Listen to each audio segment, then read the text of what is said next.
Sooner or later, I'm gonna have a goddamn pretty eye mixtape though. Damn, chick, you doing another song for pretty eye? I can't deny her though. God damn. She's my bestie. She's my bestie. That's my bestie. Your pair of eyes had me paralyzed. Toxic nigga, but you made me to a better guy. Smoke, but with you on forever, ever. I can watch you all day, girl, like you testifies. Think like this nigga, they ain't never lied. I left the bitches alone, I had to pick a side. Look in your eyes, girl, you were hypnotized. Of course, it was your breasts, hips, and them damn thighs. Close my eyes, I'm still mesmerized. Trying to get mad at my bestie, I tried. That's my bestie, my pretty. I heard she's the one, she's got it going on. That's my pretty eyes, baby. Yeah, yeah. She don't take no mess. My bestie is the best. That's my pretty eyes, baby. Yeah, yeah. I heard she's the one, she's got it going on. That's my pretty eyes, baby.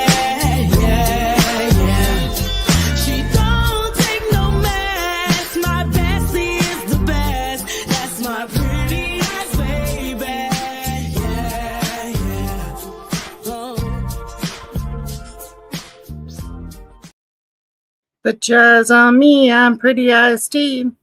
Hey, it's day 18 of the Karen Read trial. If you don't know who Karen Read is, she's accused of running over her cop boyfriend 22 miles an hour in the snow backwards, purposely. And she's on trial, so this is her retrial.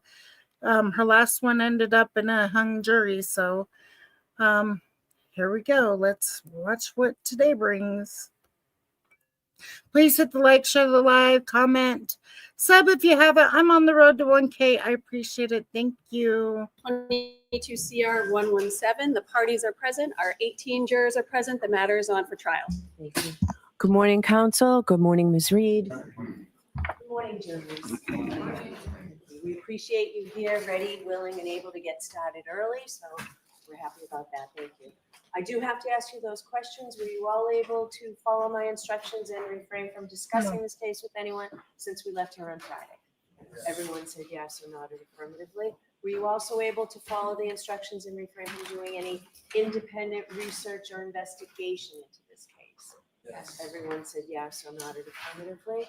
Did anyone happen to see, hear, or read anything about this case since we left on Friday? Everyone said no or shook their heads. Thank you. Mr. Brennan, your next witness, please. Oh, and Mr. Lally. Thank you.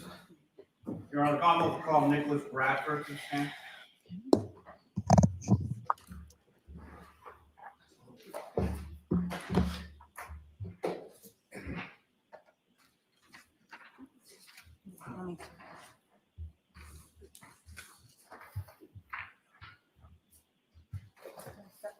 Face the court. Raise your right hand, please.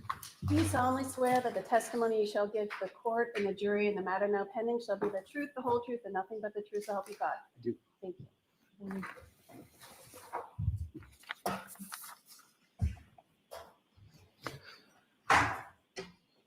All right, Mr. Lally, whenever you're ready.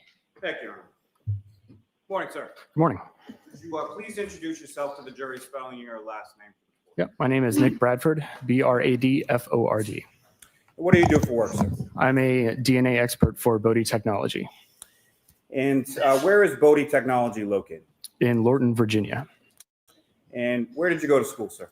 I went to school at Mercyhurst College in Erie, Pennsylvania for a bachelor in forensic biology and a master's in forensic molecular biology from the George Washington University in Washington, D.C. And following your education, where did you go to work? I started at Bodie in about 2009. And so did you work at Bodie prior to your graduation? Yes. And how long have you worked there at Bodie? Since then, I spent 2 years at the Pennsylvania State Police at about 2021. And when you joined Bodie Technologies, what was your position and title that you were initially hired for? I was initially a DNA technician. And when did you become an analyst? In 2014. And what is the difference between a technician and an analyst? The technicians operate the robotic equipment in the labs, and assist with paperwork and various reagent duties and things like that. And what does an analyst do? An analyst analyzes the DNA evidence that's submitted from various police agencies from around the country. We come to court to testify and do statistical analysis of any comparisons that we might do.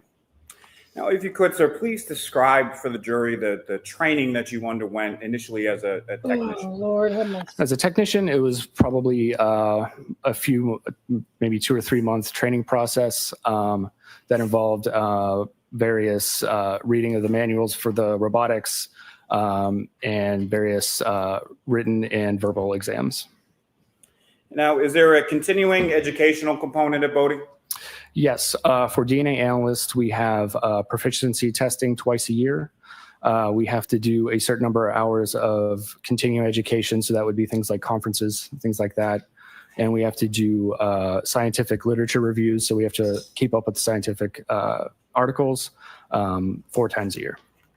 Now, if you could just expound a little as far as what exactly does that continuing educational component consist of, as far as the conferences and scientific literature review? What specific areas are you reviewing and going to conferences on? Yeah, so that would be areas specific to forensic DNA testing.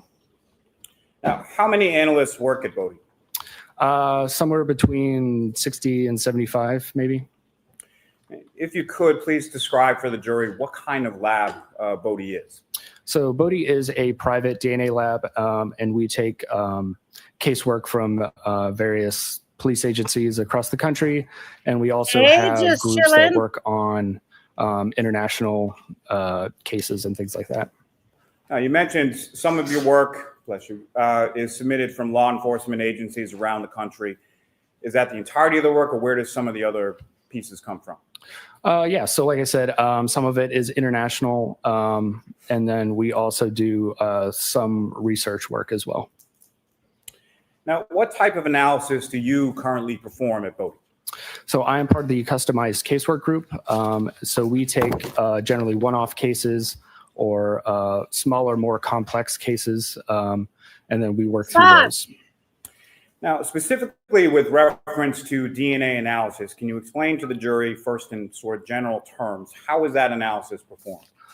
Yes, so for DNA analysis, what we're trying to do is obtain a DNA profile from a piece of evidence and then potentially compare that with a reference sample from a known individual. Now, is the Bodie lab accredited? Yes. And by whom is it accredited? Through the National Institute of Standards. Now, within the Bodie lab, are there certain steps that are taken to prevent against contamination? Yes. So at every step of the testing process, we have positive and negative controls. The evidence room is a secure room, so only a handful of people have access to that room. And then everything that we would need to test, we would sign out, and that would be recorded on the chain of custody. The building itself is secure, so you need to swipe your badge to sign in. We wear protective equipment through all parts of the process. So we have gloves, goggles, lab coat, hair nets, masks. And during, after we write the reports, all of our results are reviewed prior to being reported. Now, to that point, sir, is there a review process that your work and any analyst work undergoes at the Bodie lab? Yes, so the final step would be a technical and an administrative review. Now, can you describe that process as far as the technical review and review in general at Bodie? Yes, so we submit the case file with a report and all of our conclusions. And then another analyst goes through everything and makes sure that they agree with everything that we submitted. I think you made reference to this a little earlier in your testimony, but as part of the accreditation process, do you undergo proficiency testing? Yes, twice a year. And can you?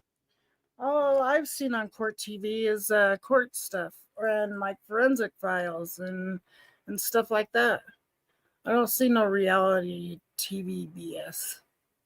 Unless they're talking about the cases, but that's about it. You explain to the jury that proficiency testing process. Yes. So twice a year, we get what's essentially a mock case submitted from an outside vendor that we treat as if it were an actual case. We go through and do all the testing that we would normally do, and then submit that back to the vendor, and they compare the results to the known results of what they should be. Now, what areas have you specifically undergone proficiency testing in? So everything that I am trained and signed off in. In DNA specifically, is that correct? Yes. And have you successfully completed each of those proficiency tests that you've taken? Yes. Now, you made reference to this a little earlier, but can you explain to the jury what are positive and negative controls? Right. So positive controls we use to make sure that the various testing steps that we're performing are working as we expect. So if we have a positive control, we would expect to see the DNA profile that we intend to see in that positive sample. Negative samples we use to make sure that there aren't any sources of contamination along the way. The chemicals that we're using aren't potentially contaminated, or that maybe samples were switched or something along the way. Now, when you were assigned work within the DNA unit at Bodie Technologies, where do you retrieve that item, or where do you retrieve those items physically from? Yes, so those would be delivered to our secure evidence room, and then any testing performed, we would need to sign that out, and that would be recorded on the chain of custody. Now, the secure evidence room, is that temperature controlled at all? Yes, we have just basic climate control as well as freezers and refrigerators. And the freezers, refrigerators are commonly referred to as cold storage. Is that correct? Correct. Now, why is items of evidence stored in cold storage? Certain items of evidence are stored cold because things like heat, UV light, and moisture can cause microbial activity or degrade the DNA. So we would not get the highest quality results that we would want. Now, when you retrieve items from the cold storage or from the secured evidence room, how are those items packaged when you receive them for DNA testing? So they're usually, however, they're packed from, like, for example, the police agency that sends it to us, they'll pack them according to their guidelines and standards, and then they're sent to us and we store them in the freezer. And then when they're signed out on our end, we just have a basic container that we put them in to keep the case together. Now, sir, what is DNA? So DNA is basically the manual for a living organism. Most of the DNA is contained within the nucleus of every cell, or pretty much every cell. And it contains all the information that is needed to make an individual. Now, is DNA the same in every cell of a person's body? Yes. And how many steps are included in DNA testing? So forensic DNA testing, the testing that we did, there are basically 4 steps. So there's DNA extraction, quantification, amplification, and profile detection. Oh, no, not the 4 steps. Now, can you describe for the jury what each of those steps are and sort of what they entail? Stop it. Yes. So DNA extraction is we are basically trying to separate out the DNA from everything else. So all the other parts of the cell or any other material that might be part of the evidence. So we're left with just the DNA. Next is quantification. And we are trying to figure out how much DNA we have to work with. The steps further down the line are calibrated to a certain amount of DNA input. If we add too much DNA, it can cause problems. So we need to know how much we have to work with. And then the next step is amplification. So this is when we take 20 to 25 different locations within the genome that we're interested in looking at. And we make millions and millions of copies of each of those locations. And in each one of those copies, there's a fluorescent tag that's embedded into each one. So then that leads to the final step of profile detection, where we separate those fragments out by size, and that fluorescent tag allows us to identify those particular this is her whole new trial. locations. Kitty!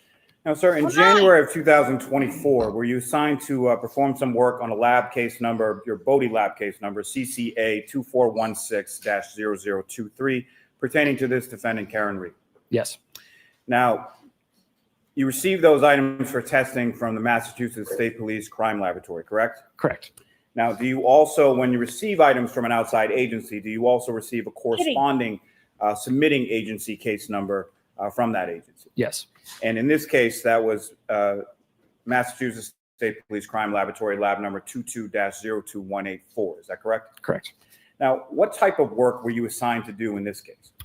So in this case, I was assigned to look at an extract that was submitted from the Massachusetts State Police Crime Lab, as well as a hair, and then 2 reference samples that were also submitted. Now, could you explain to the jury the process that you used to analyze, in general terms, evidence in this case? Yes. So generally, we follow that same process, with the exception of the extract that was submitted. Since the extraction process was already completed, we did not need to do that, and we could move straight to quantification. And then we did the entire process for the hair as well as the reference samples. Now, you made brief reference to it a moment before, but was there a known standard that was done in this case? Yes. And did another analyst test and report the results from the known blood standard of John O'Keefe? Correct. And how was that done? Yes. So the entirety of the testing was performed at the state lab, and they submitted the final profile to us for comparison. Now, what is a DNA profile? So a DNA profile is basically just a list of all the variants at those 24. He wants to be annoying at the wrong times. Or 25 different locations that we're interested in. And the entirety of those different variations are what makes a DNA profile individual or unique. Now, as far as when you're looking or analyzing or examining a DNA profile, can you describe for the jury, what does it look like? What are you looking at? So when we're looking at a DNA profile, it's essentially a graph with a series of peaks across the horizontal axis. And those correspond to the length of the DNA fragments that we amplified. And those are assigned a number based on the length of that fragment. And those numbers are what we refer to as the alleles. And those numbers are assembled into essentially a chart, and that's the DNA profile. Hey, Hud. Now, could you please describe to the jury the process of comparison between a known standard and an evidence sample? Yes. Yes. So when we have an evidence sample, we need to compare it to a reference sample. And then, so what we do is we take those 2 tables that I mentioned, one from the evidence sample and one from the reference sample, and we put them next to each other and do a comparison to see if the reference profile is potentially part of the evidence profile. And then if the 2 are consistent, then we would need to do a statistical calculation to determine the strength of the match. For example, if 1 in every 3 people would be a potential match, then that's not very strong. So we have to have some sort of mathematical weight to describe the potential match. Now, if you could again, sir, explain to the jury, what was your role in the testing in this case? No. Yes. So my role was to analyze the DNA profiles, and then City's not televised. It's only they're only doing it off of like X and stuff like that. And I ain't reading nobody's freaking tweets. Are you kidding me? Like, no. And it's a trigger warning for me. Like, yeah, what they talking about? Yeah. Let me just stick to people being then do the comparisons. Now, what items specifically did you receive for DNA testing in this case? So yes, like I mentioned, we received the hair. We received the. Had it been televised, I would have. You damn right, I would have fucking streamed that trial. But it's not televised because it's federal. They don't let you freaking record. The 2 reference samples, we received an extract from a taillight, as well as the negative control that was associated with that. And then we also received a reference profile from the state lab. Now, starting with what your lab has labeled as EO2, that has a corresponding State Police Crime Lab item number 3-1.1. Is that correct? Correct. And what was the description of that item, EO2 3-1.1? So that was the extract of the sample from the passenger side taillight of a vehicle. And was there any further description or of that vehicle as far as the plate number? Make, Yes, there was a model? plate number associated with it. Okay. Do you recall what the plate number was? So that would be 3GC684. And did you receive? I'm still confused on how you get a RICO charge being with yourself. How does that happen? Like I'm still confused about that.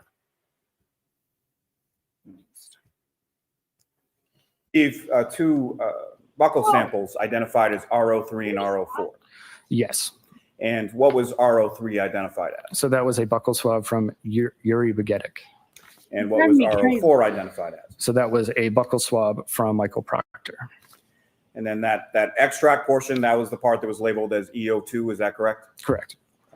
And can you please explain to the jury what an extract is? So like I mentioned, an extract is essentially, it's a tube with a small amount of liquid in it. And inside that liquid is the DNA that was extracted from the evidence sample.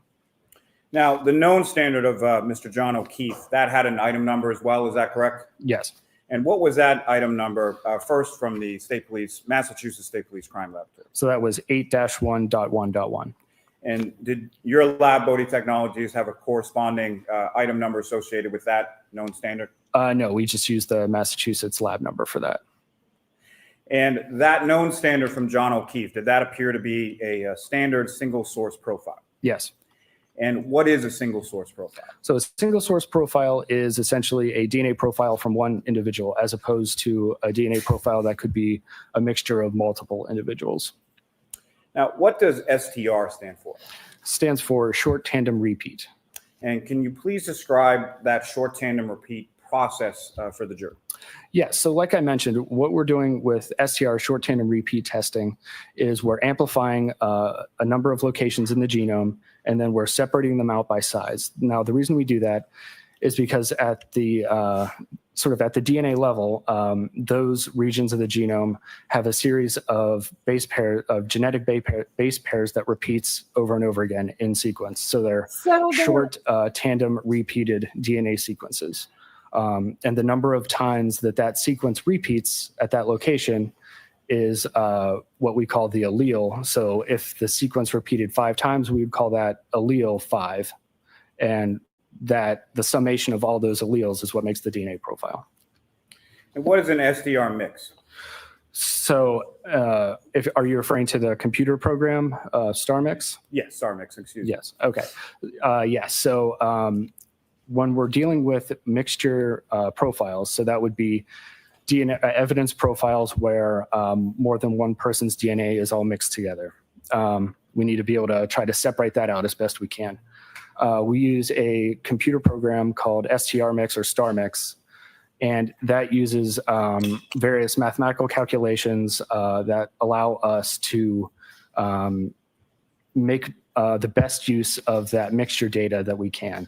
And it allows us to run those statistical calculations to reference profiles as well. I just want to know item why you guys only EO2 from the test passenger side taillight of Hold the on. vehicle. Why did you guys only test the freaking troopers? You had a whole house full of people and you didn't test them? You didn't get their DNA? Like this, that alone, hearing that there was 5 freaking contributors on his clothes, yeah, nope, sorry, not guilty. What did you conclude as to that profile? Yeah, so that was a mixture of 3 individuals, including at least 1 male. Now, if you could, please sort of walk the jury through that process in making a profile comparison from the profile from the passenger side taillight of the defendant's vehicle and your other submitted samples. Yes, so when we're using StarMix and we're doing a comparison, we have the StarMix output. And essentially what that's doing is we input, based on the DNA profile that we observe, the number of contributors that we would expect to be there. So in this case, we would say there were 3 individuals. So the StarMix software will break out those 3 different components and give probabilities to each different allele combination. So we would take the reference profile and then compare that to the output from the StarMix program to see if there's a potential inclusion. Now, you mentioned a little bit about statistical calculations. How are those statistical calculations done? Yes, so once we determine that there's a potential inclusion in the mixture, we will run what's called a likelihood ratio. So essentially what we're doing there is we're doing a likelihood ratio is we're comparing two different explanations for the evidence profile that we obtained.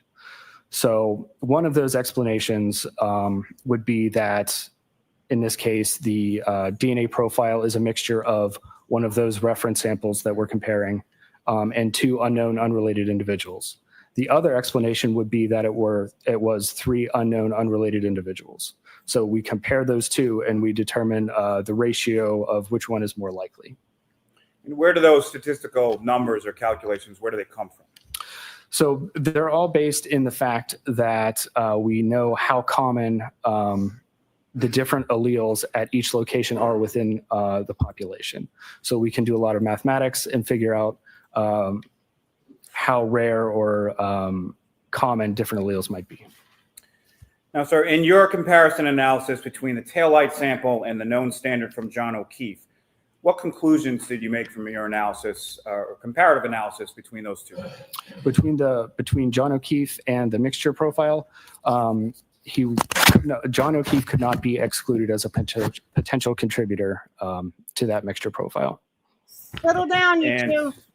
As far as the statistical analysis, what, if anything, did you find with reference to that? Yes, so we did, like I mentioned, that likelihood ratio, and in the case of it being a mixture of John O'Keefe and two unknown unrelated individuals, it would be 740 nonillion times more likely that it was a mixture of John O'Keefe and two unrelated individuals versus three unknown unrelated individuals. Now, that number that you just referenced, as far as 740 nonillion times more likely, how many zeros are in a nonillion? Nonillion is 30 zeros. Now, this analysis supported a strong support for inclusion, correct? Correct. Now, can you explain to the jury what that means as far as a strong support for inclusion? Yes, so we have a chart that based on the likelihood ratio, so that 749 million number, based on the different numbers that we might get, we assign a verbal qualifier to that just to make it a little bit more user-friendly. So in this case, it would technically be very strong support for inclusion. Now, in your comparison analysis between the taillight sample and the known standard from Yuri Buchanan, what conclusions did you make from your analysis of those? So he could not be visually excluded based on just comparing the profile to the StarMix output. So we do the likelihood ratio to determine that, like I said, that likelihood ratio. So in this case, it was 46 million times more likely that it was three unknown unrelated individuals versus Yuri Buchanan and two unknown unrelated individuals. So that would be very strong support for exclusion. And again, sir, if you could just expound a little, when you say very strong support for exclusion, what does that mean? Again, we're just referring back to the verbal scale that we have as part of our reporting guidelines. Now, in your comparison analysis between the taillight sample and the known standard from Michael Proctor, what conclusions did you make from your analysis there? Yes, so he could not be visually excluded, again, based on that initial comparison. So we run the statistic, and it was 76,000 times more likely that it was three unknown unrelated individuals versus Michael Proctor and two unknown unrelated individuals. And that would be strong support for exclusion. So with reference to the comparative analysis between Trooper Proctor's DNA sample and the taillight sample, that was a strong support for exclusion. See, they didn't frame her. Now, turning your attention DNA to wasn't what on it. your lab, has labeled as EO1. That has a corresponding Massachusetts State Police Crime Laboratory item number of 3-6.1. Is that correct? Correct. And what was the description that was provided by the external submitting agency as far as that item? So that was the shaft end of a hair from the exterior passenger side rear panel of that same plate number. Now, as far as that, and I understand that your lab didn't do it, but you're familiar with the process as far as extracting a DNA profile from a hair, correct? Yes. Can you explain that process to the jury? Yes. So during the extraction process, we dissolve the hair and then we attempt to do our normal DNA processing. Now, what is different, if anything, in DNA testing when it comes to hair? So hair, generally, if it's the hair shaft only, we would not expect to get great STR results. However, it is possible. So we usually attempt that first. Now, are you familiar with the term follicular tissue? Yes. And can you please explain to the jury what that is? Yes. So that would be the hair follicle. And in the hair follicle, we would expect to find a lot of nuclear DNA. So that would be DNA from the nucleus of cells. You mentioned there any sort of piece of hair. There's a root end and a shaft end, correct? Correct. And can you, probably pretty well understood, but could you please explain to the jury the difference between the two? Yes. So the root end would be the end that we would expect to find the root or the follicle, and then the shaft end would be just the shaft of the hair itself. Now, what is autosomal DNA testing? Yes. So autosomal DNA testing. So autosomal DNA is the DNA that from mother and father that's combined in the child. So that would be opposed to DNA that's inherited directly from a single parent. So that would be something like Y chromosome DNA that would be inherited directly from the father. So all the sons of a father would have the same Y profile. Also, there's mitochondrial DNA. So the mitochondria exist outside the nucleus of the cell, and that is inherited directly from the mother. So all of a mother's children would have the same mitochondrial profile. Now, sir, from your analysis, what were your conclusions for the hair, EO1, in your autosomal or STR testing? Yes. So we performed the extraction and then the quantification, and the quantification results were below the limit of detection. So we would not expect to get an STR profile from that hair. And if you could expound just a bit as far as that term below the limit of detection, what exactly does that mean? Yes. So during the quantification process, our instruments are calibrated as part of our internal validations to detect a certain amount of DNA. And once we get below that amount of DNA, it's determined, we call that undetermined. So that would be below the instrument's limit of detection. And based on those validations, we would not expect to get a profile from that. And so what happened with the hair extraction sample in your lab at Bodie from there once you had completed the STR testing? Yes. So like I said, it's not unexpected that the shaft of a hair would not give us STR results. So we often transfer those to the mitochondrial group that does the mitochondrial DNA testing. And why is that transferred from you to another analyst within the lab? I'm not personally signed off in mitochondria. We don't do quite enough testing to have everyone signed off in all the different technologies. Thank you very much, sir. I have no further questions. All right. Mr. Jackson? I'm doing all right. Staying on the grind, you know. Good morning. I'm getting there. I'm getting there. One day. Questions. You mentioned, Mr. Bradford, Oh, don't come in hot, AJ. related to both Yuri Buchanan and a known sample from former trooper Michael Proctor. Can we go over? I'm going to ask you about the sample related to Michael Proctor. I think I heard you say 1 in 76,000, correct? Yes. Describe that one more time for the jurors. When you quantify that profile as it compares to the population of the Earth, for instance, what does that mean? So, where we are in the case, this is the DNA expert that did the analysts on the 2 troopers, but nobody in the freaking house where this happened at, they didn't get their DNA to go against it. But anywho, so he's the DNA expert. Basically, we've gone through all of their witnesses except for these last ones. These last ones are. But yeah, they don't have a case. I'm just not understanding this. Just not understanding What's the it. significance of 1 in 76,000? Yes. So you need to be very careful when we're talking about statistics, because if we start to introduce different analogies to try to describe. But we're on day 18 of her second trial, so. And I think the state will rest its case by the end of the week or the starting of next week. Them, they start to go off the rails, and we're describing things that are not actually described in the statistic. So it makes a lot of sense to compare that to the population of the Earth, for example. However, what we're talking about here are the relative likelihoods of those two different explanations of the evidence profile. So like I said, in this case, it's 76,000 times more likely that we would observe that evidence profile if it were 3 unknown, unrelated individuals, as opposed to Michael Proctor and then 2 unknown, unrelated individuals. And sometimes, Mr. Bradford, we get numbers that are just sort of mind-boggling.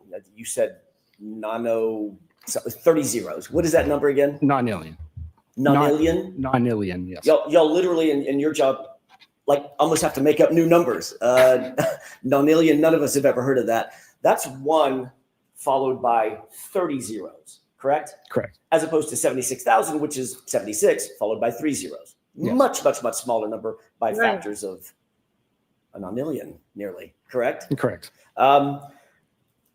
So when you say that there is strong support for the exclusion of Michael Proctor in that DNA sample, you're not suggesting that he's completely excluded as a potential contributor. Well, no, what I'm suggesting is what the numbers state, so Right. that it's 76,000 times more likely that it were 3 unknown, unrelated individuals versus Michael Proctor and 2 unknown, unrelated individuals. Understood. So you're not excluding him. You're simply saying statistically there's strong support for exclusion, but he's not excluded as a contributor. Is that right? I am saying that there is strong support for exclusion, yes. Understood.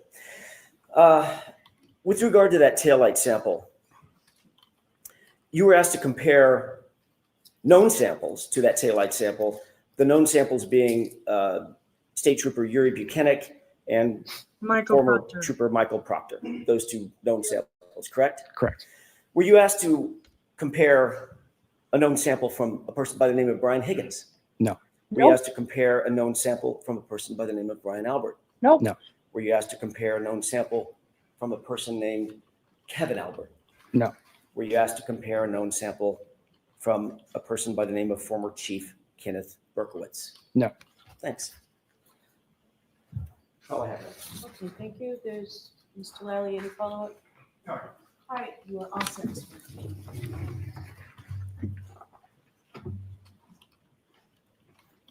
All set, witness? Okay. There's-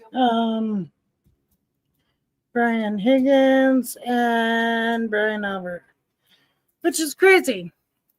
But I don't know where they got this Berkowitz, and are they the ones that freaking were messing with the taillight? This is interesting. Interesting, baby, interesting.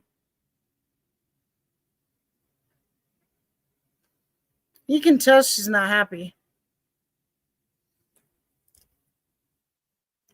She wants an innocent woman in jail.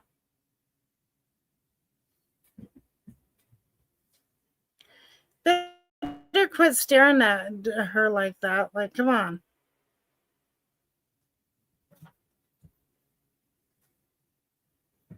Like, we get you don't like her, but jeez Louise, I wouldn't be, whether I like somebody or don't like somebody, I don't want to see nobody freaking go to jail for something they didn't do. This is crazy. I would be more upset that my son didn't get a better investigation. That's what I'd be upset about.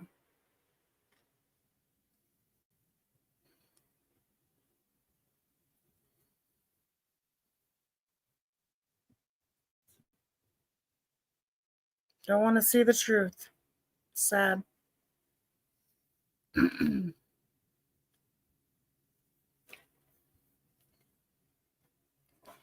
Okay, now we're on now we're on 34. I don't know what's taking them so long. But she is not happy. Ooh, she's not happy.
Why is she upset? Because she doesn't like Karen. She never liked Karen, and basically she's upset that of how that they're asking questions about the DNA, and she don't like it. She don't like hearing the truth.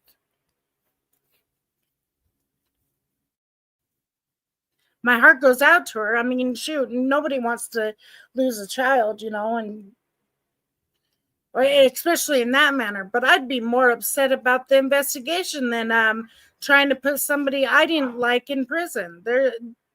I mean, whether you like her or don't like her, the fact is she didn't do anything.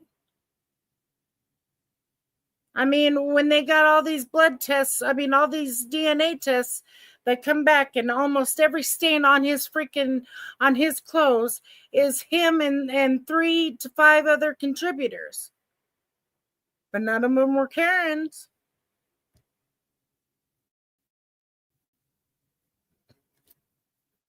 It's crazy.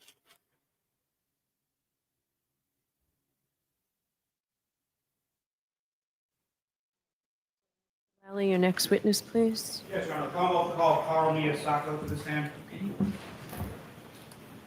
it's like, just save your daggers, for somebody else. Like, I just couldn't. I couldn't sit there and watch the mother do crap like that.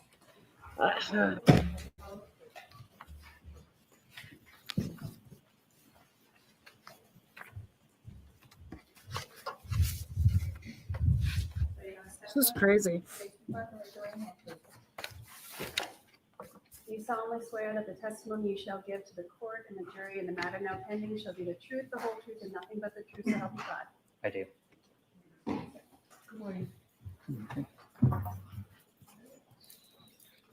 Go ahead, Mr. Lally. Thank you, Your Honor. Morning, sir. Good morning. Could you please introduce yourself to the jury, spelling your last name for the court? Carl Miyasako, Miyasako. And what do you do for work, sir? I'm a senior DNA analyst at a forensic laboratory called Bodhi Technology, And where is Bodhi Technologies located? Lorton, Virginia. And where did you go to school? Virginia Commonwealth University. And what degrees did you receive there?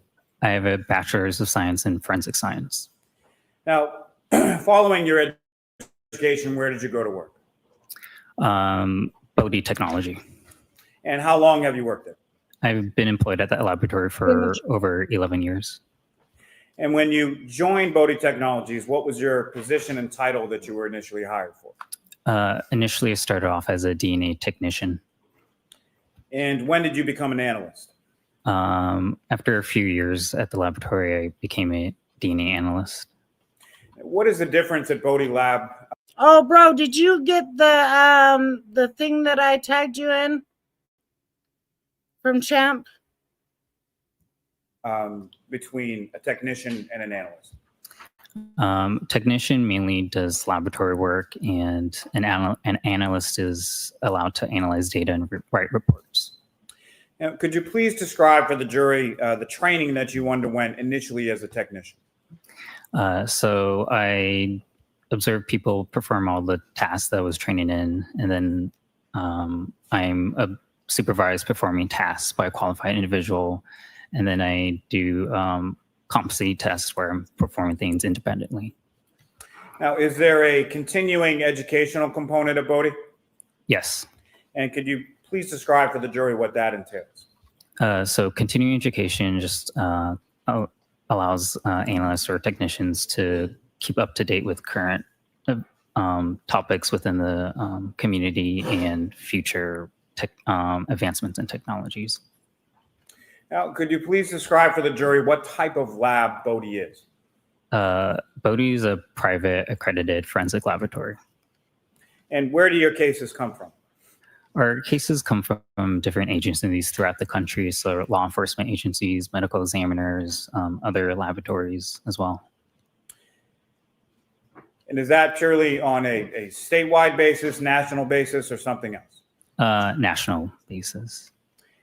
And what is the difference at Bodie Lab or Bodie Technologies between a DNA Analyst 1 and a DNA Analyst 2? The type of caseload and different cases being assigned to these individuals. Now, what is your current role at Bodie Labs? My current role is a senior DNA analyst. And what is a senior DNA analyst, and what do you do in that role? So senior analyst provides expertise or leadership in at least one discipline within the company. Senior analysts report challenging cases, are independent of other analysts, and also train other analysts as well. Sir, I'm going to ask you to keep your voice up, please. And sir, that microphone in front of you is adjustable. You can put it as close to yourself as you feel comfortable with. Thank you, Your Honor. Now, specifically with reference to DNA analysis, can you explain to the jury first in general terms how that analysis is performed at your lab? Yeah, so it starts with receipt of evidence, and then it goes through the laboratory through different procedures up until we develop that DNA profile, and it gets interpreted and analyzed. Now, is the Bodie Lab accredited? Yes. And by whom is it accredited? We are accredited by a NSI National Accreditation Board. Now, are there steps taken within your lab at Bodie to prevent against contamination? Yeah, we have protocols to monitor contamination and to also prevent contamination. Now, also at the lab, is there a review process, and can you sort of describe your role as it applies as a senior DNA analyst to that review process? Yeah, so all cases go through a review process. So after, let's say, the reporting analyst completes a case, it goes into submission for a technical review. During that review process, the entire case file is looked over. So it's looked over to see if everything was done per protocol, if it's something that I or anyone else in the lab would have done, if any necessary processing steps were taken. Data is reviewed. If there was comparisons, that's something that a reviewing analyst would also do and see if they come to the same conclusions as the other analysts. Now, just again, in general terms, can you explain to the jury just a little bit more in detail as far as the protocols that a technical review is concerned with, and sort of how a technical review is able to establish that the testing was done in comportment with that? Yeah, so as me, if I were doing a technical review or look over the entire case file, did what the processing steps happen were they per protocol? Is it's also something that I would have done in this case? If data is ultimately generated, I also do that comparison. Based on that comparison, what did I come to the conclusion to? Was that the same as the other analysts? Did we agree? Were stats done? Were they done the same way I would have done it? Essentially, all conclusions would have to be in alignment between both analysts. And so when you're doing a technical review, you're looking at or doing your own sort of comparisons, coming to your own conclusions and running your own statistics. Is that correct? Yes, I'm doing the comparisons myself and seeing if I also agree and come to the same conclusions. Now, as part of the accreditation process, do you undergo any sort of proficiency testing? We do. And can you explain to the jury that proficiency testing process at Bodie Technologies? So an outside organization sends tests to our laboratory. Everyone participating in these proficiency testing completes their assignment. It gets submitted back to the organization, and they review the results to see if it matches up with the expected results on their end. And how often do analysts at your lab undergo proficiency testing? Twice a year. Now, turning to you specifically, what areas do you specifically undergo proficiency testing in? I do testing within short chain and repeats, STRs, YSTRs, mitochondrial DNA analysis. And have you successfully completed each of those proficiency tests that you've taken? I have. Now, could you explain to the jury what are positive and negative controls and sort of what is the difference between the two of those? So throughout processing, we introduce controls such as a positive and negative control.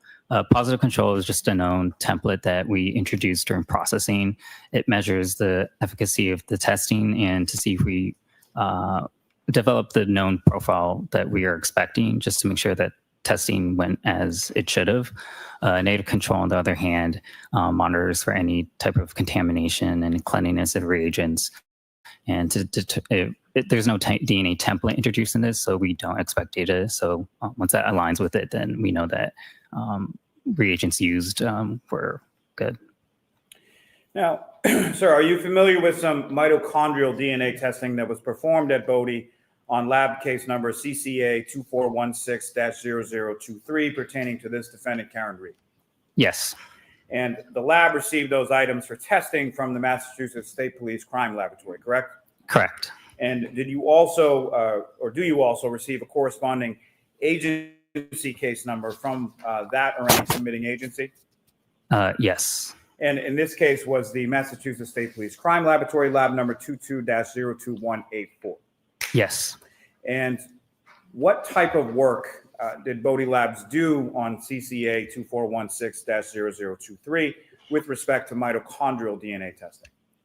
So we received 2 evidence items, a hair sample and a reference sample, and we were asked to type these for mitochondrial DNA. Now, could you explain to the jury the process in general terms used to analyze that type of evidence? So it's a similar process that you may have heard already for nuclear DNA or STRs. So after DNA extraction, that's where we isolate and release DNA from the sample. It goes through amplification processing. This is where we employ the polymerase chain reaction or PCR technique. So we create numerous copies of targeted section within the DNA. This is just so we have enough DNA to generate a DNA profile. Following that, we do what's called quantification. So we determine a generated estimate of how much DNA is present within the sample. Following that, we do what's called sequencing. So we used a technique called Sanger sequencing. So bases within the sample, the order bases are determined. And bases are essentially building blocks of the DNA. So everyone has 4 bases in their DNA, and we refer to these bases to the letters A, G, T, and C. After sequencing, we go through what's called capillary electrophoresis. And so these bases are sequenced individually, and the data is interpreted. Now, was there a known standard done in this case? Yes. And did another analyst test and report the results from the known blood standard from Mr. John O'Keefe? What was that? Sorry. Sure. Did another analyst test and report the results from the known blood standard from a Mr. John O'Keefe? Yes. And again, with reference to mitochondrial DNA testing, what items did the Bodie lab test for? A hair shaft sample and the known DNA standard. Now, can you please describe to the jury, again, in general terms, the process of comparison between a known standard and an evidence sample? So we generate data from typically the evidence sample first, and then just to see that we get comparable data, and then we process the known reference standard. Then we look at the two DNA profiles of these different samples and we compare them. Based on the data, are we seeing that we can or cannot exclude the reference donor as being a source of the evidence sample? What is autosomal DNA? Autosomal DNA is like nuclear DNA. It's something that you maybe more, when thought of forensics, traditional STR shorthanded repeats. And what is mitochondrial DNA? Mitochondrial DNA is a different type of DNA from nuclear DNA. Nuclear DNA, you get half of your DNA from your parents, so mom and dad, whereas mitochondrial DNA, it gets entirely inherited from mother to child. What is the difference between the two as far as where it's located in reference to the nucleus of the cell? So with STRs, there's basically 2 copies per cell, whereas with mitochondrial DNA, there are several copies per cell. So there's more abundance in mitochondrial DNA. Now, how does that apply to an extract from a hair sample? So for hair samples, we typically categorize these with like hairs with roots and rootless hair samples. So with hair samples, typically in the shaft end, there's more abundance of the mitochondrial DNA versus nuclear DNA, where nuclear DNA tends to be degraded or not present in high enough amounts. What does PCR stand for? PCR stands for polymerase chain reaction. And can you please describe the PCR method to the jury? Yeah, so that's the process where we create specific targeted sections of the DNA over and over. So we're replicating DNA using the source material as a template. This is because we want enough copies of that DNA to generate the end result of a DNA profile. So it'd be similar to, say, like a copy machine. You start with a single piece of paper and you make many, many copies from that piece of paper. Now, sir, you alluded to it, I believe, earlier in your testimony, but just specifically as to this topic, what is DNA sequencing? DNA sequencing is where we determine the order of bases within that sample. And how is DNA sequencing used specifically in mitochondrial DNA testing? So we use that to generate the sequence specific to that sample so that when we get the end result data, we compare it to a known standard or a common reference standard, and any differences from that common standard gets reported as that individual's mitochondrial profile. Now, how is the testing different between autosomal versus mitochondrial DNA testing? A lot of it does have some similarities, but the difference comes with STRs being more of a length fragment testing, and mitochondrial DNA is more of a base nucleotide DNA testing. Now, as far as the running of the DNA, how is that sort of physically done, or what kind of tools are you using specific to mitochondrial DNA testing? Yeah, so we use different instrumentation, such as like a thermocycler to do the PCR step. And then we also use what's called like a genetic analyzer at the end step of capillary electrophoresis. Is there a certain type of gel that's used as far as visualization of that profile? Yeah, so during the quantification step, we use what's called a yield gel, and we get a visual presentation of how much DNA is present within that sample. When you say a visual presentation, like what type of instruments are you using to get that visualization? So we use a gel and a UV light and a camera to capture essentially what we refer to as a band. And what does that band look like? It's generally if there is presence of mitochondrial DNA within that sample, it emits a bright band on this gel. If there isn't anything, then we don't observe that band. And what kind of instrumentation does your lab utilize in mitochondrial DNA testing? We use a thermocycler or 3130 genetic analyzer as well. Could you spell that, please? The thermocycler, or THERMALCYCLER. And then what were the digits after? And then the genetic analyzer is a 3130 3130. And if you could you please describe what those instruments do or what they're used for specifically within the process of the mitochondrial DNA testing? Yeah, so instruments is common within laboratories for automation purposes, so that thermocycler helps with the PCR stages, and then the genetic analyzer helps with the separation of the individual bases and then generating that end result data where the analyst will interpret the data. Now, what is a D loop? The D loop is the control region. And how does that D loop factor into this type of analysis? So with mitochondrial DNA analysis, we analyze certain regions within the D loop or the control region, and we refer to these as hypervariable regions. So HV1 and HV2. And what does the D loop have to do with certain variabilities within the human population?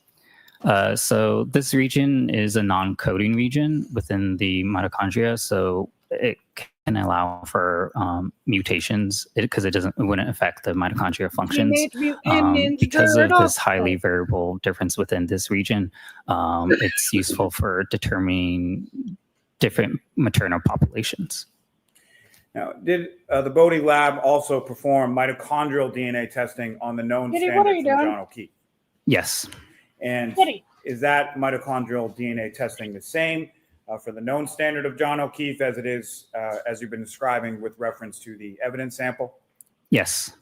And what is then done generally in the comparison of those two profiles? So once we develop the profiles from these two separate sources, a comparison is done to each other, and we look at it to see if the profiles consistent, essentially matching with each other, and seeing if an exclusion or inclusion can be made. And did you then perform your own comparative analysis of those two mitochondrial DNA profiles from the hair extracts from the rear panel of the defendant's vehicle and that of the known standard of Mr. O'Keefe? I did. And what is your opinion or conclusions that you arrived at from that comparative analysis? Sustained. Hold on. Ask it differently, Mr. Moore. What conclusions did you come to from that comparative analysis between those two standards? That John O'Keefe could not be excluded as being a source of the hair sample. Now, can you expound a little as far as your conclusion is concerned? What does that mean? Yeah, if I may refer to my report. Yes.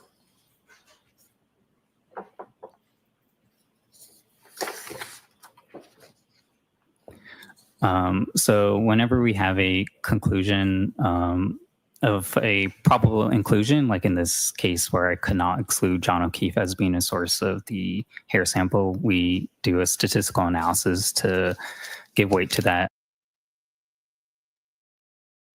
Whoa.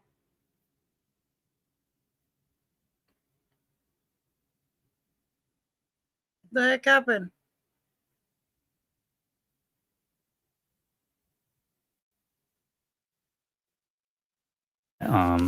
Probable inclusion.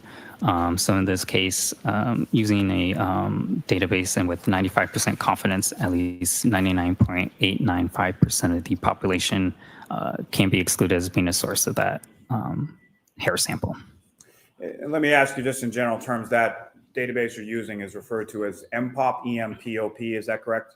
Correct. And what is an MPOP? So it's a searchable database where we search minor profiles in the database and essentially to see how common or rare that profile will be seen in the population. With MPOP in our laboratory, we search 3 main population groups within the United States: African American, Caucasian, Hispanic.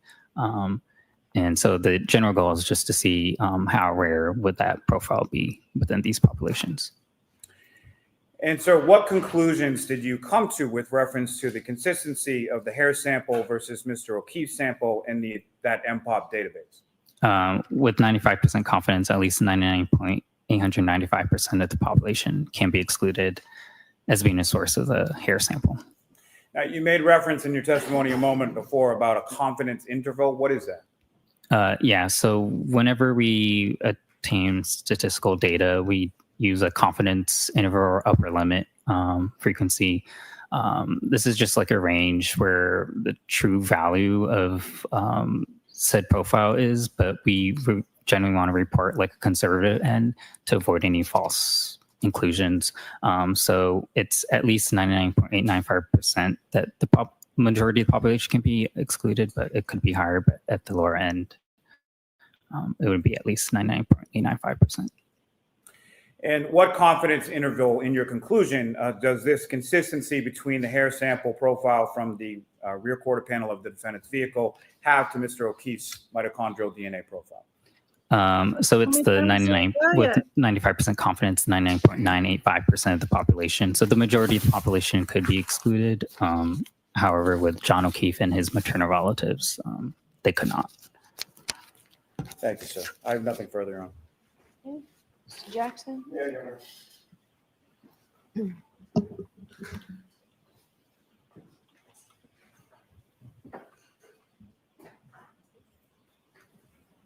Good morning, Mr. Miyasaka. Good morning. Couple of quick questions.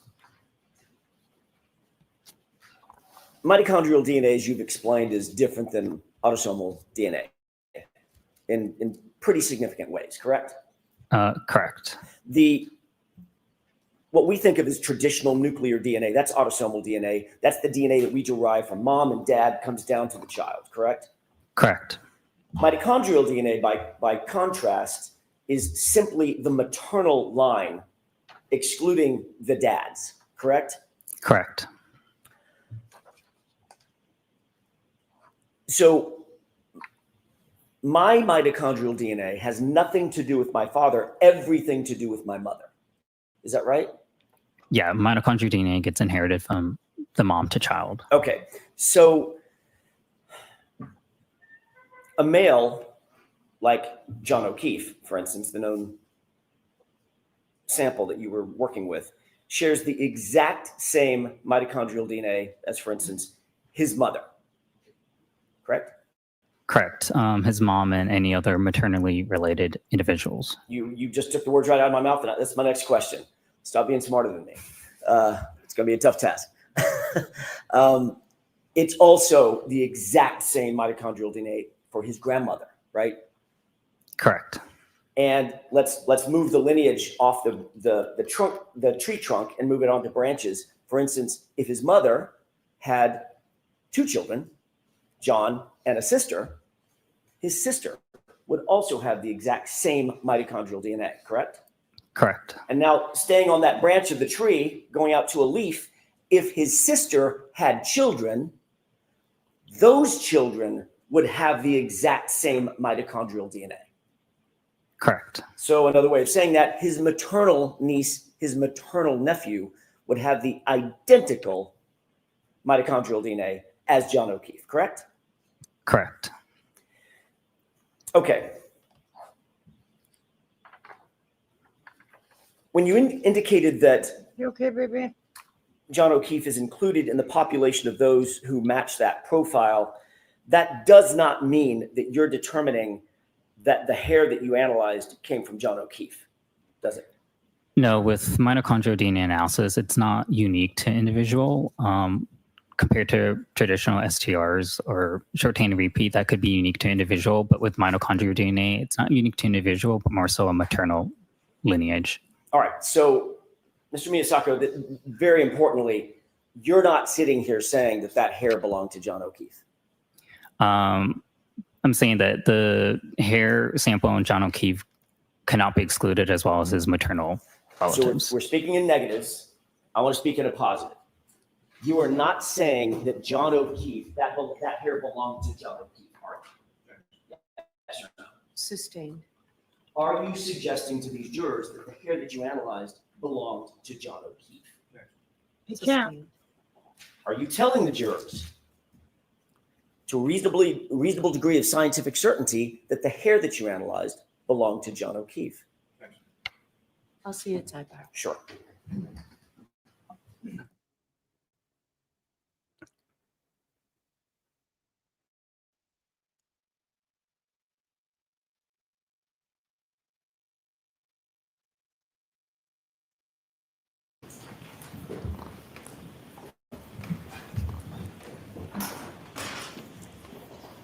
May I inquire? Yes. Thank you. Mr. Miyasako, going back to my question. She's not. You're not saying that the hair belonged to John O'Keefe, correct? That's not what you're saying. What I'm saying is, based on the genetic data obtained from the hair sample and the genetic data obtained from the known reference sample of John O'Keefe, I could not exclude John O'Keefe as being a possible source of the hair sample. In addition, all maternally related individuals could not be excluded as being a source of the hair sample. Another way of saying that, Mr. Miyasako, is to a reasonable degree of scientific certainty, you cannot say that hair belonged to John O'Keefe specifically, No, can you? you can't. Yes or no? No, with mitochondrial DNA, you can't Okay. say that it is per se an individual person. So it's more so the maternal line. Why Because the can't hair could they have come ever from his answer mom, it yes could or have come no? from his maternal nephew, or anybody in his maternal line, correct? Correct. If Okay. they also had access to that stuff, then yeah. For instance, access to that stuff, meaning if his maternal nephew lived in the home with him, where the SUV was stored, it's just as reasonable that the hair came from him, correct? Sustained.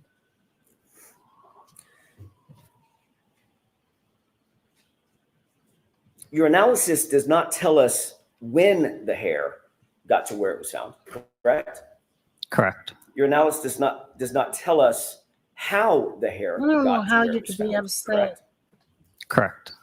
And mitochondrial DNA does not reveal anything about the hair's color or age or texture, nothing like that. Not on the analysis that we performed. Okay. So for all you know, that hair could have been placed where it was Stop found it. by somebody else. Sustained. You're not telling this jury how the hair got where it was ultimately found and recovered, correct? Correct. Our testing is just based on the evidence provided to us and the comparisons done between the two different evidence. And in short, you can't say that the hair specifically came from John O'Keefe either, can you? With mitochondrial DNA, I can't say that it is specific to an individual. Okay, including John O'Keefe. In this instance, John O'Keefe's profile was Oh my consistent God, with the just hair answer sample. yes or That's no. not what my question was, Mr. Miyasako. We can go round and round. I realize that you're saying it's consistent, but it's also consistent with his nephew, right? Correct. I can't exclude maternal relatives because mitochondrial DNA is not specific to individual, but just the maternal line. Right. So you're not saying it was John O'Keefe's hair? I can't say whether it is, but the profile obtained from John O'Keefe is consistent with that hair sample. You're not But saying it's John O'Keefe. Mr. Jackson. Mr. Right. Jackson. Let's move on. Judge, man, what is up with you? The reason you can't say that it's John O'Keefe's hair is because it also matches everybody in his maternal line. That's what we're getting down to, correct? yeah, with mitochondrial DNA, again, it's not unique to an individual, but their maternal lineage. And if his maternal nephew lived in the same residence and had access to the same SUV, couldn't exclude him either, right? Sustained. So in short, Mr. Miyasako, you cannot tell this jury when the hair got to where it was, correct? Sustained. You can't tell this jury how the hair got to where it was found, correct? No. Sustained. And you certainly cannot tell the jury that the hair belonged to John, right? Sustained. I think we've got it. Thanks, Your Honor. Mr. Lally, anything?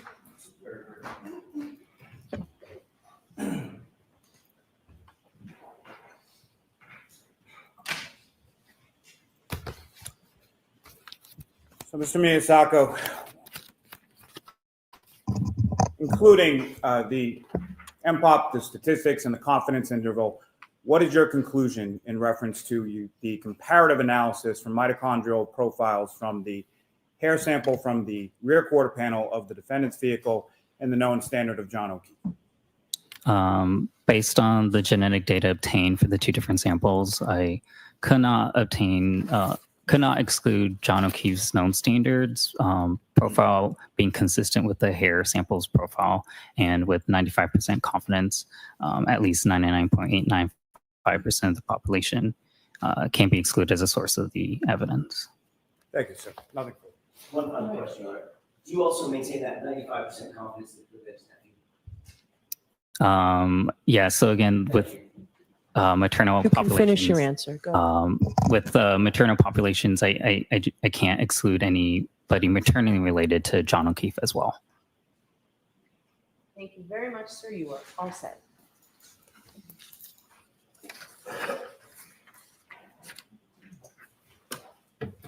I don't know why they can't just say yes or no. Hey, how are you?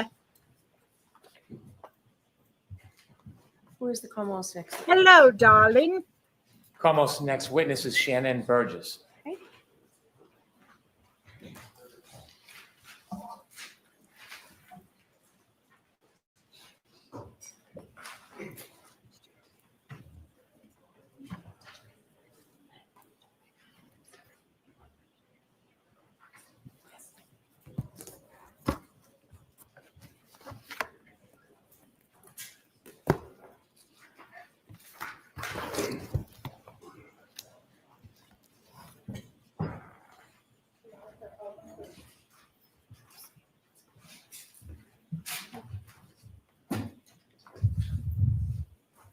So you're gonna step up, take the clerk, raise your right hand, please. Do you solemnly swear that the testimony you shall give to the court and the jury in the matter now pending shall be the truth, the whole truth, and nothing but the truth, so help you God? Yes, sir. Thank you. You have a seat, sir. Good morning. Good morning.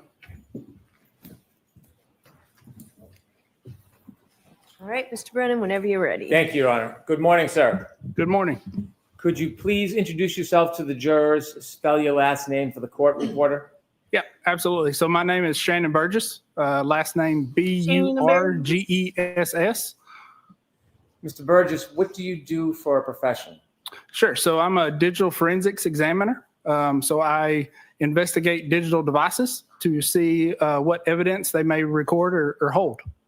Do you specialize in any type of forensic analysis? Sure. So digital forensics is kind of a broad field, but I do specialize in vehicle forensics and cell phone forensics. How long have you been a digital forensic analyst for? Sure. So I've been a digital forensic analyst for approximately 10 years. Before you were a digital forensic analyst, what type of work did you do? Sure. So before I was a digital forensics analyst, I was working in the automotive manufacturing field, specifically related to automotive presses and industrial robotics. I want to talk to you about some of your experience in digital forensic. Did you receive any certifications in digital forensics? I did. I've received several certifications, one being what's called GIAC, Advanced Smartphone Forensics. Another from Celebrite, a company named Celebrite, in Certified Mobile Examiner, and then certifications from Magnet Forensics as well. Is Magnet a company that also includes Axiom? Yes, Magnet is a company that produces the software known as Axiom.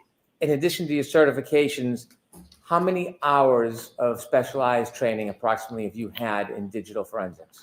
Sure. So approximately, over the last 10 years, I've had around 700 hours of training, including courses and conference attendance in digital forensics.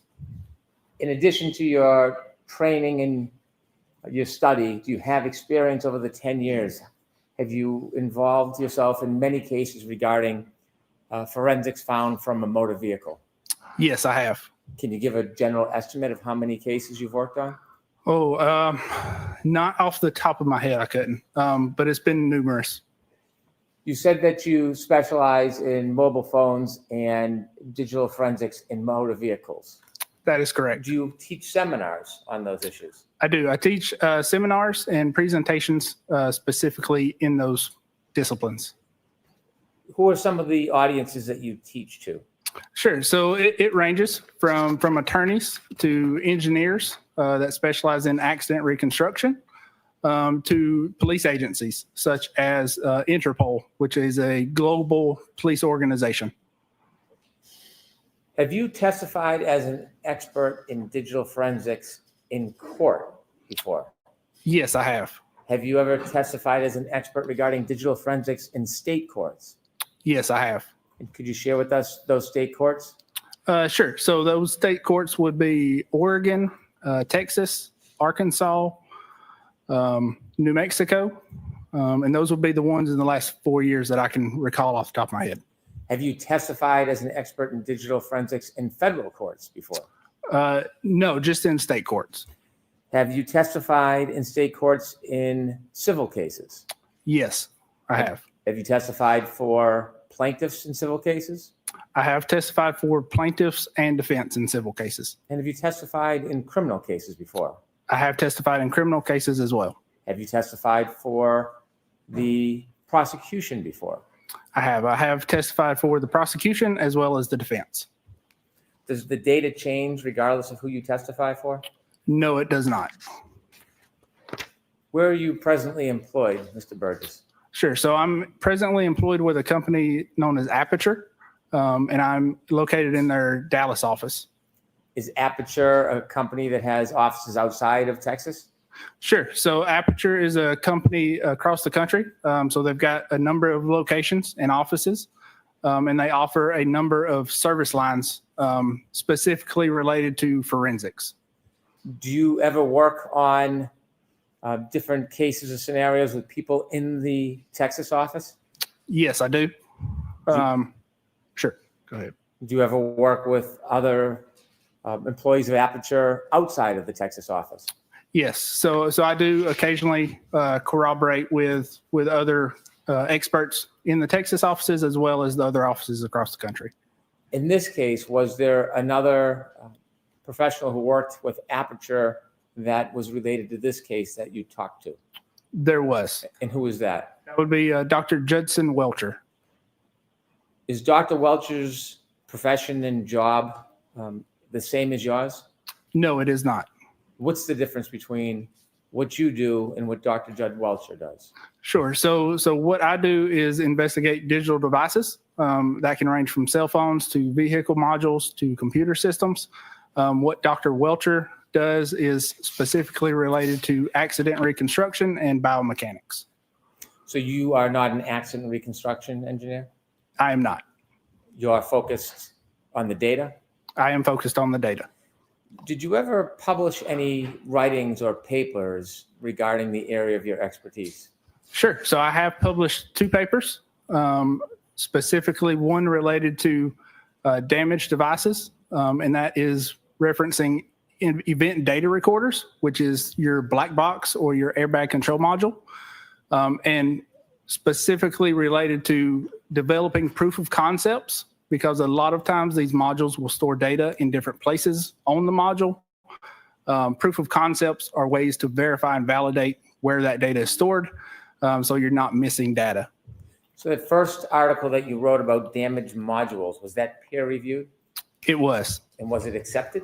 It was accepted. Could you tell us briefly what peer reviewed means? Sure. So peer review is a process of your peers or colleagues reviewing your work and determining that it's valid. Is peer-reviewed articles often relied upon by other experts in the field? Yes, they are. You said that the first article you mentioned had to do with damaged modules. Is that one of the areas specifically that you're going to talk to us about in this case? Sure. So it is specifically one of the areas I'm going to talk about in this case. And to kind of go back a little bit, the idea of proof of concept applies not only to damaged modules, but also other vehicle modules such as infotainment and telematics modules. I don't think we're at infotainment and telematics yet. So if we can just understand a little better, very basically, what is proof of concept in action? What does that mean? Sure. So proof of concept is taking a vehicle module, for example. This is typically an unidentified vehicle module that other individuals have not looked at or verified what is recorded and where it is stored. So a proof of concept is taking exemplar modules and doing tests on those modules. So creating events that are recorded within the modules. A lot of times when those modules are damaged in vehicle crashes or if they're just unsupported by your forensic tools, you will have to go to what's called chip off or chip swap forensics.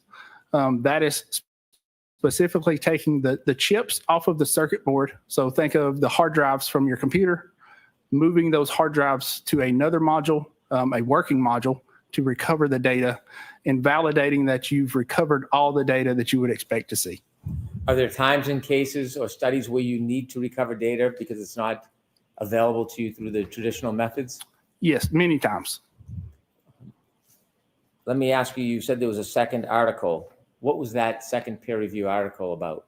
Sure. So that second peer-reviewed article was specifically related to mobile forensics, specifically iPhones, and how they track your device interactions as well as speed and location data and validating how accurate that data was. Anywho, In addition to talking to us about damaged modules, as you're going to do in this case, are you also going to talk to us about the timing information from mobile phones? Yes, I am. the timing's wrong. The When timing. did you first become involved in the study of this case? So I first became involved in this case around October of 2024. When you became involved in October of 2024, were you in receipt of any information or reports or documents to look at? Yes. So I did receive some raw data as well as some photographs from the vehicle in this case. When you say raw data from the vehicle, what does that mean specifically? Sure. So again, when you take these chips or hard drives off of these modules, you can read those chips individually and recover any type of data that is recorded on those chips. So when I reference raw data, that is looking at that data in hexadecimal format, which is. This is the one I've been watching. It's the Karen Read trial. They're talking about data, and he's supposed to be an accident reconstructionist or the digital forensic dude or whatever you want to call him.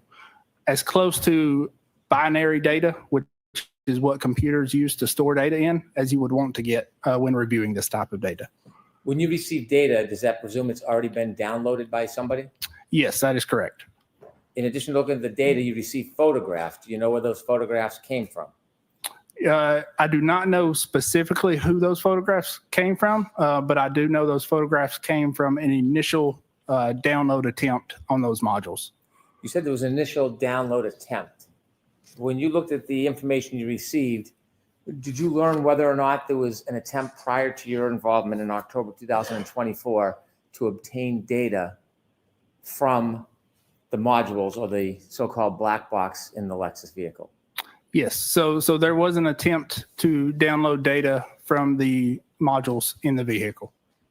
Did you understand whether or not there was a chip-off process, whether anybody attempted to take the computer chips off the computer boards and learn or download the data? Yes, there was an attempt to remove various chips off of the boards and read those chips individually. Did you have an opportunity to read any reports submitted regarding that earlier process that occurred before you even got involved? Not before I got involved. Well, sorry. Yes, I was able to read a report from a individual known as AG Speak about that process, that initial process. Did you learn who conducted, the name of the person that actually conducted the original process before you were involved in this case? Yes, I understand that person to be Miss Maggie Gaffney. You know generally when Miss Gaffney engaged in trying to download information from the computer boards of the defendant's car?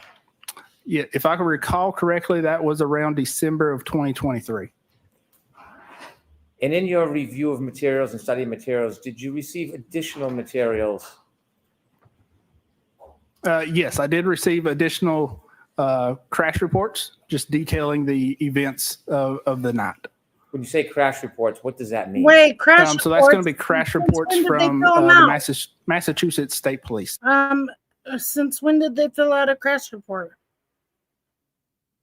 Is a crash report just a written report or is it data? No, it's just a report, no data. Did you receive any other reports from any other individuals or experts? No, not at that time. Did you later, over time, receive any more additional information during your studies? Yes, I believe so. And let me reference my report just so I don't misspeak. Let me ask for the court's permission before you do that. Sure, sorry. Yes. So I did, again, I reviewed a vehicle forensics report by AG Speak. I reviewed documentation that was identified to me as evidence review. A prior testimony of Trooper Garino. And I reviewed some surveillance videos as well as a report by Mr. Whiffen. When did you receive any study or reports from Mr. Garino? Do you remember? I do not remember exactly. Okay. Was it recently, some time ago? It would have been some time ago, probably late 2024 after we got involved. Last year? Yes. And how about Mr. Whiffen's reports? Mr. Whiffen's report, I believe I received in January of this year. In the video, do you know when you received any video? It would have been this year. I don't remember the exact dates. Was it last month, months ago? No, probably around January or February as well. Well, I take that back. It would have been early January, maybe late December. Okay. I want to ask you just generally so we have a general perspective on this. When you began your study, was there something specifically that you were looking for? There was. So specifically what we're looking for when we do a chip off on these vehicle modules, we're expecting to see one of two things: user data in a raw hexadecimal format or a file system where user data is stored. Were there certain events that you were focused on relative to the data in the defendant's Lexus? Sure. So there were specific events that we were looking for specifically. That would be including time-stamped ignition on events or power on events, as well as other data. Did you have any information or understanding that there were text stream events that you were to focus on? Yes, I did have an understanding that there were text stream events located in a airbag control module.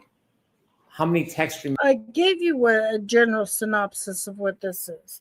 He's the guy that did the freaking forensics on the car's data, black box, whatever, right now. Events were you focused on? Two text stream events. Could you just generally characterize those two events? Sure. So one event has been identified as a 3-point turn maneuver, and the other has been identified as a backing maneuver. Now, the studies of those events, is that the role of the accident reconstructionist? Yes, it is. So then what was your role related to, your specific role related to those two characterized events, the 3-point turn event and the backing maneuver event? Sure. So within that text stream data, those events are documented with what's called a time count. So that's going to be a running timer from the time the vehicle powers on or the ignition comes on So that counter will count second. But I mean, your shit is all wrong because the stupid trigger point that you got was when her car was being backed up, a 3-point turn, backed up, and put on the freaking tow truck. But okay. Incrementally. And specifically, the focus was looking for any time-stamped data that would offer when that power-on event occurred. Don't show me. It makes me sad. Did you put together a PowerPoint presentation regarding your assessment of some of this case? Yes, I did. May I approach? Yes.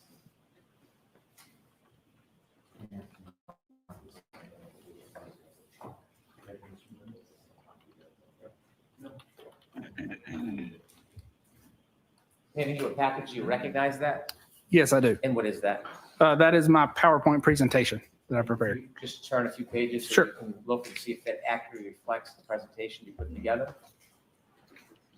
Yeah. Yes, it appears so. And does this reflect some of your study of this case? It does reflect some of the study in this case. Is it an entire comprehensive study of everything that you learned, or is it an overview? No, it is an overview. For the course permission, I would mark this for identification. I intend to use this with the course permission as a chalk. Okay, so we'll mark it for identification. Exhibit SS for identification.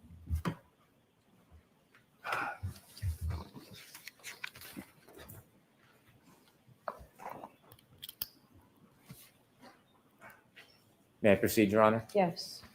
Sir, I want you to teach us a little bit about the computers in a motor vehicle. Is there one computer, like a black box in an airplane? No, so there's actually many, depending on the vehicle, there could be hundreds with very specific functions to what they're, what they're meant to do.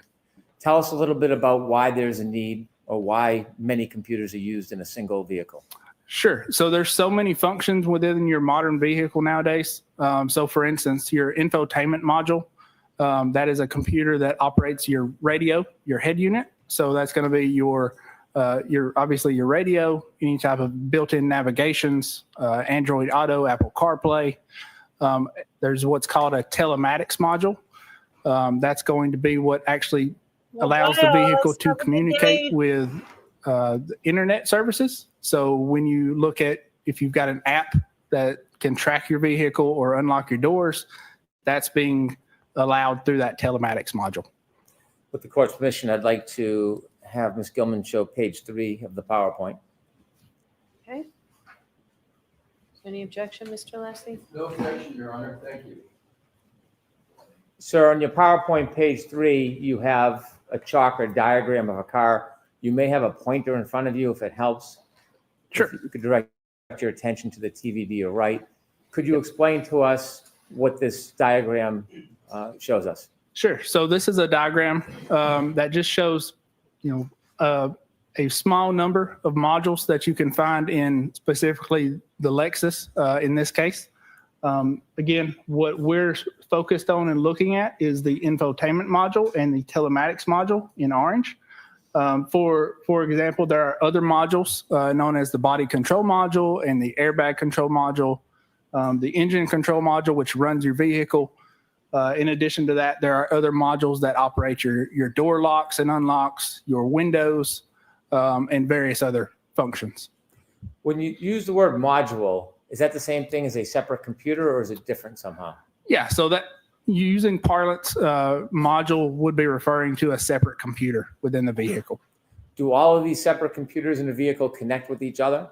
They do. So all of these modules are connected to one another, and they do communicate with each other.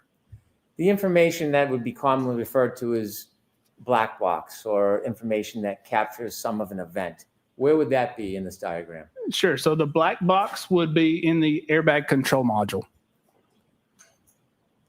And then as far as the radio system, you shared with us, that's the infotainment module? Yes. So the radio system is going to be, that data is going to be stored within the infotainment module. In the telematics module, specifically, what are we looking for there? Sure. So the telematics module, again, is a module that allows communication with internet services. So if you've got an app on your phone that you can unlock or lock your doors, that's the telematics module is allowing that function to occur. Do all make and model cars have the same setup as this diagram? No, they do not. It will vary. Does it vary from car maker to car maker? It does. It varies from car maker to car maker. It varies from trim level as well. Could two different cars from the same manufacturer, same style, could they have different components in those cars? They could, yes. Why is that? Sure. So during the manufacturing phase, depending on cost and other things, manufacturers will source these modules from different third-party manufacturers. So one vehicle may have a module from, for instance, LG Electronics. One may have a module from Denso. And depending on how those individual manufacturers implement that software and hardware, they may record and store different types of data. So from your experience, you've reviewed or you studied a 2022 Lexus, and then you see another Lexus, whether it's 2022, 2023. Would you be able to say you've seen it, you've already done it, or do you have to individually look at each car? Sure. So you would typically look at, and to correct, it's a 2021 Lexus. But if you want to understand what may be stored in a subject module, you would take an exemplar vehicle and conduct some testing to determine what is being recorded and how that data is being recorded. You mentioned that you were looking for time information or power on information regarding two events. Correct. Can we characterize those events as text stream events? Yes, we can. Do people sometimes refer to them as triggering events? Objection, Your Honor. Sustained. Are they often or sometimes referred to as something else other than a text stream event? They can be referred to as other things besides text stream events. Can you give us an example of what else they may be referred to as? Sure. So that would be triggering events. Why is it called a triggering event? Sure. So the event is actually created when there's a trigger, and those trigger thresholds will vary and could be for a number of different reasons. When a text stream event happens, or a so-called triggering event, what happens in the data? Sure. So when a text stream event happens, when that trigger is met, there is certain data parameters or data types that are recorded for a specific time frame. In this case, how many of those events were you looking at? Just one. When you mentioned time, I want to have you explain to us a little bit about time. You said there's a running clock. Can you explain that in a little more detail and simply what that means? Sure. So in what's recorded within the text stream events, I'll refer to as a running clock. Essentially what it is when the vehicle is powered on, this clock starts to run and it counts seconds from power on. So when you press the ignition on, this clock starts. And when there is a text stream event that occurs within that cycle or within that ignition on, that is recorded as the time that trigger occurred. Does that give an actual time, like when you look at your watch or you look at your cell phone? It does not give an actual time, yeah. Your Honor, pardon the interruption, the chalk remains on the screen. Okay, are you still reviewing the chalk? We can take it down if it pleases Attorney Alisi. Thank you. So you were getting back to the clock. You said it's like a running clock. Is that like a stopwatch? Yeah, that could be referred to as a stopwatch. Where is that running clock kept in the data? Sure. So that running clock is kept within the airbag control module. Is that the so-called black box part of the data? That is correct. With the running clock, how do you determine the actual time as it relates to, say, for example, your digital watch or your iPhone or another clock? Sure. So in that instance, you would need to have an event that occurs, such as a power on event with a timestamp to reference back that running clock. When you got involved in this case and you looked at the information that was previously downloaded by Ms. Gaffney, was there any data regarding power on, power off to mark that time? From the initial download, there was not. When you involved yourself in your study, what was your primary focus as far as information you wanted to get and why? Sure. So primary focus when I initially got brought on was to look at the modules and see if there's any data that was not recovered.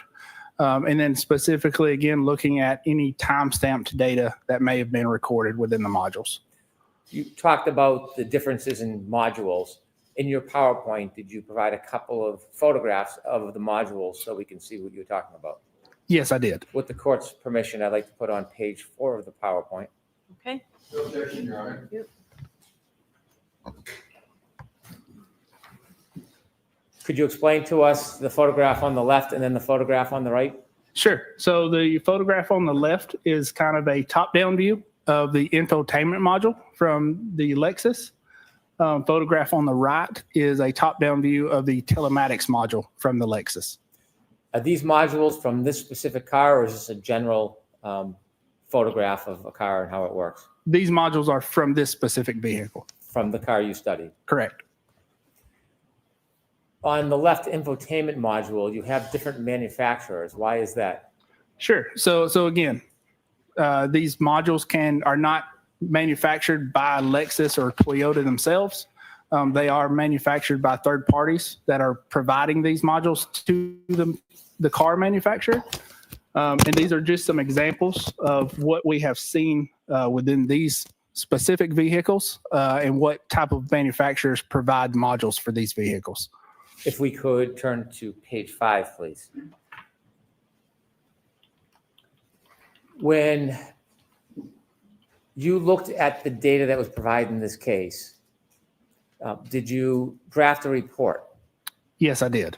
Your initial impressions, can you share with us what your initial impressions were? Sure. So initial impressions were that data was missed from the initial download. What type of data do you think was missed, or did you conclude was missed from the initial download? Sure. So that would be, essentially all of the user data was missed during that initial download. How did you conclude or come to the opinion that data was missed on the initial download?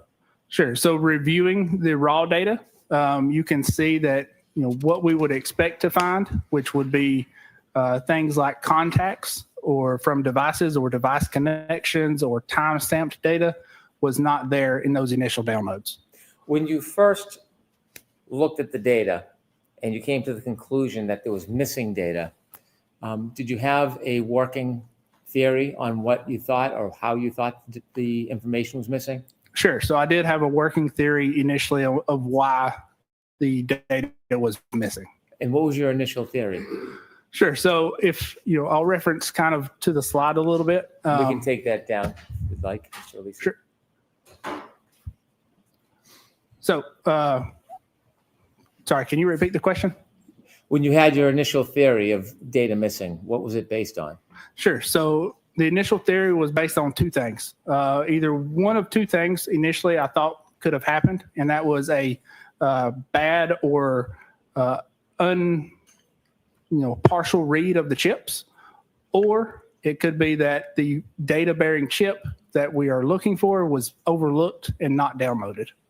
When your first thoughts were that this was a partial read of chips, was there anything about the chips when you looked at them that you concluded or came to an opinion on? Sure. So initially, when I was reviewing the data and reviewing the part numbers on the chips, we can see what, how much storage is on each chip. And that can kind of get complicated, but essentially what we're looking at is data stored as either bits or bytes. That is represented as a capital B or a small lowercase b. So initially, upon reviewing the data and with the assumption that a competent examiner would not miss a chip or a device or, data bearing chip on the board, I misinterpreted and wrote a lowercase or a capital B when I should have wrote a lowercase b in my notes, which led me to believe that there was a partial download of those initial chips. Now, as a forensic analyst, do you rest on your initial impressions or do you go through a continued process? No, so I do not. So just like the scientific method, if you have a working theory, you then review and research to either prove or disprove that theory. And did you engage in that scientific process in working theory? I did. And how soon after you wrote the report did you realize there may be another source of the material? Sure. So, I'll clarify a little bit. That initial was not a report; it was just a protocol that was proposed. But I believe that there was a supplemental protocol written within a week or two of the initial protocol. And when you used the scientific method and studied the theory that you had, what did you decide or what did you learn? Sure. So upon further review and research, I discovered that there was a SD card or a micro SD card that was on the circuit boards of one of the modules that was never looked at. Now, you weren't present at the original process? That is correct. When you looked at the modules, those computer boards, did you notice anything about them that happened during the original process? Sure. So I did notice during the chip off process, what you do to take these chips off is you apply heat to them. So that essentially liquefies the solder, which is a low temperature metal that connects the chips to the board and makes those connections so the board can communicate. And there was some damage caused from that initial chip off. And again, why would you take the chips off a board if they're already attached? Why would you need to do that? Sure. So when you don't have, typically if you think about downloading data from your cell phone, you have a USB port on your cell phone that you can easily plug that into a computer. That's not the case with vehicle modules. So you have to remove these chips from the board, and then you've got programmers or readers that will read the data from these chips. Did you have a chance to study the boards that were already accessed during an earlier chip-off process before you got involved? Yes, I did have an opportunity to study some photographs of the boards. Could we have page 14, please, Ms. Gilman? Any objection, Mr. Lewis? No objection, Your Honor. Thank you. Okay, if we could turn to page 15. Tell us what this is, please. Sure. So this is the infotainment module that you saw earlier. This is just two photographs during the disassembly process of taking that module apart. Could you zoom in on the right photograph, Ms. Gilman?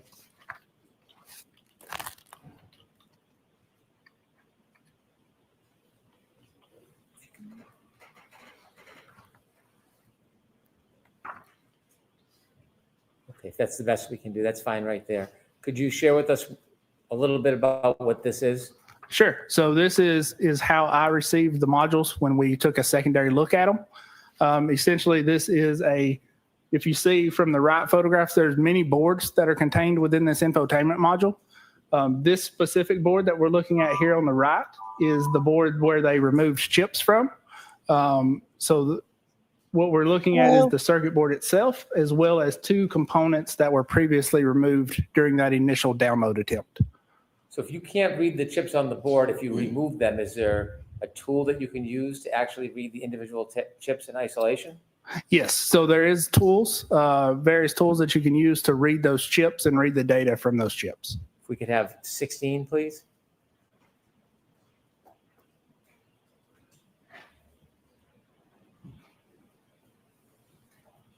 Can you tell us what you see here? Sure. So what you see here is two of the components that were initially removed from the board during that first download attempt.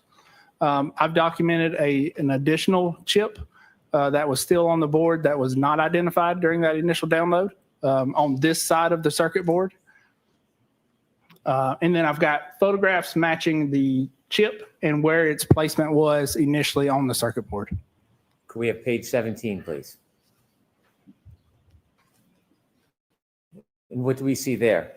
Sure. So this is some of the damage that occurred to the circuit board itself during the initial chip off download attempt. Do you have a pointer on the stand? I do. Yes. Could you show us what the left photograph point out what you mean by damage? Sure. So right here on the left part, you've got these two highlighted blocks. So what this is if you remember back to the last slide, the larger chip that we were looking at, this is directly underneath that. So when you're removing that larger chip, what you're doing is you're applying heat to it. If you apply too much heat during that, chip off process, the underside of the board will actually heat up, and you'll have chips fall off of the underside of the board. So that's what's occurred here on the left side. On the right side, as you heat up these chips, if you're not careful as you pick them up off the board, you can displace other components, and that is what you see right here in this highlighted box here is a small passive component that has been displaced where it should be parallel. What is the risk of damaging components when they're taking off the board during a chip off? Sure. So the risk of that is causing damage that could be internally that we can't see. And if you want to put the chips back on the board and assemble everything back together, it may not work appropriately. In addition to seeing the damage with your eyes on these photographs, do you look at data when you engage in the analysis whether or not you think data is missing? Yes, I do. Could we have page 6, please?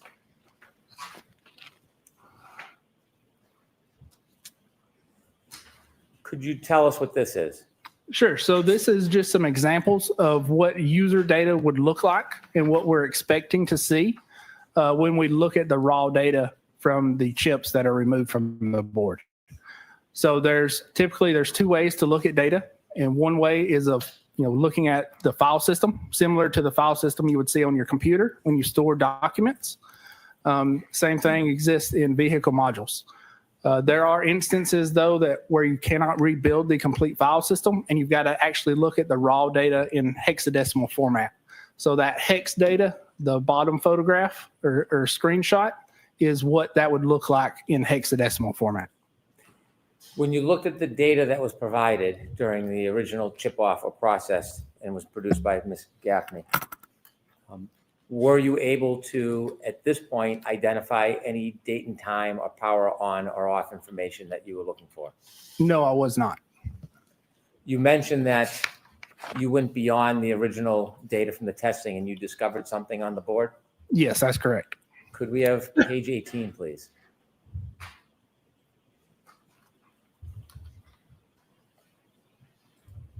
Tell us what you found. Sure. So this is a micro SD card that I identified on the subject vehicle and later validated that existed on an exemplar vehicle as well. Could you use the pointer? Sure. I know there's a red square, but I want you to describe for us what you saw and what that meant to you. Sure. So if you look at this side of the circuit board, obviously this is a zoomed in view. But what you see is this kind of underneath the SD card is a silver casing. That is the slot that the SD card would go into, similar to the slot you would have on your computer. And again, what we're looking at is the SD card, just both sides, top and bottom. You had mentioned earlier that when you looked at the data, you believed that there was data missing. When you found this SD card and discovered this, what did you conclude? Sure. So at that point, I concluded that the data that we were missing was most likely stored on this SD card. Did it appear whether or not this SD card had ever been removed from the board? No, it did not. Did you receive any information that this SD card was ever studied or downloaded? No, I did not. Could you just take this board and put it back in the car and use software to read it? There are instances where you can do that. For this vehicle, though, we could not. Why couldn't you? Sure. So there are commercial forensic tools that are available for vehicle systems. One of those tools is referred to, or is called Burla. Burla is a company that writes hardware and software, or develops hardware and software that pulls data from vehicles in a user-friendly way, so that non-technical people can gain access to this data without having to go through the steps that we did in this case. When you discovered this SD card and had your hypothesis that there may be data on it, did you have concerns about simply removing the SD card and trying to read it? Yeah. So anytime you see an SD card on a vehicle module, in the past, there's research and there's documentation of finding these SD cards. Most of the time, they are what's called Command 42 locked. So what that means is there's a lock put in place. So if you take this SD card out, plug it into your computer is not going to recognize it. So the SD card is actually looking for a passcode from the vehicle itself to unlock it and allow access to the data. What if you don't have that passcode? Sure. So when you don't have that passcode, there are ways around that lock. Specifically, if we look at the left photo, you can see there's a lighter shaded black area on the SD card. What that is it's a protective covering that is covering some what's known as technological pads, and those pads allow access to reading the data and bypassing that lock. Is gaining access to an SD card on a board like this a simple process? It is not a simple process. Are there a lot of advanced studies on it? There are advanced studies on it, and it is a in-depth process to recover this data and interpret it. Are there any concerns that you had about spoiling or destroying the data if you tried to access the SD card without a passcode? No, not that I'm aware of. There's no documentation or research that suggests you would spoliate or lose data by bypassing that lock. Were you concerned at all in trying to get the information from the SD card about the process of it? Yes, I was. Why? To get data from this SD card, we suspected that the user data that we were expecting was on this card. So in order to validate that user data existed on this card, we processed and went through a set of testing and validation on an exemplar vehicle. What's an exemplar vehicle mean? Sure. So an exemplar vehicle is a 2021 Lexus LX570 that is as close to the same trim and features that the subject vehicle was. We could take that down now, Ms. Gilman. Why did you want a similar but very separate vehicle to do testing before you tried to crack into the SD card? Sure. So, it's kind of multiple reasons. First, to validate that the process that we're theorizing to recover data is viable. But also, this is a vehicle that there's no documentation on as far as, the data that is stored and the data, how it's recorded and what it, means. So as well as, being able to validate that process, we also wanted to do testing and create some of our own data and known data sets on a vehicle so that when we got the data, we were able to look at it and compare it to our known data sets, and we were able to validate and correctly interpret what that data means. Mr. Brennan, why don't we take our break right now? Yes, Your Honor. All right, folks, we'll take a 15, 20-minute break. Okay, thank you. All rise, please. Jurors, close your notebook. Follow me. You are muted.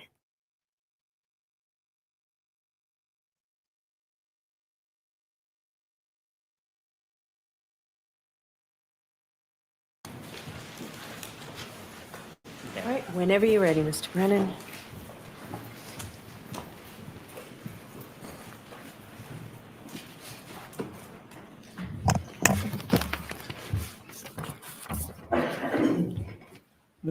Mr. Burgess, when we left off, we were talking about an exemplar vehicle that you were using for tests and studies. If we could put up page 9, please, Ms. Gilman. Could you tell us what this is, Mr. Burgess? Yes. So this is the photographs of the exemplar vehicle that we conducted testing on. So again, it's a 2021 Lexus LX570. And the reasoning that we did this testing was, again, to validate that the user data that we were expecting to see was stored on that SD card.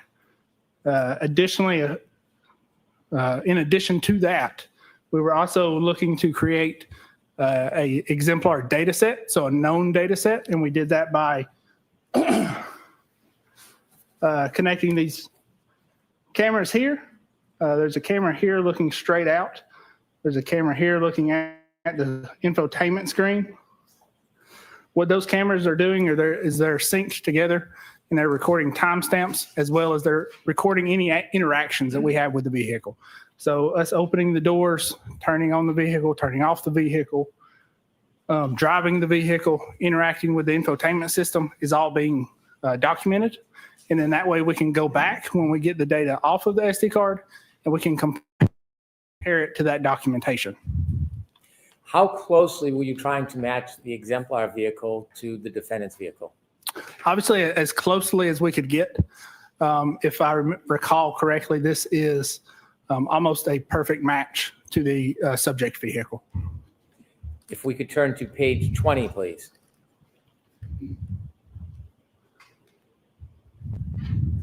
Tell us what this shows. And Ms. Gilman, if you could you focus in on the top gray and white line part, if you could?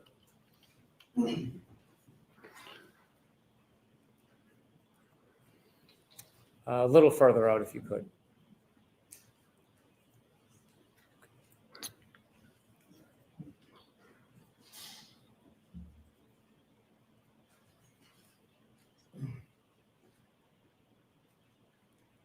We'd like to see all 3 rows if possible. And if not, we'll do it from a further view. Okay. Could you share with us what this slide represents, Mr. Sure. Burgess? So this slide represents a comparison between the exemplar data and the data from the subject Lexus. In this comparison, we're looking at navigation system software. So that's going to be the infotainment system software. There's a number of different softwares running on this infotainment system for various functions. So you can see here there's a firmware version for the Wi-Fi functionality as well as the OS version, the audio, the DVD function, and I believe there's a section for the CD or disc version. So what we're looking at is we're looking at the software versions that are running on the exemplar. We're comparing that to the software versions that are running on the subject, and those match. So we would expect to see the user data to be stored in the same way. Is it common that an exemplar vehicle will match the focused vehicle exactly like this? Yeah, so I wouldn't say it's common or uncommon. I have seen it in the past. A lot of times with your newer vehicles, you'll probably notice some of them tend to update more often than others. For this one, it looks like the Lexus doesn't update quite as often. So we are able to see that the software versions are the same. If we could take that down, please. And if you could remind us before we go into your findings in that SD card that was left behind. What was the most important thing you were looking for as far as data on that SD card? Sure. So the most important thing we're looking for is time-stamped data, specifically related to power on or ignition on events. If you were to find time-stamped data for power on, power off ignition events, how would you use that? What would you use that in unison or comparison with the information that you already had? Sure. So we would use that in comparison with provided surveillance videos to compare and see how accurate those timestamps are and how consistent they are, specifically on the night of January or the morning of January 29th. When you analyzed the SD card, did you get viable information? Yes, we did. What information did you get? So we've got a couple different data types. We got contact lists from some of the connected devices, as well as serial numbers and phone numbers associated with the connected devices, call logs, and then power on and power off events. Was your focus on one particular aspect of that data? Primarily, the focus was on the power on and off events. And did you find information regarding power and power off events that could date and time? Yes, we did. If we could have number 29, please. 30. Can you share with us what you found? Sure. So this is some screenshots from our exemplar testing. So again, these are from those cameras that I pointed out earlier. What we see when we go back and review this camera footage is we see when I press the ignition on button, there is actually a logo that appears on the infotainment screen as it's booting up. That time that logo appears on the screen is associated with a time that we see in the raw data and that's in the hexadecimal data that is very small, so it's kind of hard to see. But essentially what you have is you've got a date and you've got a time in UTC, and then you've got a identifier that suggests that the vehicle's been powered on. So we've got 4 of these tests that we can kind of compare back to and determine that this is the time that the infotainment system powers on and that first logo screen appears. And then through testing, we can identify that that is approximately ignition on is approximately 3 seconds before that timestamp. So do I understand if you press the button to start the vehicle, there's a 3-second delay before the actual vehicle starts? Correct. So not the actual vehicle starting. So you press the ignition on button, there's a 3-second delay in when the infotainment system powers on. Is there any way, Ms. Gilman, to focus in on one of those 2 photos? Can you tell us what this information is? Sure. So this is those camera angles. And what you see is I'm pressing the ignition on at this time. In that second photo on the right, you'll see that this is specifically approximately 3 seconds after I press that ignition on, and you see the Lexus logo appearing on the infotainment module. Let me ask you something about the clocks while we're here. You see a local time on there? Yes, I do. Is that local time measured by a particular clock system? Sure. So that's measured by our reference equipment. So we're using what's called VBox equipment to capture these videos. So here, that local time is actually UTC time. So it's not actually local time for this area. So that could be a little, that could be an error in how that's reporting.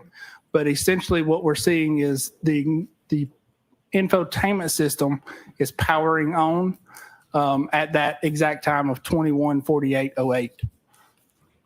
And this was for power on. Can we have number 31, please?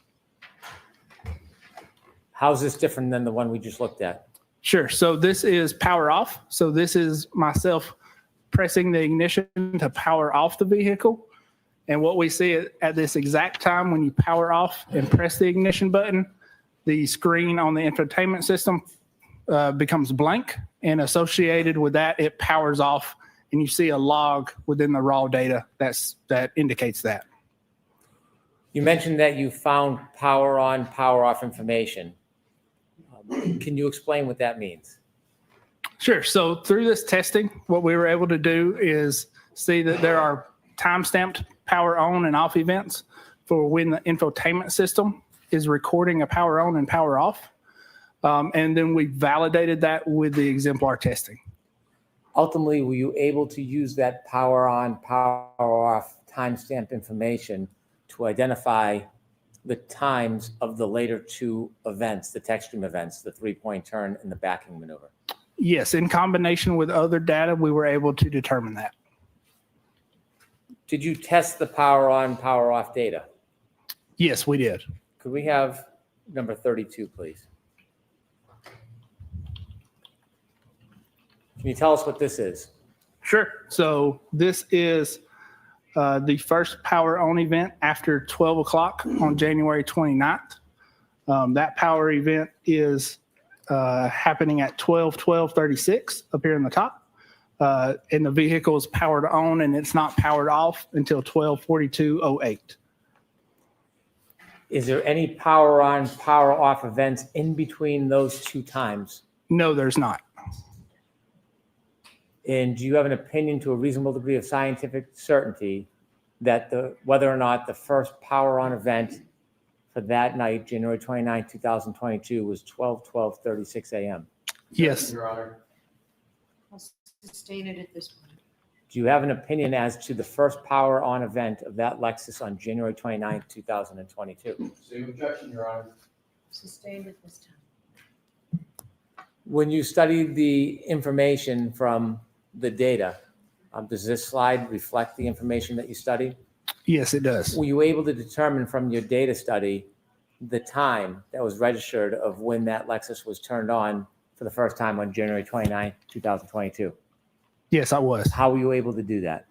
Sure. So through our exemplar testing and determining that those timestamps are accurate to when the vehicle was powered on, we are able to say that this power on event is the first power on event of January 29th after 12 a.m.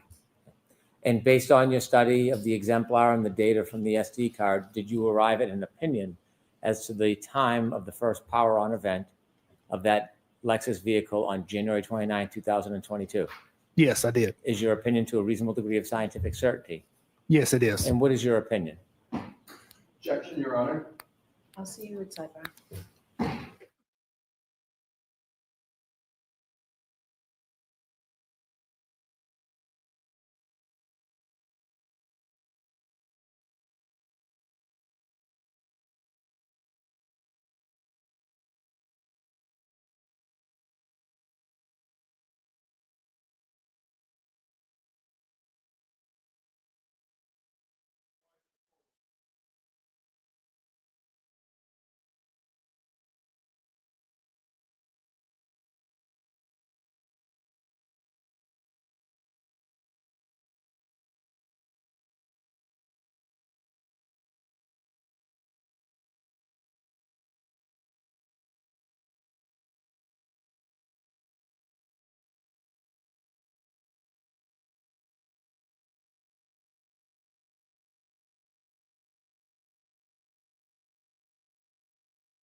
Mr. Burgess, could you explain for us how you can identify the power on event from the data that you discovered on that SD card that was left behind? Sure. So through our exemplar testing, we can identify a power on event, which is depicting the time the logo on the infotainment system comes on, and then the time the infotainment system goes blank. So that is representing a power off event. And then we can reference that back to the ignition on, which occurs approximately 3 seconds before the power on, the infotainment power on event. Is this a methodology that is used in your standard of practice? Yes, it is. And have you used this type of methodology before? Yes, I have. Is it a methodology that is regularly accepted in this type of analysis? Yes. So this is a methodology that is regularly accepted in the digital forensics community. And it is a process of testing and then validating. How does that process further validate the accuracy of the times that you are registering and finding? Sure. So through that testing, we are able to validate that accuracy. And through that testing, we've got 4 tests that represent a power on event and 2 tests that represent a power off event. In addition to that, we are comparing that data to surveillance video with timestamps as well to show the consistency. When you engage in your testing, you said there was 4 test runs or examples. Did you analyze it to see how, in fact, accurate it was? Yes, I did. And how accurate was it? It was accurate to the second compared to our reference clock. And when you actually take the data from that SD card, how do you interpret it? How do you get it from a piece of plastic with metal on it to actual numbers and data? Sure. So the process of that, again, is we're making connection to those technological pads on the SD card, and we're pulling that raw data. Once we have that raw data, there's a few processes we have to go through to make that raw data interpretable. So those processes are what's called XOR scrambling. So when data is stored on an SD card, there are two components to the SD card. There is what's called the NAND component, and then there's a controller component. The controller component is where that, if you remember, that command 42 lock is located in that controller component. So what we're doing is we're bypassing that controller, we're accessing that NAND, and then we're using forensic software to determine and interpret the XOR scrambling that is put in place on that NAND so that we can take that scrambled data and be able to read it and interpret it, as well as what's called error correction code. So NAND devices are not, they're not great at keeping voltages accurate like they should, and that's just based on how the architecture and how the NAND components are manufactured. So what the manufacturers have done is they've put in place error correction code to correct any bit errors within that data. So what we've done is we've identified the error correction code and the XOR scrambling using software known as Resolute. That software, again, is hardware and software that we use to access that data and process it and interpret it. From there, we can take that data and we can review it in that hexadecimal format. And based on that methodology and that process and that study, were you able to extract the data from the SD card and identify the first power on event of the defendant's Lexus on January 29th, 2022 to a reasonable degree of scientific certainty? Yes, I was. And do you have an opinion about what time that Lexus, the defendant's Lexus, was powered on December 29th, 2022 for the first time? Yes, that would be approximately 12/12/36. Is that to a reasonable degree of scientific certainty? Yes, it is. On your chalk on the screen, is the power out event, is that the same as your interpretation? Yes, it is. The 12/12/36 a.m. time, what time clock is that based on? Sure. So that's based on the internal clock in the Lexus. The clock in the Lexus, is that a universal time, or do clocks on different devices run differently? Sure. So it's not a universal time. Clocks on different devices run differently. So if you've ever noticed that your microwave clock is not running in sync with your iPhone, the same thing is occurring here. Even though the Lexus clock is communicating back and forth with the GPS satellites and other things, the clock is still not synchronized perfectly. So you would not expect this clock to match up perfect with other devices. When you're considering two very different or separate devices, if the time is different, what would that be called? Sure. So that would be called what's called a clock variance. I want to get into that later, but I want to finish what we have in front of us now. Sure. In addition to identifying the first power on event of January 29, 2022 of the defendant's Lexus at 12/12/36, were you able to identify the first power off event of that same Lexus for January 29, 2022? Yes, I was. And that was at 12:42:08 approximately. Did you use the same methodology and vetting that you did and testing that you did with the power on event? Yes, I did. And do you have an opinion if that time is accurate to a reasonable degree of scientific certainty? Yes, I do. And what is that opinion? So that opinion is that time is reliable to the second as far as the Lexus clock is concerned. What is the graph on the bottom showing us? Sure. So the graph is just a graphical representation of the same data representing the power on event on a timeline at 12/12/36 and the power off event at approximately 42:08. When you're looking at times, power on and power off events to date and time it, are you obtaining that information independent of other outside information? Yes, I am. Is the data simply the data, or does something affect it? Sure. So no, the data is simply the data. So when we get the data, we can compare it to outside sources or external sources to verify that it's consistent with other sources. But the data does not depend on any outside sources. Do you oftentimes use outside sources to vet or test the data, even though it's totally separate concept? Yes, I do. After this power on, power off event, when you studied the data from the SD card using the same methodology and technique, did you find any other subsequent power on and power off events for the defendant's Lexus on January 29, 2022 after this event? Yes, I did. Can we have slide 33, please? Mr. Burgess, can you tell us what the next event is that you found in the data? Sure. So the next power on event occurs at 5:07:46. That's this top timestamp here. The infotainment system records a power off event after that at 5:46:20. And what we have here is we've got surveillance video that was provided that depicts the approximate time range that those two events happen. So these videos do not capture the actual power on or power off event, but they occur around the same time frame and they are consistent with one another. The power on event time that you've listed is 5:07:46. Where does that time come from?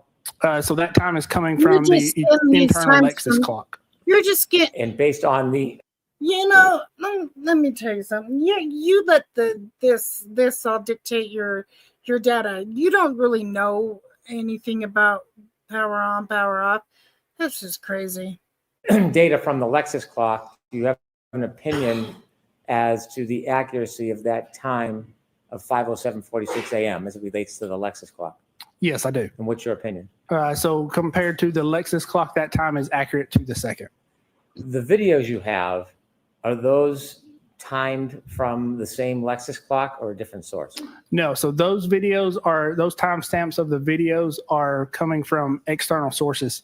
In the example of these videos, I believe that is a Ring camera. Why would you try to vet the timestamp that you've identified to the second from the Lexus clock with another item, including a video that uses a different clock?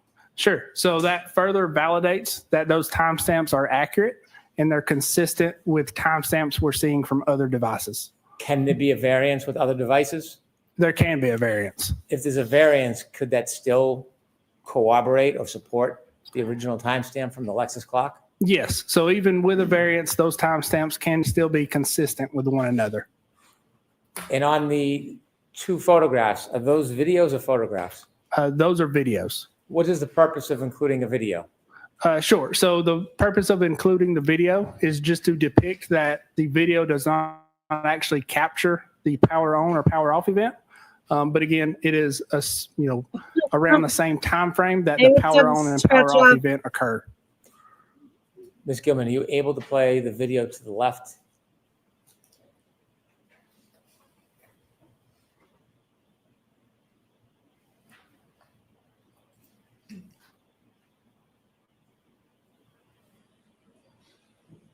But it didn't record this now, did it?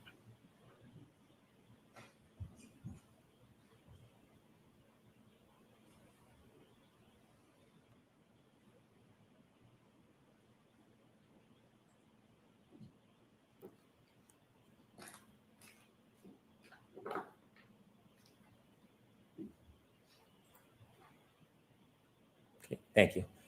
What about that video vets or corroborates the 5:07:46 Lexus time on the power on event? Objection, Your Honor.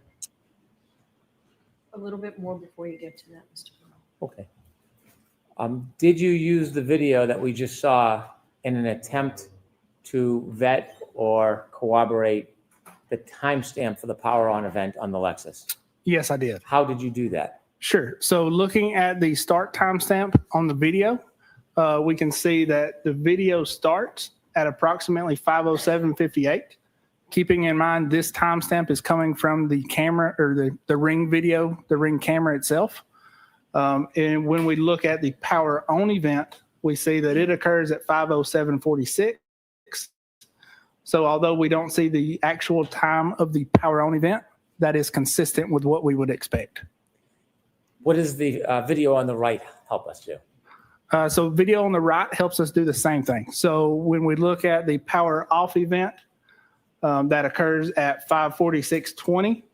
Again, when we look at the Ring video on the right, that start timestamp of that video is 5:46:29. So again, we missed the power off portion of when that occurs, but that is consistent, again, with what we would expect. Could we play the video on the right? If you can enlarge, that would be helpful. If not,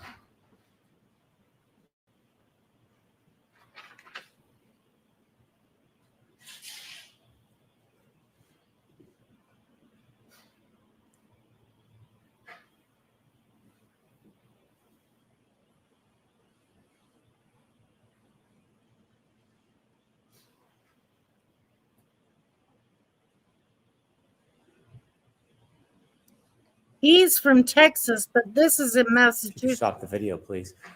Mr. Burgess, you see the lights are on that vehicle? Yes, I do. Okay.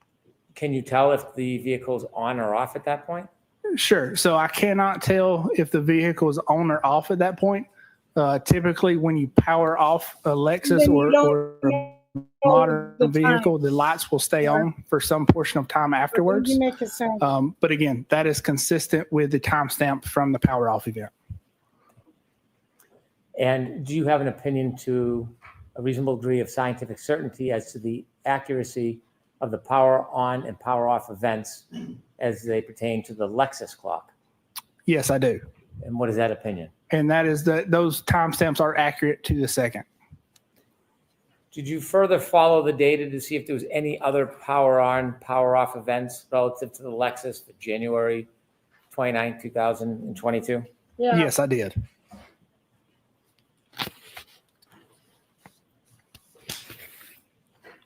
Could you take us to Exhibit 34, please?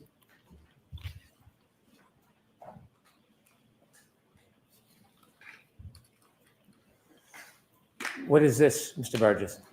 Sure. So this is the next time that the vehicle is powered on and subsequently powered off.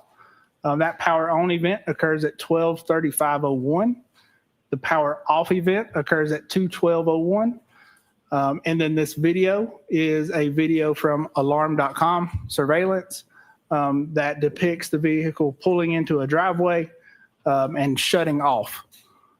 So when we look at the video and we watch the video, you can actually see at 2:12:01 in the video timestamp that the windshield wipers stop moving and the vehicle's suspension begins to lower, indicating that the ignition button has been pressed.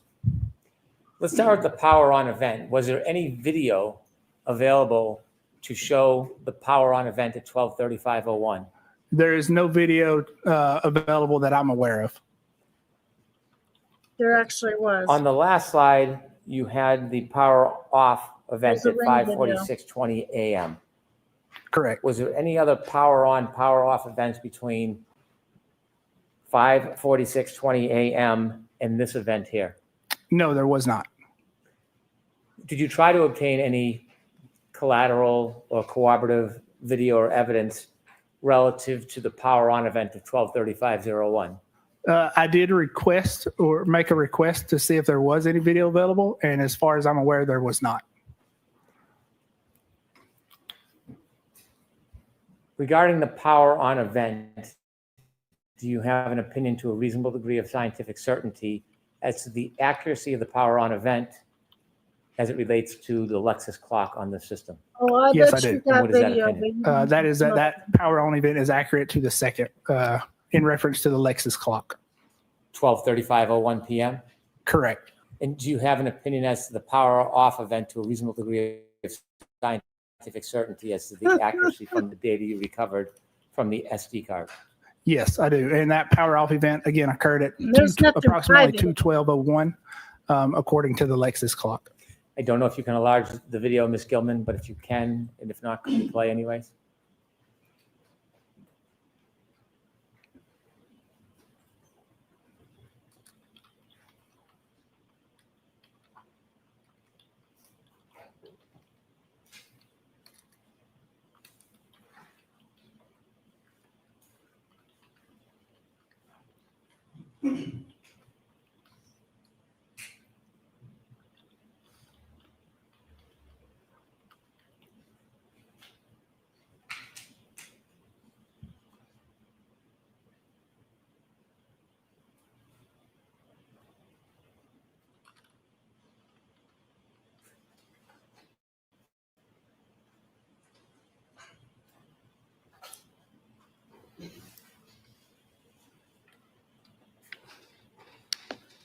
Thank you. And could you explain for us the graph on the bottom of that exhibit? Sure. Pardon me, of that diagram.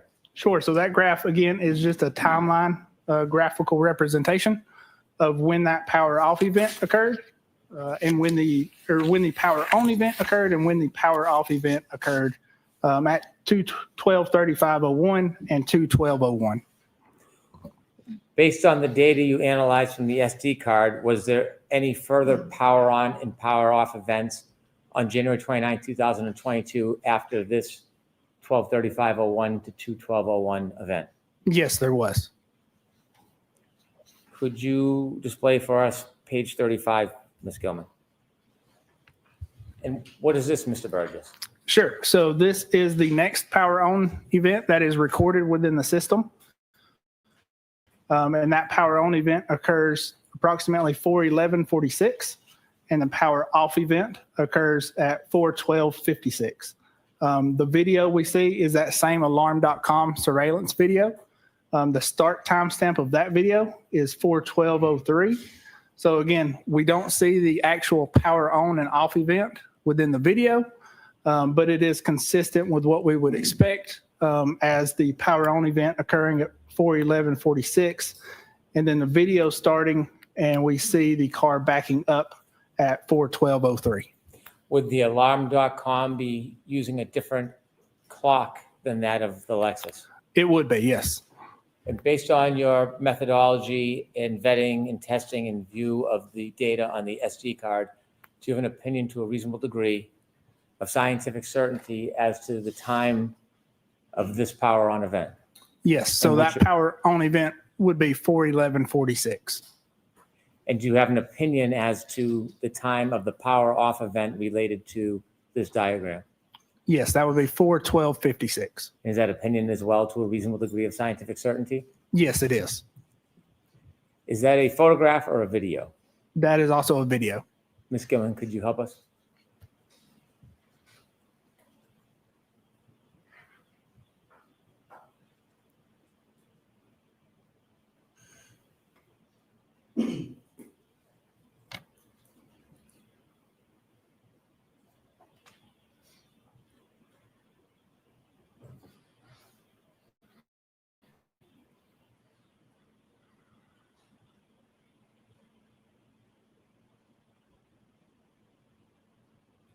Mm-hmm.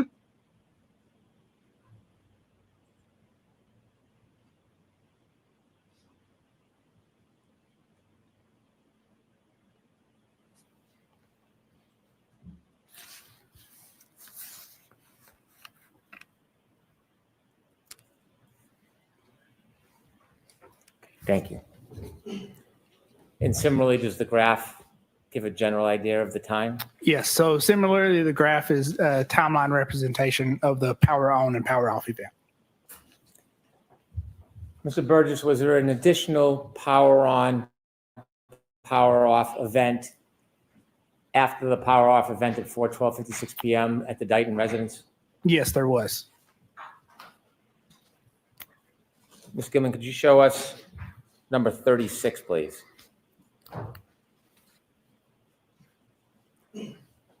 Mr. Burgess, could you take us through this one? Sure. So this is the next power off or power on event that occurs. And that power on event occurs at 5:34:51 p.m. The power off event occurs at 5:36:42. Again, the video that is associated with this does not show the power on or the power off event, but it shows the time just before the vehicle is arriving to this location on a tow truck. And that would be consistent with the vehicle then being powered off and backed off of the tow truck at that time. And based on your analysis of the data, do you have an opinion to a reasonable degree of scientific certainty what time this power on event took place? Yes, and that time would be 5:34:51. And that's according to the internal Lexus clock? Yes, it is. Do you have an opinion to a reasonable degree of scientific certainty when this vehicle was then powered off?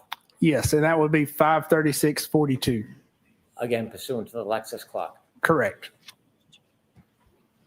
After this event at 5:34:51 p.m. to 5:36:42 p.m., when you studied the data, were there any other power on or power off events for this Lexus vehicle on January 29, 2022?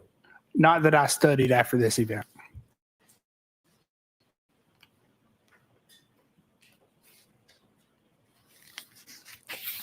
Could you take that down, please?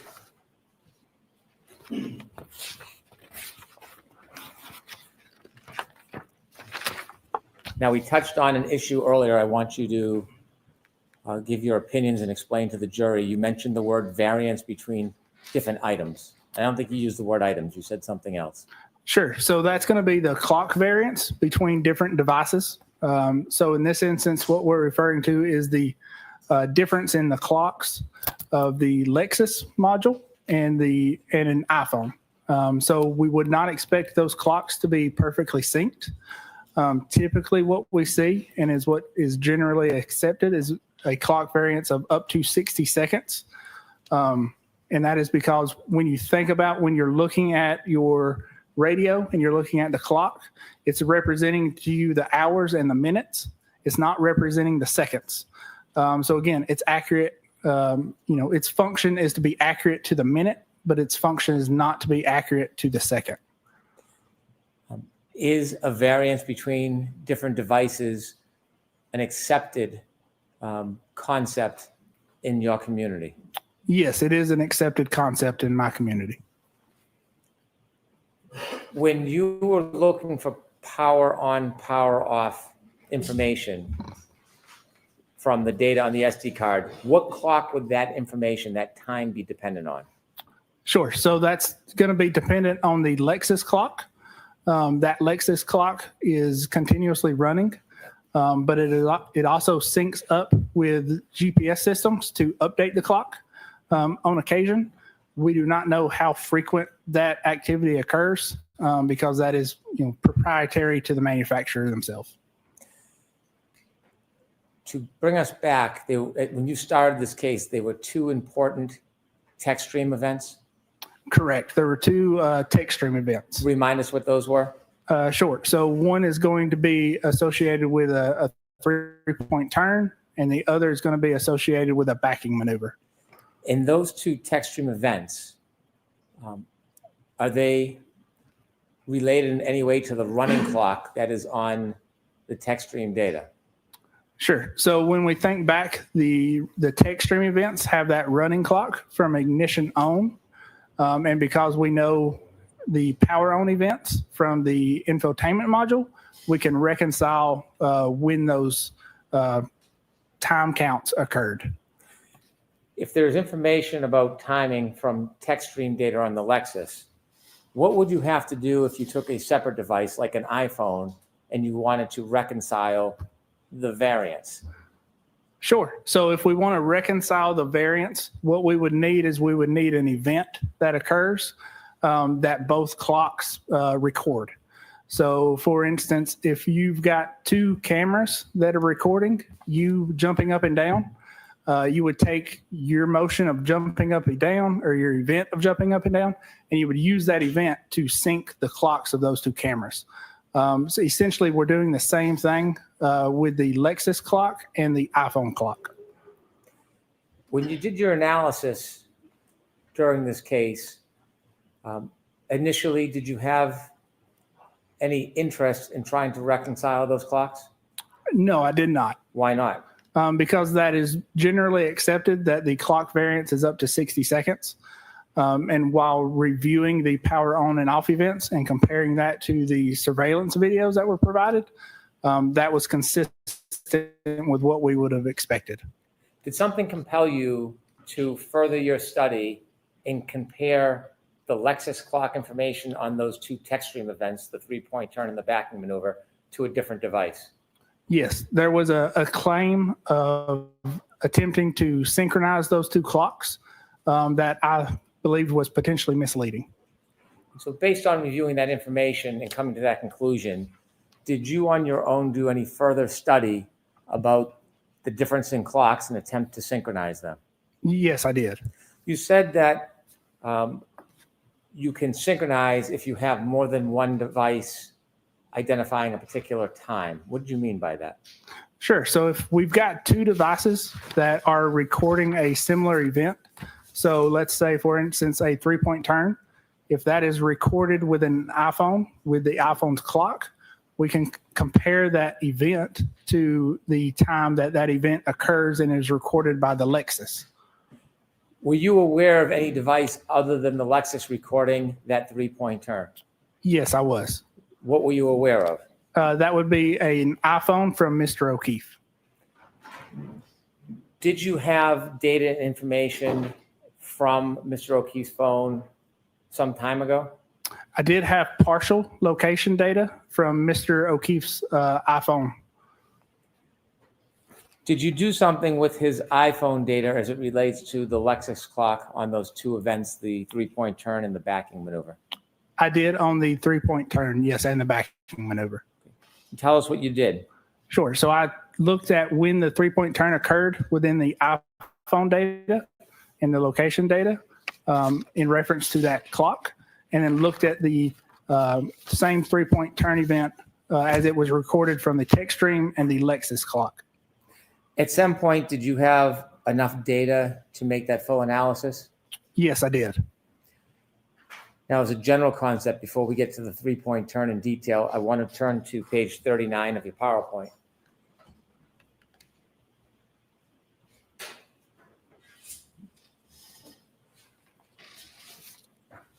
I'm sorry, if you could turn to page 38, please. Okay. Can you explain to us the concept of synchronizing clocks? Sure. So this is kind of a graphical representation of how to synchronize a clock. So essentially, like I said, we're taking a event that occurs. In this instance, it's a 3-point turn. We have data where that 3-point turn is recorded within an iPhone. And we have data where that 3-point turn is recorded within the Lexus. Those events have clocks associated with them. So in order to reconcile the difference in those clocks, we are comparing the clock times for the event from each device and moving or adjusting the clock for one compared to the other. In addition to specializing in data and computers and cars, you also mentioned that you specialize in mobile phones? Yes, I do. Did you use your experience in your training and your education to analyze the iPhone data from Mr. O'Keefe's phone as it related to the information from the Lexus vehicle? Objection, Your Honor. Can you answer that, yes or no? Yes. Just answer yes. Yes, You did? I did. Okay. Did you see what type of information was being stored on Mr. O'Keefe's cell phone as far as location data? Objection, Your Honor. I'll allow that. Yes, I did. In reference to location data, Mr. O'Keefe's iPhone is recording timestamps, GPS position, speed, and heading. So heading is going to be the direction that the iPhone is facing. Was there any particular application that you were aware of that he was using? Yes, as far as I'm aware, he was using the Waze app for navigation. Could we have number 39, please? Could you tell us what this shows, Mr. Burgess? Sure. So specifically what we're looking at within the location data is a 2-minute window. So that 2-minute window we see here graphically plotted on a map. And we see, it's hard to tell, but you can see a white dot, which is the center of a radius for a GPS position. The orange circles are the horizontal accuracy for each one of those positions. And then down here, you can see a black line that is coming off of each GPS position that represents the heading or the direction that the iPhone is facing. You mentioned you had some materials from Mr. Whiffen.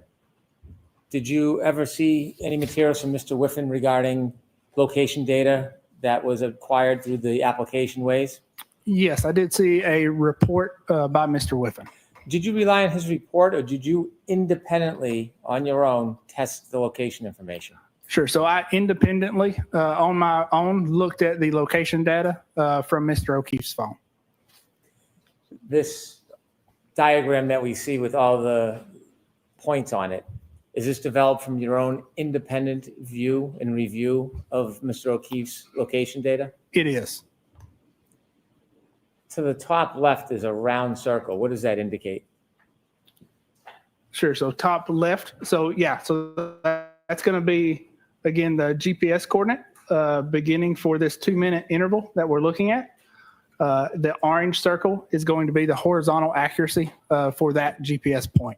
And then bring us down and up to the left. There seems to be a bigger circle on the top.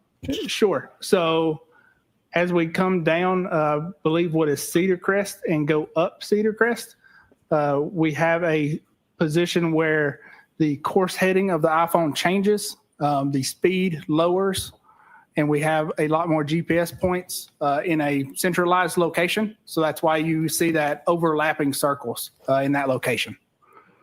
When you're following and analyzing Mr. O'Keefe's location information, does this in any way relate to the first of those two text stream events that you originally were focused on? It does relate to the first text stream event, which identifies a 3-point turn. And again, although you're not an accident reconstructionist, do you know if there's data that was captured regarding this 3-point turn as far as an event? Yes, I'm aware of data that was captured during that 3-point turn event.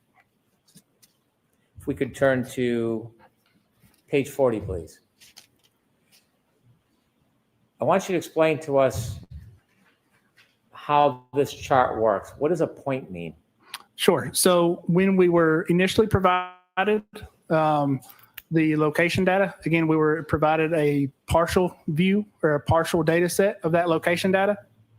And within that Excel spreadsheet that data was provided in, it was identified as GPS points. So what we've got here is we've got the partial data along with the full data set that I was provided later on. So we've got a couple columns here. So we've got point, which is GPS point from that partial initial data set that I was provided. We've got timestamps. So these timestamps are every second. With every second, there is a latitude and a longitude recorded, as well as a horizontal accuracy, a speed, and again, a course heading. When you looked at data point 154, is there a time ascribed to that? There is a time described to that as 12:23:58.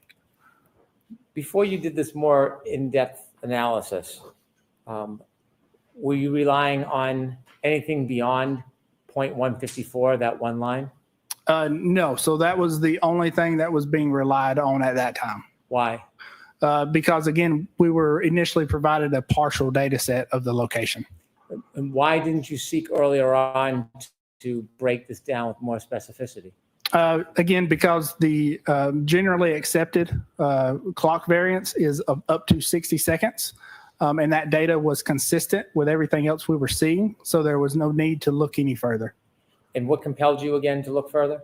a claim of misinterpreting and a misleading calculation trying to adjust these clocks.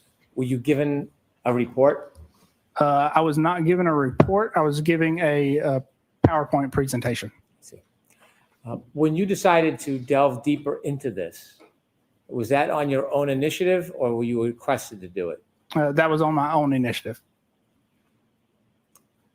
Now, rather than simply relying on point 154, what does breaking it down with all of the times and numbers between the green and orange do for your analysis? Sure. So breaking it down, we can see between the green. So the green highlighted in green is position or timestamp 12:23:59. What we see happening before that time is the speed is pretty consistent between 15 and 8 miles per hour. The speed starts to drop at that point. And if we look at the course heading, we can see that the course heading before that time is pretty consistent as well, between 339 and 348. So that is, at position or at time 12:23:59, the speed drops and the course heading changes from, approximately 360, so straight north, to 284, which is in a northwesterly direction. After that time of 12:23:59, the speed recorded is 0. The course heading is 352. And at time 12:24:07, you see the speed pick back up and the course heading is around 179 degrees. So it's going to be in a southern direction. So based on this information, we can tell that the vehicle between 12:23:59 and 12:24:07 made a 3-point turn maneuver, changing from the northern direction of heading to the southern direction. Is this data generated from Mr. O'Keefe's phone or from the Lexus? Sure. So this data is generated from Mr. O'Keefe's phone.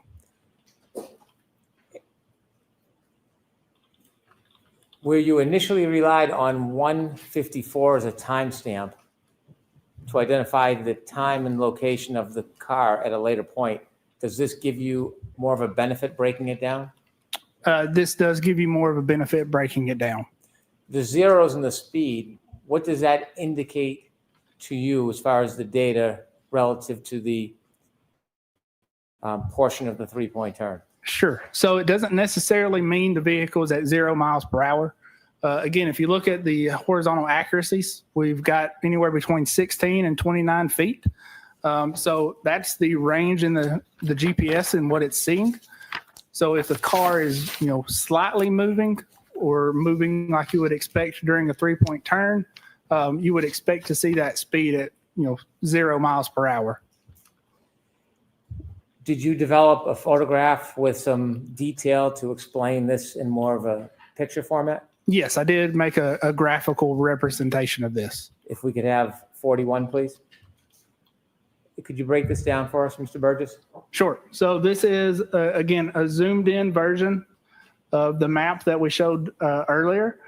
And what we've done is we've cleaned out or just removed, for the sake of simplicity, the other points leading north to this point and the points leading south. Those are going to be those 0 mile per hour indications. So what we're looking at is the heading change and that speed change, which occurs at 12:23:59. And you can see the heading change from the black arrow leading off of the center radius of the GPS position. And then at 12:24:07, you see the heading change to a southern direction. And then the other GPS points are consistent with the vehicle moving southbound on Cedar Crest. So the claim that you analyzed, did that actually compel you to analyze and identify a more accurate variance than you originally had? It did. So that doesn't make no sense. And do you have an opinion to When a did reasonable you back degree of up into scientific him? Over certainty here? what the variance is That doesn't between the make no clock damn on the sense. defendant's Lexus on January 29, 2022 and Mr. O'Keefe's cell phone on January 29, Where 2022? should it back up in? Yes, I do. And to a reasonable degree of scientific certainty, what is that variance? Objection, Your Honor. Sustained. Need a little more, Mr. Brown. Okay.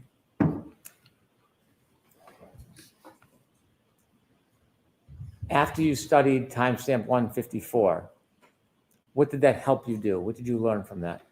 Sure. So after studying timestamp GPS point 154 and these further GPS positions, we're able to identify the approximate, time that the 3-point turn occurred according to Mr. O'Keefe's iPhone data. So now we've got that event of when that 3-point turn occurred. Now we can compare that to the 3-point turn from the text stream data and that running clock. That don't make no sense. Again, what we're doing is taking the power on event at 12:12:36 and adding the time count from the text stream data to come up with the time of 12:23:38 in the text stream data. So the text stream data indicates a 3-point turn ended or a trigger event, a text stream event ended at approximately 12:23:38. The iPhone indicates that a 3-point turn occurred between 12:23:59 and 12:24:07. So since we've got that shared event between the two devices, we can reconcile any type of clock variance. So adjusting the Lexus clock to the iPhone clock, we can calculate that clock variance. Is this a methodology that is commonly used in your practice? It is. Is it commonly used in the scientific community which you're part of? It is. Are there scholarly papers about this type of methodology in comparison of synchronizing clocks? There are. One of the papers you wrote, did that have anything to do with synchronization of clocks? It did not have anything to do with synchronization of clocks, but it was relative to how accurate the timestamps are of events from iPhones. And that was one of your peer-reviewed papers? Yes, it was. And are there scholarly journals and studies on the synchronization of clocks? There are, yes. Did you use that methodology in your analysis to come to arrive at an opinion about the time variance between the defendant's Lexus and Mr. O'Keefe's phone? Yes, I did. Okay. And do you have an opinion to a reasonable degree of scientific certainty? Yes, I do. And what is that opinion? The clock variance is between 21 and 29 seconds. If we could have number 42, please. What is this, Mr. Burgess? Sure. So this is, if we think back to the last slide, we've identified the 3-point turn event in both the data sets. So now if we want to adjust one clock to the other, we can do that. And doing that, we've identified that the variance is between 21 and 29 seconds. So we would need to adjust the Lexus clock forward by 21 to 29 seconds to synchronize it with the iPhone data. So in doing that, the end of text stream event 1162.1 goes from 12:23:38 to 12:23, between 12:23:59 and 12:24:07. These two clocks, one on the left being the Lexus clock that reads 12:23:38 a.m., and the other clock on Mr. O'Keefe's iPhone has a different time, 12:23:59 to 12:24:07. Do you have an opinion to a reasonable degree of scientific certainty if these two clocks pertain to an event that's happening at the same time or a different time? Yes. So these two clocks are, we are synchronizing these clocks to an event that is happening at the same time. This is relative to the first text stream event, the 3-point turn. You said there was a second text stream event that you were analyzing. Correct. There is a second text stream event. And what is that second text stream event? That second text stream event is a backing up maneuver. Are you familiar with the time frame on the Lexus clock relative to that second text stream event? Yes, I am. And what is that time frame? So it is approximately 19 minutes from the ignition on. Do you know what time that is on the Lexus clock? Yes, I do. With the court's permission? Yes.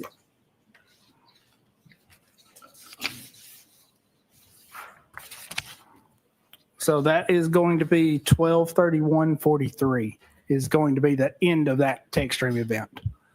That text stream event, by the way, when it captures data, what window of data does it capture when there's a text stream event or a triggering event?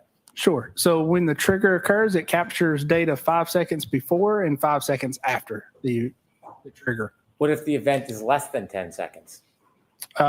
So if it's less than 10 seconds, it would capture the entire event. If it's more than 10 seconds, it would only capture a partial snapshot of that event. And so when you talk about the data for the backing event, is that the 10-second window you're speaking of?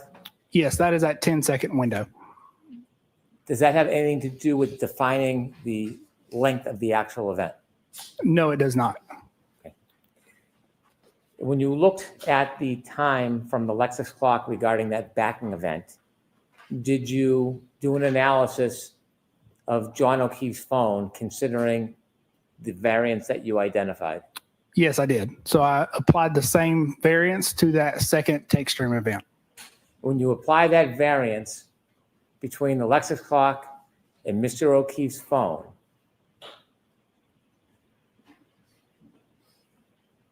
what is could I turn to 43, please?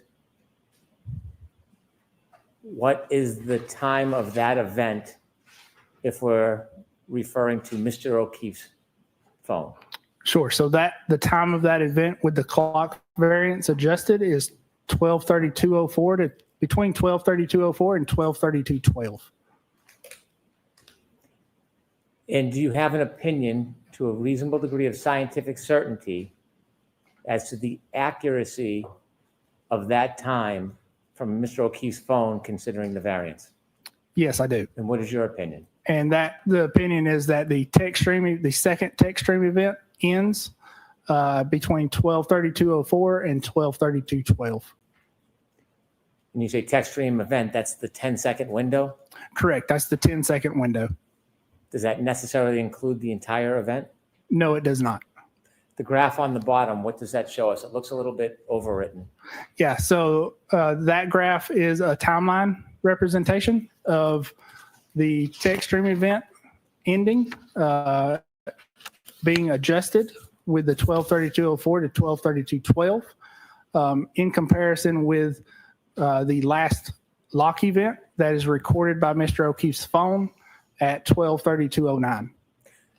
Your analysis relative to the data that you obtained from the SD card, is your analysis and opinions separate from the other information you looked at that corroborated or supported your analysis?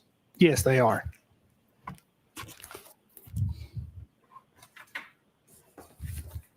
I have no further questions.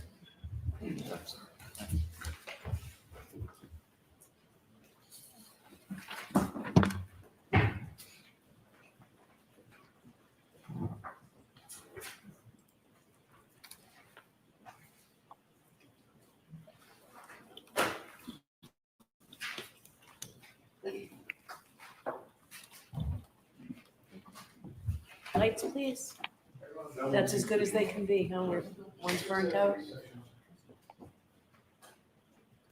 I'll see conflicts out there.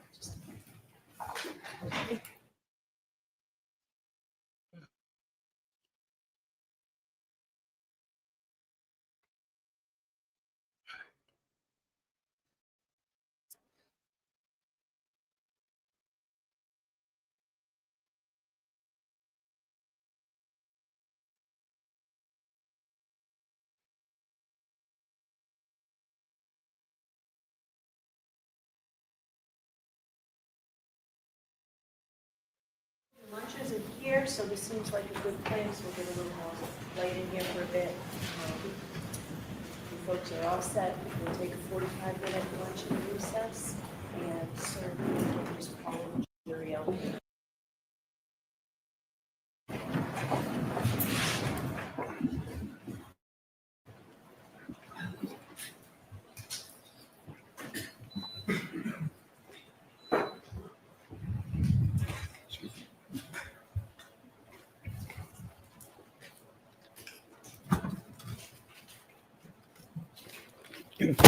Whenever you're ready, Mr. Leslie. Thank you, Your Honor. Good afternoon, Mr. Burgess. Good afternoon. You spell your first name Shannon with one N. Do I have that correct? Yes, that is correct.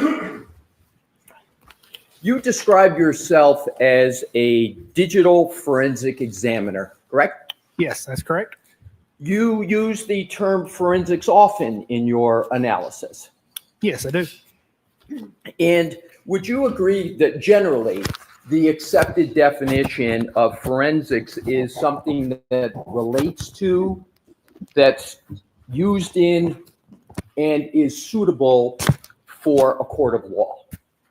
Yes, I would. And so when you're working in forensics, even in your office, you understand that eventually it's very likely that whatever work you're working on is going to end up or could end up in a court of law, correct? Correct. And you mentioned in your direct examination the scientific method, right? Correct. And I was pleased to hear mention of the scientific method. And I just want to cover some principles with regard to the scientific method. But before I do, I just want to see how forensics envelopes in certain items. So forensics applies scientific methods and principles to legal matters, particularly in criminal investigations, right? Correct. It's a fair statement. Yes. Thank you. And forensics are used to help lawyers in their preparation, correct? Yes, that'd be correct. And it's used to help judges in courts of law. Yes, that is correct. And it's also used to help juries and jurors to understand the results of scientific tests, correct? Correct. So you know, and you have to presume that as you are performing your analysis, as I stated earlier, that this information is going to end up in a court of law. Correct. And then does that heighten sort of the analysis that you need to do and the sharpness and the accuracy, given that it's going to end up in that form? It can, depending on context. And is the primary goal of forensic science to uncover the truth and to provide objective evidence that can be presented in a court? Yes, it is. Would you generally agree that the work of forensic science, including the work that you do, is intended to be used in court because scientific evidence can be very powerful and therefore the forensic science must be accurate? Correct. It must be methodical.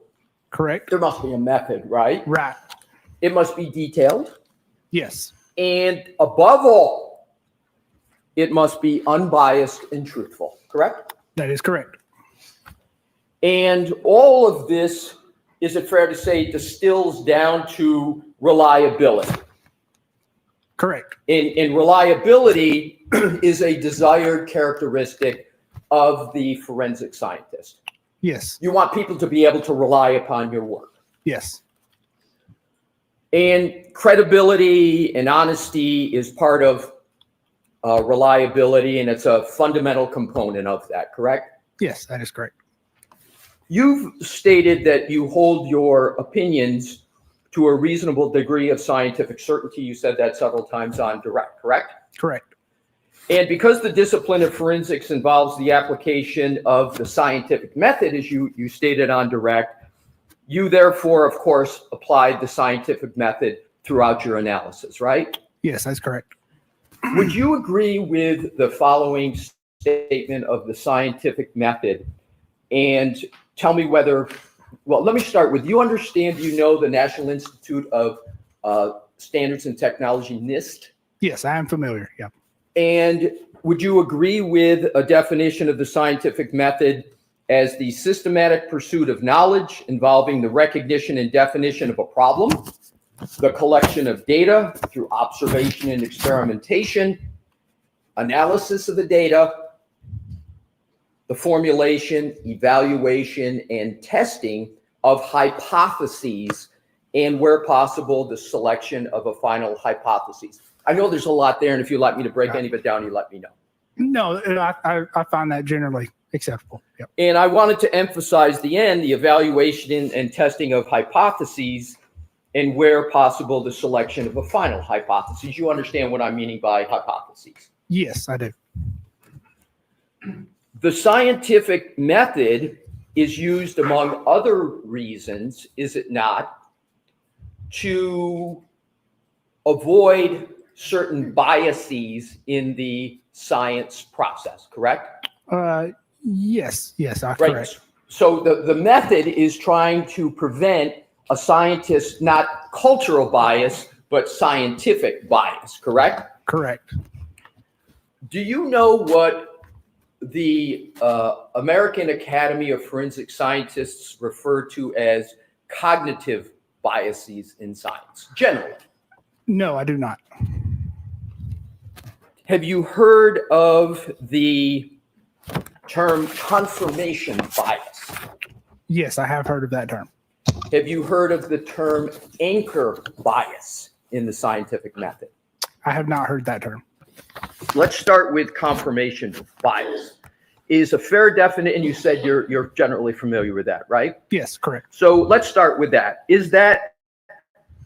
That's the practice of sort of selectively gathering and interpreting evidence to confirm the scientist's belief or a belief of another, and at the same time neglecting evidence that contradicts them. Is that a fair definition of confirmation bias? Yes. And an example of confirmation bias is not considering alternative hypotheses once an initial hypothesis has been selected, even though the data and other information might contradict the initial hypothesis. Fair statement? Yes, that's a fair statement. And confirmation bias, although sometimes it occurs, is intellectually and analytically antithetical to, it's opposing of the scientific method, correct? Correct, yes. And it's to be avoided. Right. Anchor bias is, and I know you said you didn't recall it, but let me see if this triggers a recollection. If not, fair enough. Okay. Anchor bias is when you prioritize information and data that support your initial impression of the evidence, even where the impressions are incorrect or it's unknown whether the impression is incorrect. You sort of anchor into that. Does that sound like a reasonable definition of anchor bias? Yes, that sounds reasonable. So biases are to be avoided in the application of scientific matters and methods because they can lead to incorrect conclusions in science, right? Right. And even though they're to be avoided, It happens. you called this case a homicide even before you began your alleged scientific testing. Isn't that correct? I don't recall. Where would I have called it a homicide? Do you recall your January 30th, 2025 report that you prepared in this case? Yes, I do. Do you have it with you? I do. Can you turn to page 4, footnote 3, please? Yes. Footnote, I'm sorry. I'm sorry. It is page 4, footnote 3.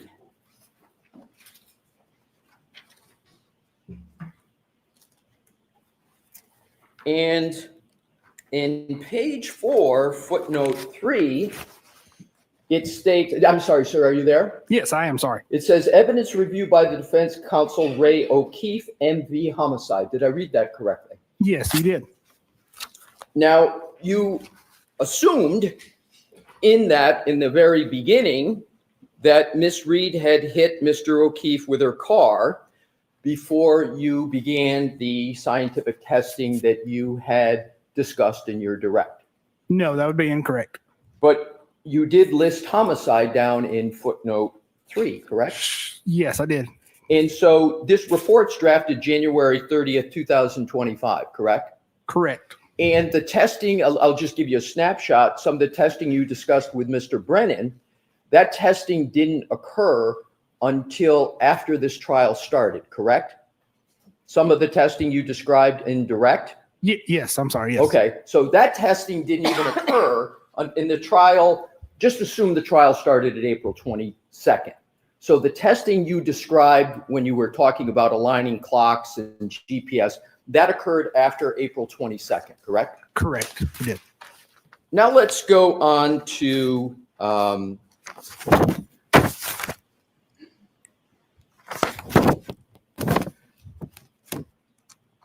another topic. Let's talk about professional credentials. You know what I mean by the term credentials? Yes, I do. Professional credentials are important in any profession, correct? Correct. And they're important in your forensic examiner profession as well. Correct. Your forensic scientists and examiners are no different than any other professional. That credentials are important.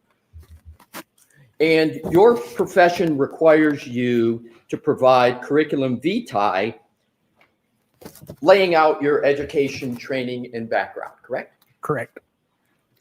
And it's imperative, is it not, that the information that is disseminated about your professional credentials are absolutely truthful, right?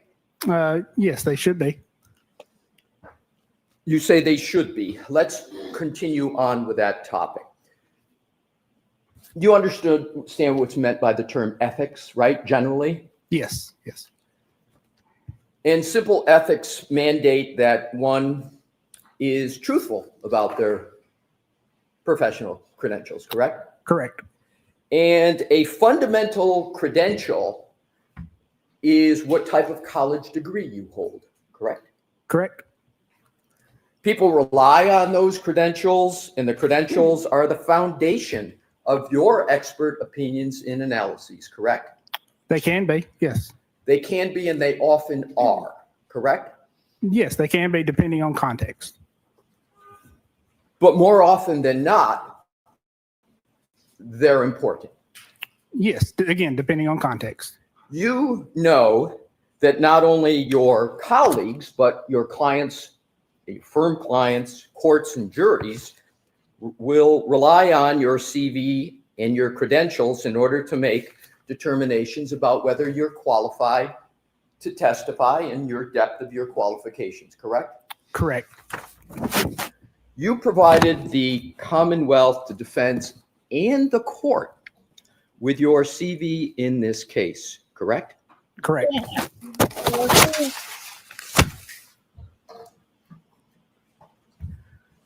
If I can have a moment, Your Honor, I will Yes. get my first exhibits.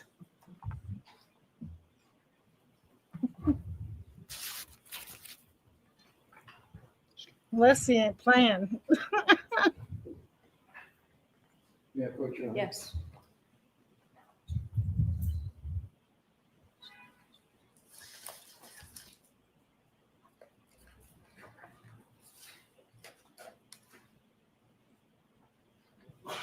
Welcome. May I, Your Honor? Yes.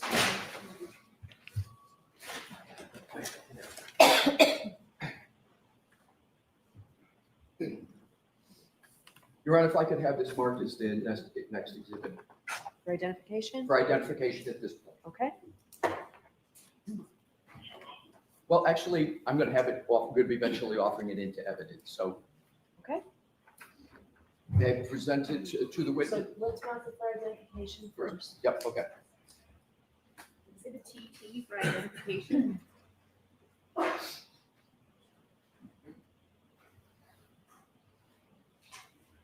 Okay.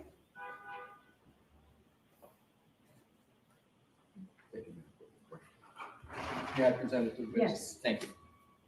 Mr. Burgess, Yes. I am presenting you with exhibit. TT for identification.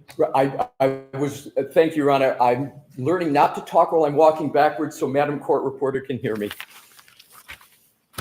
So I'm presenting you with what is exhibit TT for identification. Do you recognize that document? Yes, I do. And what is that document? So this document appears to be my CV. May I approach further? Yes. Thank you. And is that CV a document that you have prepared? Yes, so that is a document that either I have prepared or the company Apeture has prepared. And is that a fair and accurate document? It appears to be. Your Honor, I'd offer that into evidence. Any objection, Mr. Brennan? No, thank you. Yes. This is juicy, If baby. you could just, if you want to have the witness hold it, I have some Hold on, questions. let's let it mark Yes, first. Sure. Yep. Exhibit 183.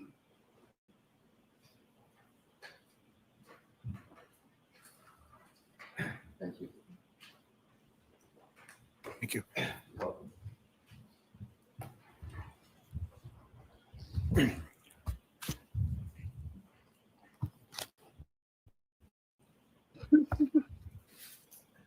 Mr. Burgess, you have in front of you your CV that we just spoke about, and I'd ask you please to draw your attention to the education section where underneath in red it says BGS, and then, do I read it correctly? It says Bachelor of General Science in Mathematics and Business Administration, University of Alabama dash Birmingham, Alabama dash currently pursuing. Did I read that correctly? You did read that correctly. Thank you, sir. May I approach, So Your he's Honor? in college now? Thank you. Like this mark is the next for identification only at this point. Oh, excuse me, can I have that back one, show Mr. Brown?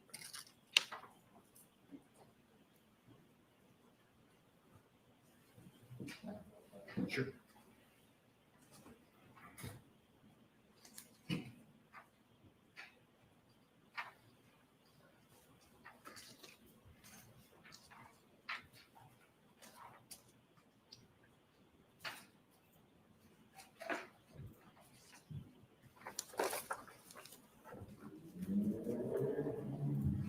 May I hand it to the witness, Your Honor? Yes. Thank you. Well, I'm going to actually have it marked for identification first, Okay. and we'll go from there. Exhibit UU for ID. Thank you. Thank you. Mr. Burgess, it's been marked, the document is Exhibit UU for identification. Could you please tell me if you recognize that? Yes, I do recognize that. And sir, please describe briefly what that is. Sure. So it is a CV as well. Thank you. I would offer it into evidence at this time, Your Honor. Mr. Brennan, any objection? No, thank you. Exhibit 184. Thank you.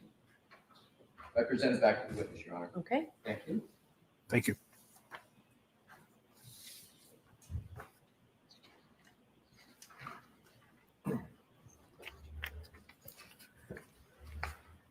Mr. Burgess, once you've had a fair opportunity to look at that, I have a question, and that question is simple. Is that your April 2025 CV? Let me see. Yes, it appears to be. Thank you. And when you've had a fair opportunity to look at it, when you can just pick your head up, sir, to let me know you're ready. I don't want to rush you, but then I have some questions. Absolutely. Thank Go ahead. you. So in those two exhibits, your two CVs in front of you, am I correct that the first one is November 2024 and the second one is April 2025? Let me see.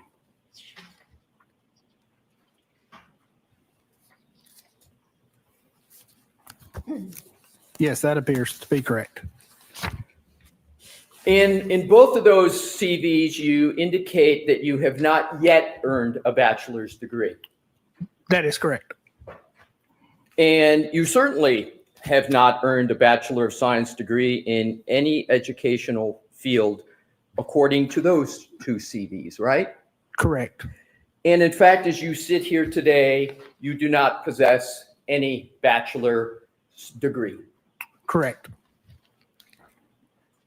And the reason, as you state, is because that bachelor's degree is currently pending. That's the term you use.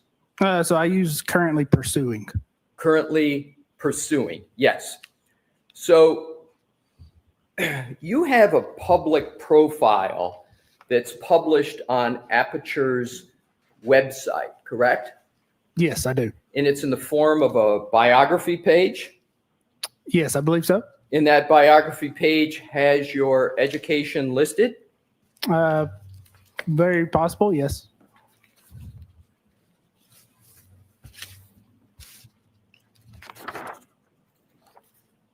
So he's May I fraudulent. approach your honor? Yes. Thank you.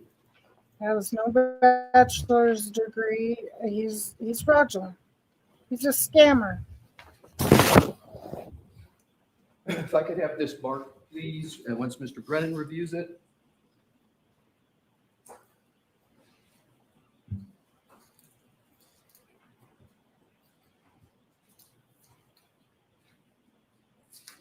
He's a scammer.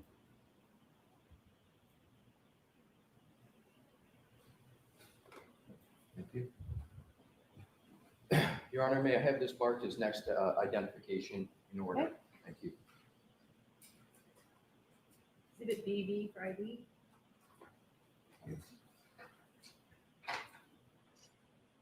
May I hand it to the witness? Yes. Now Mr. Burge has given you Exhibit DB for identification. Okay. You recognize that document? Yes, I do. And indeed, that is the bio page that's published on Apature's website, correct? That is what it appears to be, yes. Now, I would like you, sir, to turn to page 2 of that document. Okay. And I'd like to turn your focus to the bottom of education heading. It states, am I correct, sir, BS, Mathematics, and Business Administration. Is that correct? It does state that, yes. And there is no qualification that's currently pending. It states BS in Mathematics and Business Administration, correct? That's what it states there, yes. And you do not have a Bachelor of Science in Mathematics and Business Administration, do you? No, I do not.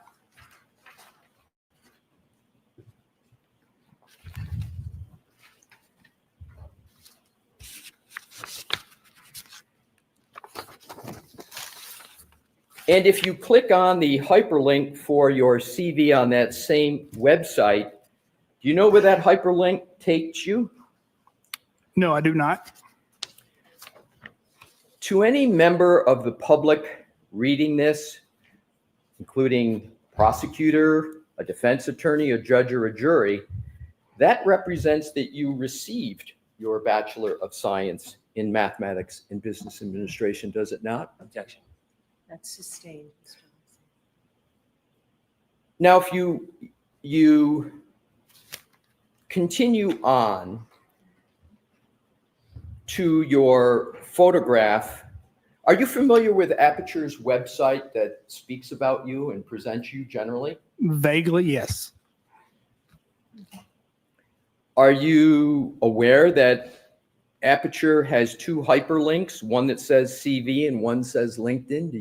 Are you aware of that? Yes, I am now.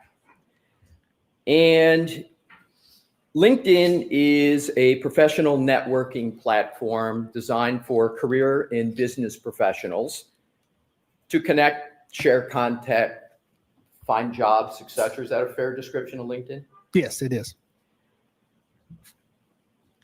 And could we also conclude that it's a professional networking platform, especially for private sector firms like Apeture, that's used to attract clients or potential clients? Yes, correct.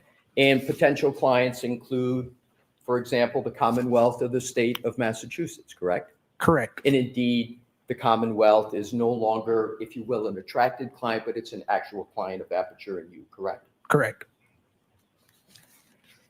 And that's the status of the relationship here. Apeture is a client of the Commonwealth of Massachusetts in this case, right?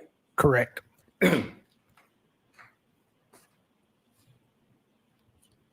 So is it fair to say that your CV, especially when it's published on a LinkedIn or published on a website, is something that is published to intend to have, especially if you're in the private sector, have clients view and retain your services? That's a hope and an expectation, correct?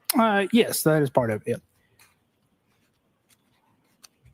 Now, when you look at that document, when you click on, if you were to be in your office, and let's see if you're familiar with this, you click on your LinkedIn on Apature's page, that would ordinarily take you directly to your professional LinkedIn account, correct? Isn't that what the links are there for? Yes, I would expect so. Are you notified when someone electronically accesses your LinkedIn account? Not accesses, no. Are you referring to viewing? Yes, that's a better verb, yeah. viewing. Yes. Yes. So you're notified. Were you notified within the last 72 hours that someone from the defense accessed your publicly available or viewed your publicly available LinkedIn account? No, I was not aware. Are you aware that within the last 72 hours, that hyperlink on Apature's official website was disabled? No, I was not aware. Are you aware that now if you try to go on that link, that you can't, that it's disabled? No, I'm not aware of that. Do you know whether anyone from Apeture directed someone within Apeture to disable your LinkedIn account within the last 72 hours? No, I'm not. Have you spoken to anybody at Apeture about your LinkedIn account? No, I have not. Ooh, he looks like he's defensive.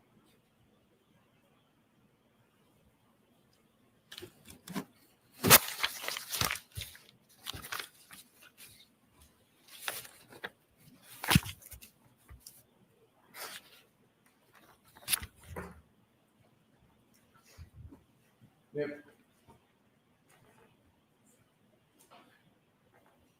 Your Honor, I'd like to move EB into evidence at this time, please. Okay, any objection? I can just see it. It's This one. this one I presented to you. No objection. Exhibit 185.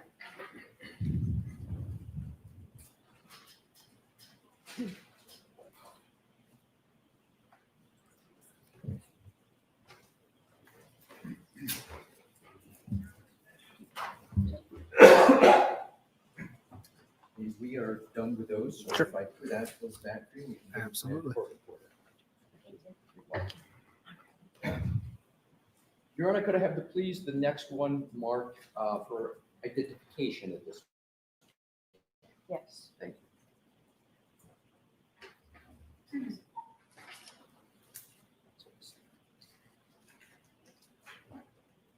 This is getting juicy.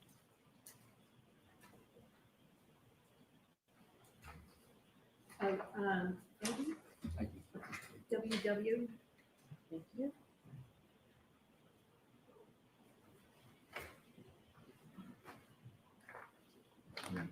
May I present to the witness? Yes. Thank you. Mr. Burgess, I presented to you what is marked as Exhibit WW for identification. I'd ask that you take a look at it, take a fair amount of time, and then if you could, sir, pick your head up so I could see that you're ready. Sure.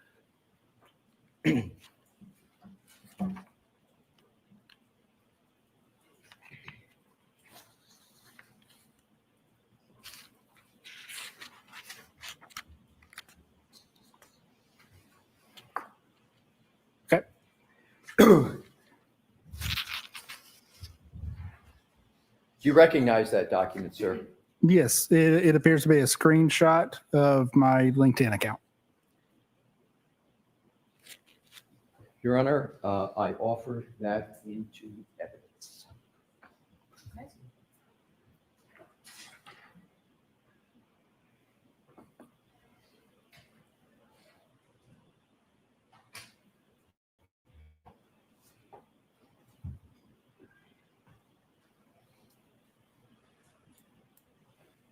object.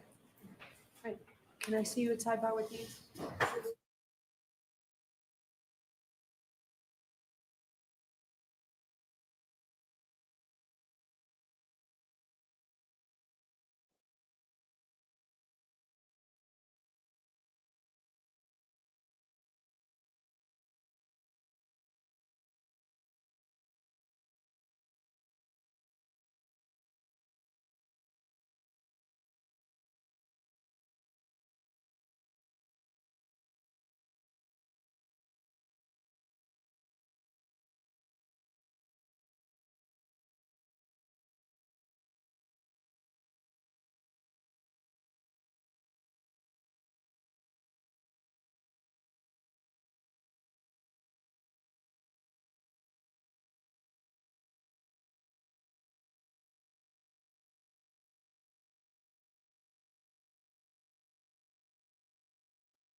May I approach your Honor? Yes. Thank you.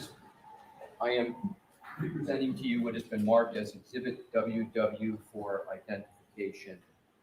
Is that a fair and accurate representation of your personal LinkedIn page? If you could take a moment to take a look at it. Sure. Mr. Leslie, I'm going to ask you to step back so all the jurors can see. the Yes, pictures, Your Honor, please. thank you.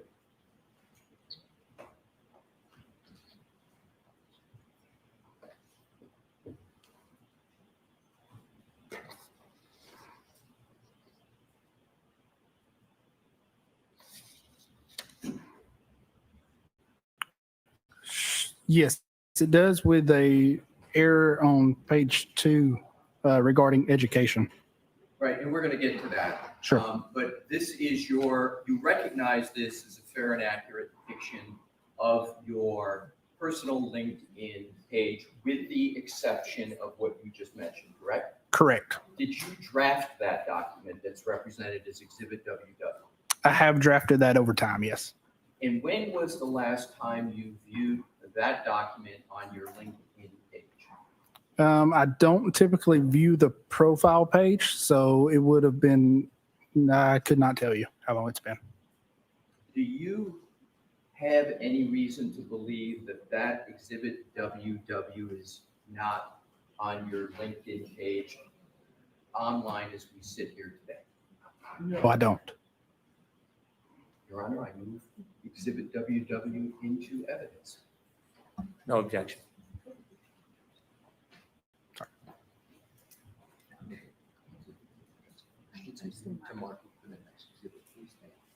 Exhibit 186. Thank you.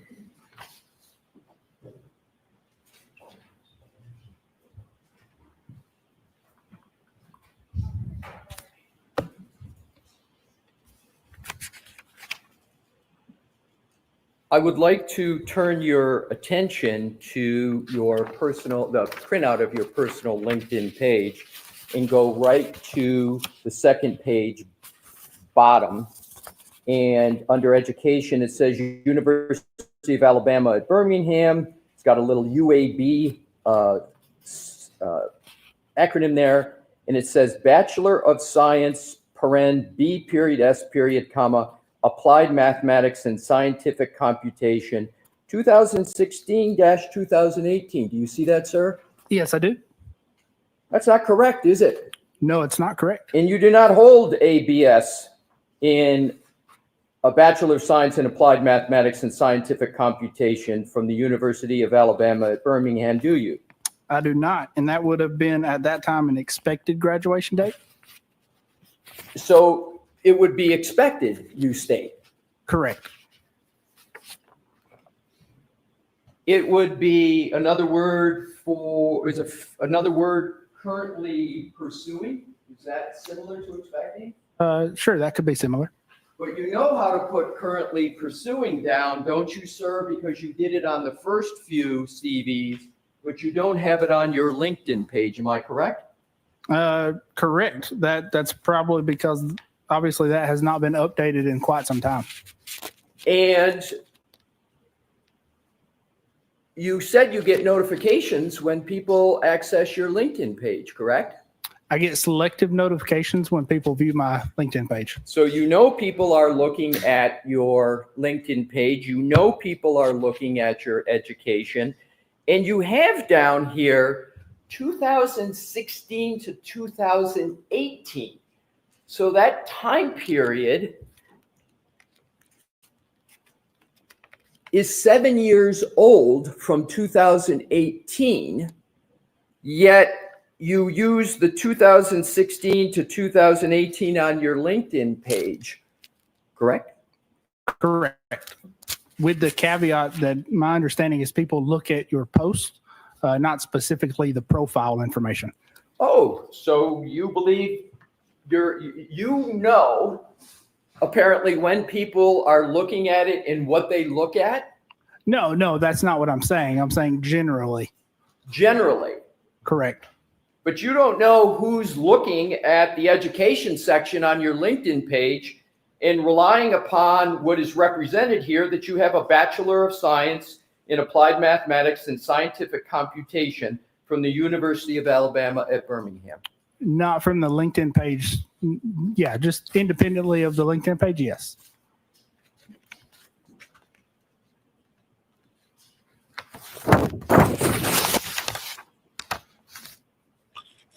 And as you sit here today, that page is still live on your LinkedIn, correct? Correct.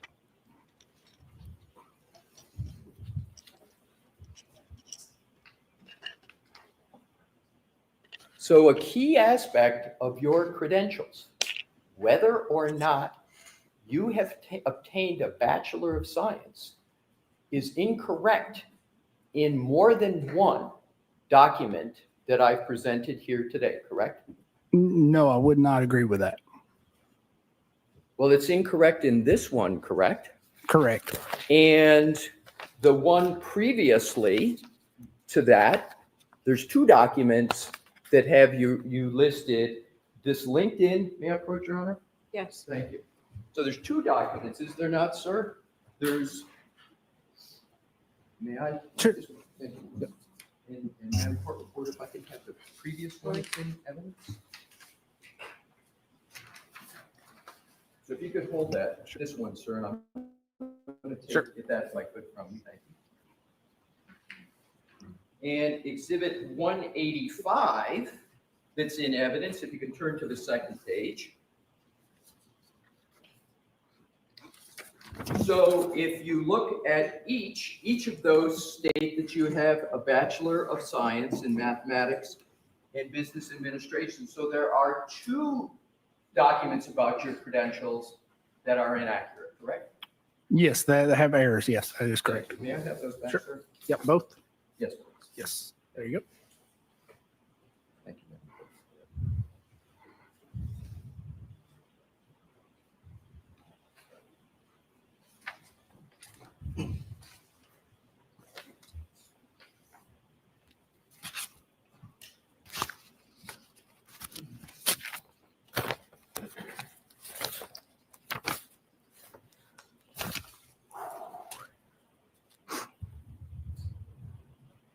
May I approach, Your Honor? Yes. I have the next document marked Show for me- identification show Mr. only at this Brown. point.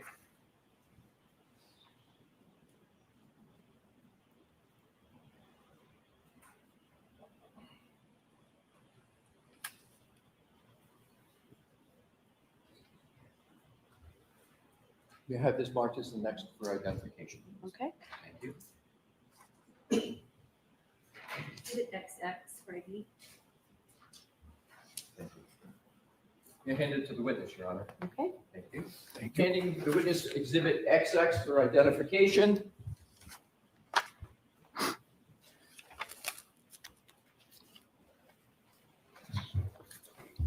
You recognize that document, sir? So it appears to be a CV. Yes. You say it appears to be a CV. Can you describe that any further? Yes. So it's a copy of my CV. Is that a CV you prepared, sir? It would have been prepared by myself or Apeture. Yes. I'm sorry, I didn't hear the end. Sorry, it would have been prepared by myself or Apeture. Yes. Yourself or Apeture? Correct. But you had, at a minimum, a role in preparing that, did you not? More than likely, yes. Yeah, and you would have reviewed that because it's about you before it would have been used by Apeture, correct? More than likely, yes. You wouldn't let somebody put a CV up and out to the public without you reviewing it, would you, sir? So there are other staff members that do review and update CVs. But you're the only one who's going to know whether what's on it is accurate or not, correct? Unless I explain that to them, yes. So either way, either you prepared it yourself or you interacted with somebody and explained it and collaborated with them to make sure it was right to the best of your ability, correct? Correct. If you can look at the highlighted portion, sir, under education. There's no highlight. Well, I understand what you're talking about. There's no highlighted portion. I'm sorry, let's strike that. If you look under education, the first line, it says in the right underneath BGS. Do you see that, sir? I do, yes. And then to the right, it says Bachelor of General Science in Mathematics and Business Administration, University of Alabama - Birmingham, Alabama, 2022. Did I read that correct? Yes, you did. And up in the upper left-hand corner, there's a photograph. Yes, there is. Is that you, sir, in the photograph? Yes, it is. And in the spelling of your name, Shannon, that's with one N, correct? Correct, yes. And so that is not only you in the photograph, that's the spelling of your name with one N, correct? Correct. And that's the correct spelling of your first name with one N, correct? Yes, it So is. that's definitely you represented in this document, correct? Yes, that is correct. Now let's look at the first line that relates to education. it states Bachelor's of General Science in Mathematics and Business Administration, correct? That is what it states, yes. And the date is 2022, correct? Correct. So this document represents that you received your Bachelor's of General Science in Mathematics and Business Administration in 2022, correct? That is what it states, but there are a number of errors in that, yes. Correct. So let's go on. So this is the third example, am I correct, sir? Well, let me, may I approach, Your Honor? Yes. Three Your Honor, at this CVs. time, I offer Exhibit XX into evidence. No objection. Okay. Exhibit 187.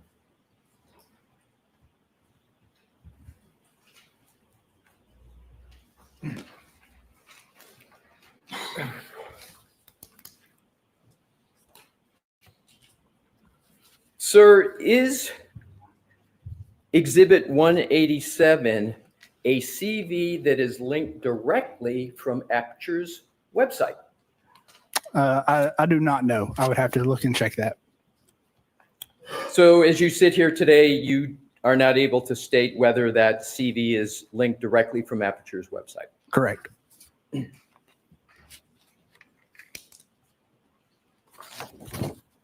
So this is a third example of a document that incorrectly states that you have a Bachelor of Science when you do not possess that degree, correct? It has errors or outdated information, correct? Well, when you say outdated, how is it that you can call a date outdated next to something that you don't possess? I don't understand your question. Well, you just used the phrase either incorrect or outdated. I'm trying to understand your statement that it's Sure. So outdated. Isn't it either you have a Bachelor of Science degree or you don't? Isn't I have represented I do not have a bachelor's degree. correct? But in here, it's represented that you do, correct? Yes, it is All an right. error, yes. So let's look at what the name is that are on these documents. It says Bachelor of General Science in Mathematics and Business Administration. Do you see that, sir? I do. Are you aware that there's no degree at the University of Alabama, Birmingham, called a Bachelor of General Science in Mathematics and Business Administration? Yes, I am. And that is one of the errors I identified. So you would agree that there's not even a degree called Bachelor of General Science in Mathematics and Business Administration offered at the University of Alabama, correct? Correct. That should be Bachelor of General Studies with minor in Mathematics and Business Administration. And what you just articulated, you do not possess as you sit here today, correct? That is correct. What you possess is an associate's degree, correct? Correct. And when did you obtain that associate's degree? So that would have been 2015.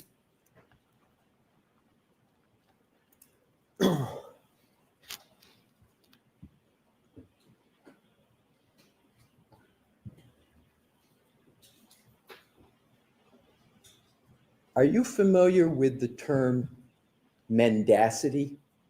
I am not.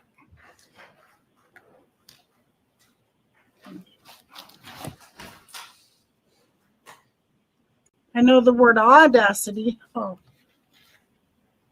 Because you got to have the Are audacity. you familiar with a CV of 2015? No, I'm not.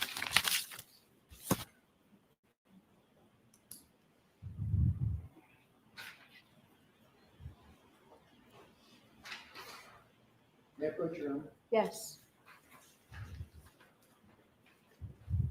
How many CVs does he got? Jeez Louise.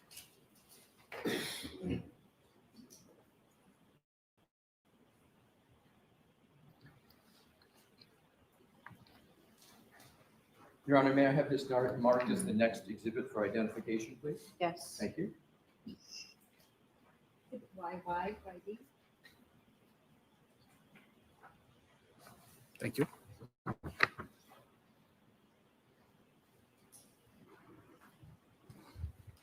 you recognize that document, sir? No, I do not recognize this document.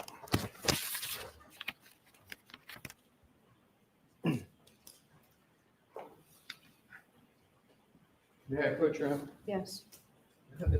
Sure. He's getting dog walked in the nicest way Do possible. you recall ever pursuing, may I stand here and ask some questions, Your Honor? Okay. Thank Can he see the document as well, or do you have a copy for him? He can see it as well, Your Honor. Okay. I was just wondering the purpose. Yeah, sure. And just step back. Yes, Mr. Leslie. yep. Sir, do you recall when you started pursuing a Bachelor of Science degree of any kind? Sure, I do. Around 2008. So you started pursuing a Bachelor of Science for the first time in 2008, correct? Correct.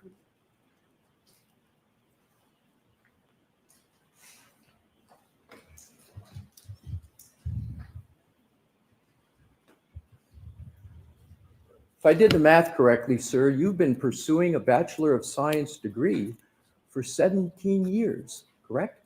That is correct. And you have not obtained it as you sit here today. That is correct. And yet there are the various documents that we've seen that state that you have obtained the Bachelor of Science, correct?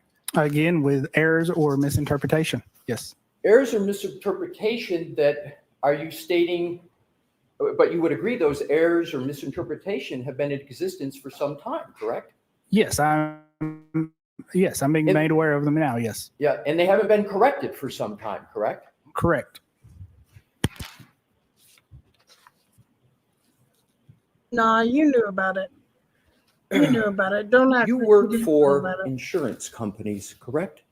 I do work for insurance companies in addition to law firms. Yes. But you work for insurance companies, correct? Yes, sometimes. Yes. Well, you state that right in your report in this case, don't you, sir? That you work for insurance companies? Again, I do work for insurance companies. Yes. And what role do you play in working for insurance companies? You working for them, or are you working for the policyholders that have paid premiums or are making a claim to try to get money from an insurance company? Which role do you have? Objection. I'll allow that. So I work for the insurance company themselves. And in your work for the insurance company, has any of that work related to denying claims to insurance? Objection. Why don't I see you on this, Mr. Leslie? Sure. Ooh-wee, baby. Ooh-wee. Ooh-wee, baby. Ooh-wee.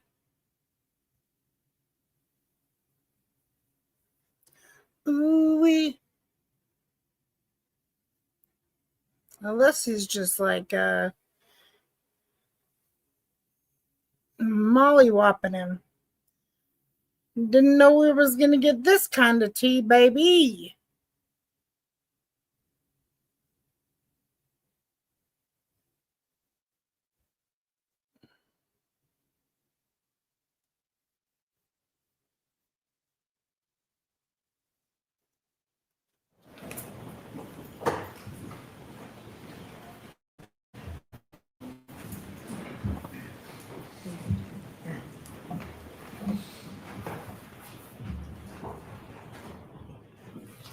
May I, Your Honor? Yes. Thank you.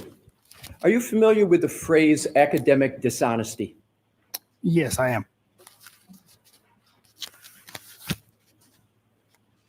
Well, you've been very academically dishonest. Let's talk about your work on this case. In October of 2024, the Commonwealth hired you to perform a new data acquisition from the infotainment and telematics system of Ms. Reed's Lexus SUV, correct? That is correct. And in your October 10, 2024 report, you outlined a proposal for attempting to extract additional data from the telematics and infotainment modules, correct? Correct. With the caveat, it's not a report, it is a proposed protocol. So we'll call it a proposal. In that proposal, you explained why, in your opinion, you believed an additional data acquisition was necessary based on your words, education, training, and background, correct? That is correct. When you prepared your proposal, you had access to the manufacturing specifications of the chips in question, correct? I did. You were under no critical deadlines to get the work done, correct? Correct. In your initial October 10, 2024 report, you explained that you believed the data acquisition was incomplete because, in your opinion, based on your education, again, your words, training, and experience, the download of the acquisition was less than the chip's storage capacity, correct? That is correct. And converting megabytes, B-Y-T-E-S, to megabits, B-I-T-S, and gigabytes to gigabits is a basic digital forensic concept. And that concept's critical to successful data acquisition and analysis. Fair statement? I would say that's a fair statement. In your initial report, you stated that the December 2023 data acquisition was from the spansion clip, S-P-A-N-S-I-O-N, from the infotainment model was incomplete because the acquisition was only 8 megabytes in size, even though the chip has a storage capacity of 64 megabytes, correct? Yes, that is correct. And that's your October 10, 2024 report, correct? Protocol. I'm sorry, well, is it proposal or protocol? Protocol. Protocol? It is a protocol. We'll use protocol. And you blame this on the, quote, programmer's inability to fully read the component, close quote, correct? Correct. In point of fact, the manufacturing specifications establish that the total flash memory component of the chips in question is equal to 64 megabits, not 64 megabytes, correct? That is correct. 64 megabits is 8 megabytes, correct? That is correct. That means the spansion chip was not incomplete, correct? Correct. The acquisition was the same data size as the total memory storage capacity of the chip, correct? Correct. Your protocol for data acquisition was based on a misunderstanding of megabits versus megabytes, correct? It was based on a working theory and a misinterpretation, yes. And that was your misinterpretation. Yes, it was. You mentioned Ms. Gaffney in your direct testimony. Do you recall that, sir? Yes, I do. She successfully acquired 8 megabytes of data from that spansion chip during the December 2023 chip-off, correct? Yes, that's correct. And that wasn't your only conversion mistake in your October 10, 2024 report, was it? I'm not aware of any others. You stated in your report that the data acquisition of the Micron JWB57 was incomplete because the acquisition was only 540 MB in size, but the storage capacity was 4 GB, and that's stated in your October 10, 2024 report, correct? Protocol, yes, Protocol. correct. The Micron JWB57 chip is 4 gigabits flash memory component, not a 4 gigabyte flash memory component, as you incorrectly stated in your protocol. That is correct. So contrary to your assertion in the report, 4 gigabits is equal to 50 megabytes, which suggests that all the available data was successfully retrieved from this chip during the first acquisition by Ms. Gaffney, correct? Correct. So Ms. Gaffney was not in error on that. She did not make a mistake on that, correct? Not on that specific thing, yes. Right. It was you that simply misunderstood the difference between gigabits and gigabytes, correct? Misinterpreted, I would not say misunderstood.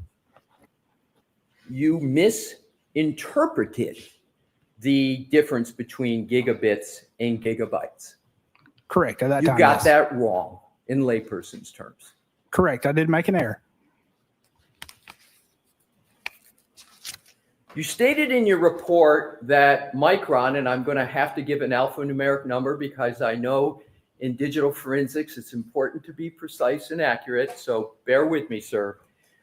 You stated in your report that the micron 29F2G08 ABAEA is a 2 gigabyte chip and that the acquisition should have been 2 gigabytes, but was incomplete because it was only 264 MB in size, correct? That is correct. And the micron, and I'm just going to refer back to the number to not repeat it, the long alphanumeric number is a 2 gigabit flash memory component, not a 2 gigabyte flash memory component, as you incorrectly stated in your protocol, correct? Yes, that is correct. So 2 gigabytes is equal to 250 megabytes, correct? Correct. And that suggests that all available data was successfully retrieved during the first acquisition by Ms. Gaffney, correct? From those chips, yes. From those chips. Correct. I'm correct, right? Yes. Your opinion was again incorrect and was based on a misunderstanding of gigabits and gigabytes, correct? A misinterpretation, correct. A misinterpretation in layperson's terms. You got that wrong also. It was an error, yes. Did you have that protocol peer reviewed, sir? No, I did not. Was it peer reviewed by anybody at Apeture? No, it was not. Did you have a supervisor review that protocol before you filed it with the court? Nope. No, sir. You submitted your proposal based on your education, background, and experience, correct? Correct. Turns out that the entire foundation of your proposal was based on a fundamental misinterpretation of the difference between a computer bit and a computer byte, correct? No, not the entire thing, no. Well, certainly a part of it was, correct, sir? Correct, partial. You got conversions wrong with respect to analyzing 3 different chips, correct? Correct. And since you wrote that, have you learned the difference between a bit and a byte? I've always known the difference between a bit and a byte, yes. You learned that in this case from reading the affidavit of an expert for the defense who pointed out those errors before you submitted your supplemental report. Isn't that correct? I would have to go back and look at the timing on that. I believe I submitted the supplemental before the protocol from the other expert. Are you certain of that? I'm not certain of that. Isn't it the case that the expert for the defense submitted his affidavit before you submitted your supplemental report? Objection. Do you know that? I do not know that. You don't know one way or another. Correct.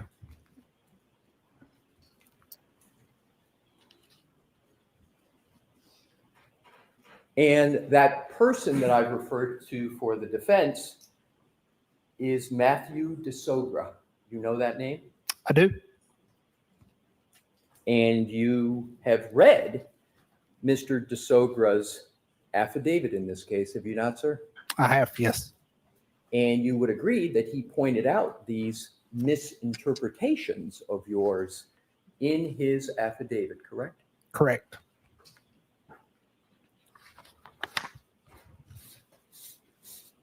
I would like to go back to your January 30th, 2025 report.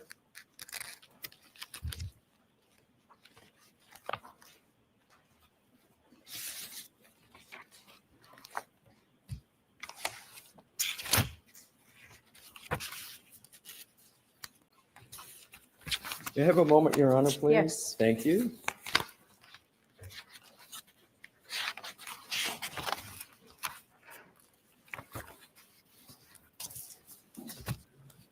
May I proceed, Your Honor? Yes. Thank you. In your January 30th, 2025 report, you know which one I'm referring to, sir? Yes, I do. Am I correct that you indicated that at the time of this, quote, incident, Burla did not offer support for the infotainment and telematics modules removed from the Lexus, but have since released updated software according to similar modules that are supported by in-vehicle acquisition? That is correct. And the infotainment module that was removed from Ms. Reed's Lexus is consistent with the MMU, you know what I'm referring to in the MMU? Right. It's consistent with the MMU documented by Burla and has been identified as containing an internal micro SD card not acquired during the initial chip-off acquisition by Mrs. Gaffney. You remember that statement in the report, sir? I do, yes. You obtained no additional information from the chips that were already analyzed by Ms. Gaffney, did you? Correct. Correct that you obtained no additional information, right? No data of value from those chips, yes. No data of value. So all the data of value Ms. Gaffney had already obtained from those chips, correct? That's kind of a confusing question. So there was no data of value from those chips to begin with. Fair enough. Right. So Ms. Gaffney didn't miss anything of value. Correct. Fair? Correct. Do you know how much the Commonwealth has paid Apeture to date for doing the work in this case? I do not. Do you have any involvement at all in knowing what the contract is between Apeture and the Commonwealth? I do not. Have you ever had any discussions with any colleagues from Apeture with regard to how much Apeture has been paid in this case? No, I have not. Do you have an estimation as to how much Apeture has been paid in this case? Not off the top of my head, I do not. You've never had any discussion with anybody at Apeture about the fees Apeture has charged the Commonwealth in this case? No, I have not. Who in Apeture is in charge of knowing how much fees Apeture has charged the Commonwealth? That would be the accounting department. Would Dr. Judson Welcher know? Potentially.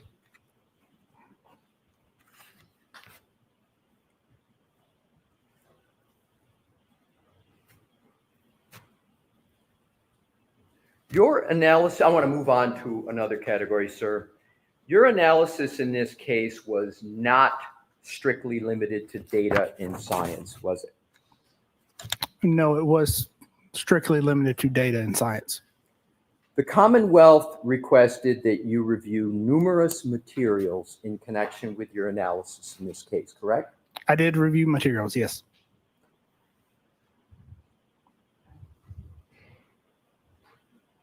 You did not review the January 29, 2022 CARS report by, well, let me put it this way. Did you review the January 29, 2022 CARS report prepared by Trooper Paul? No, I did not. Do you know what a CARS report is? I do not. Do you know that a CARS report was prepared by Trooper Paul for this case? No, I do not. If there was a collision analysis and reconstruction report prepared by a trooper in that case, would you want to see a document such as that? No, not for my analysis. Would somebody at Apeture want to see that document? Objection. I'll reword. Are you familiar with collision analysis and reconstruction reports prepared by law enforcement agencies? I am vaguely familiar, yes. Vaguely familiar? Have you ever used one in your analysis at all? I have seen them, yes. You've seen them. And my question is, seeing them, have you ever read any of them? Yes, I have read them. Yes. Have you ever considered a collision analysis and reconstruction report as part of the work that you do at Apeture? Not specifically a collision analysis report from law enforcement. We do routinely see crash reports, but I think what you're referring to is something else. Are you aware of a supplemental collision analysis and reconstruction report of Trooper Paul of the Massachusetts State Police dated July 24, 2024? No, I'm not. Do you know whether Trooper Paul is part of the Massachusetts State Police reconstruction team? I do not. And lastly, do you know whether he's part of the reconstruction team in this case? I do not. Well, so we said. Did anybody tell you to avoid reviewing a collision analysis and reconstruction report in this case? No, they did not. You did, however, review the 2024 testimony of Trooper Nicholas Garino in the proceeding of last year, didn't you? I did for specific data, yes. So that's not really science and data, is it? It's testimony. Yes, it is testimony. So you did review materials in this case beyond science and data, correct? You reviewed testimony. Sure, that is common, yes.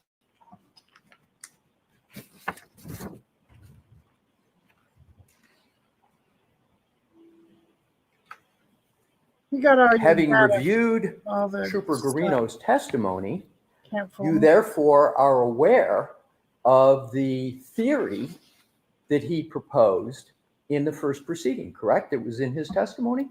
Objection. I'll allow that.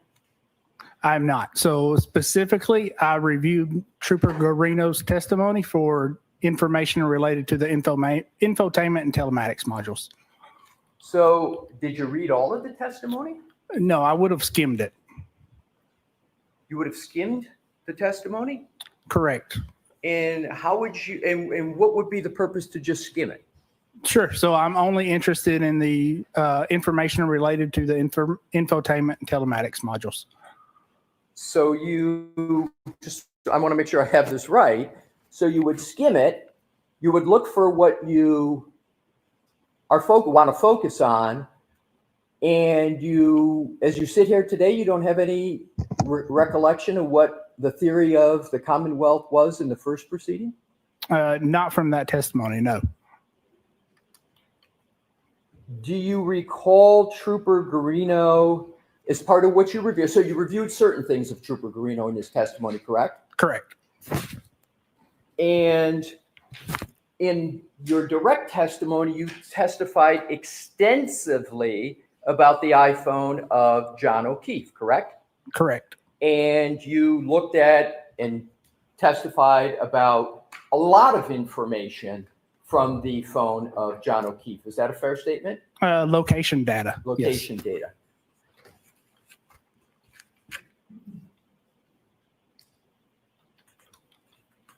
Did you read, therefore, Trooper Garino's claim that the last... Objection. So why don't I see it sidebar and find out where you're going with the rest? Sure.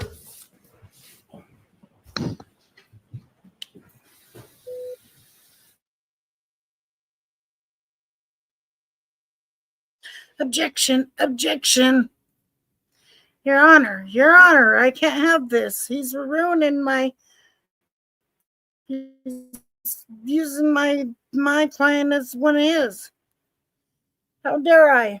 Before we can proceed, feel free to stand up and stretch if you'd like. I'm trying to do this without having to step out of the courtroom and come back.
Mr. Alessi, is there anything we can go to and come back? If there's not, there's not. It would be a bit incongruous, Your Honor, but I Okay. can do it if Your Honor would like. Do we have any idea how much longer it's going to be? I will go check.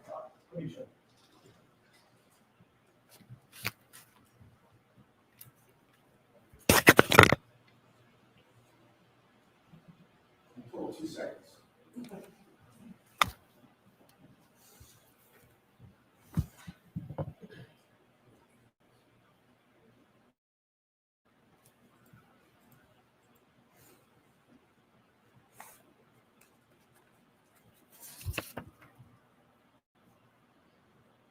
Hey, Daniel.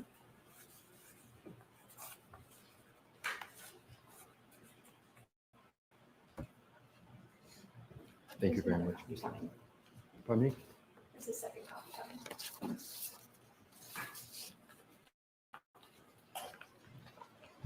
May I approach, Your Honor? Yes. I will show this to Mr. Brennan first, and then if the court would like to see it, we've got another. That's, thank you. Mr. Brennan.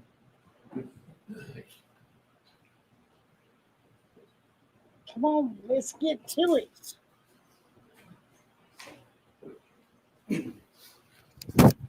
May I approach, Your Honor? Yes. Thank you. May I have this marked as the next exhibit for identification, please, Your Honor? Yes. No worries. Exhibit ZZ, right?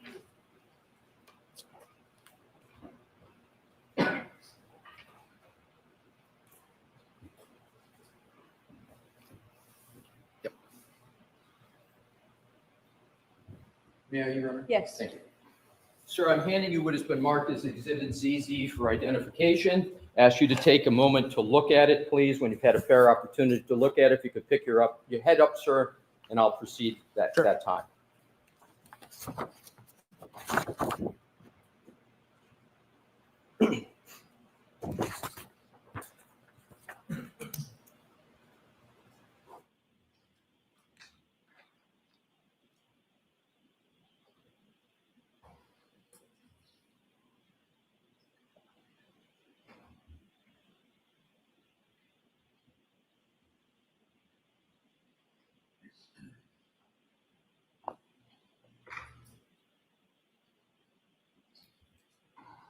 Okay. So I'm going to just ask one predicate question and then ask you another question. Sure. Does Exhibit ZZ contain, and if you just answer this yes or no, that would be great. Does it contain location data information? Objection. I'll allow that without pursuing it. That's the only one I have for that purpose. Okay. Does it, sir? Yes, it does. Did you consider this part of Trooper Garino's testimony in any review that you've done in this case? No, I did not. Thank you, sir. Yep.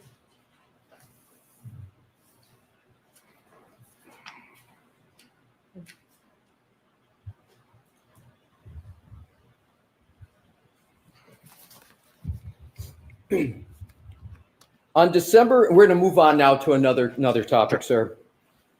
On December 5th, 2024, Detective Lieutenant Brian Tully, you know that name, sir?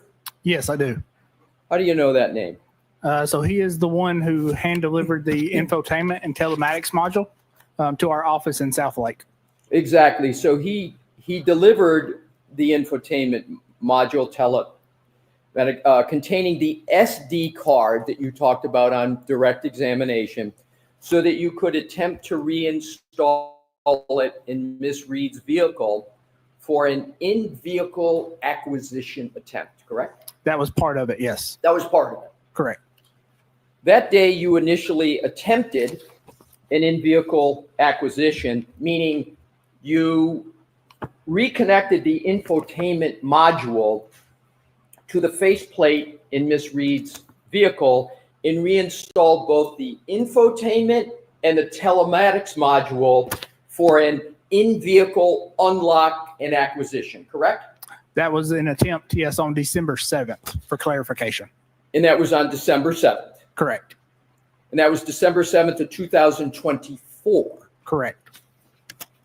You conducted this same testing on an exemplar vehicle, and to be clear, exemplar was a vehicle that Apeture had purchased?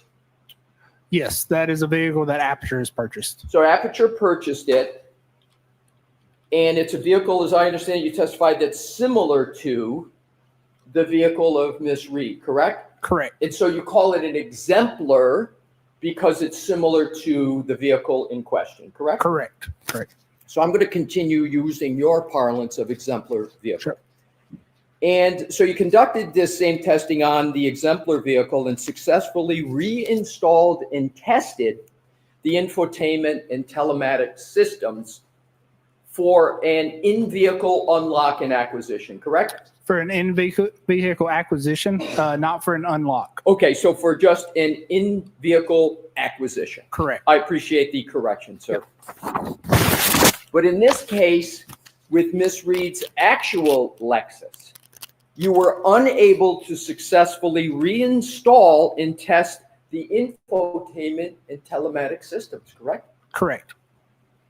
On Miss Reed's Lexus, you were able to get the infotainment backlight and faceplate to illuminate, but in your own words, the infotainment system did not respond as expected, correct?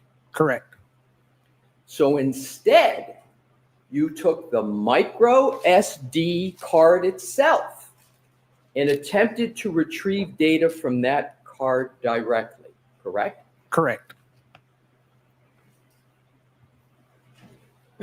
Lexus locks cards in its system, correct? It does, yes.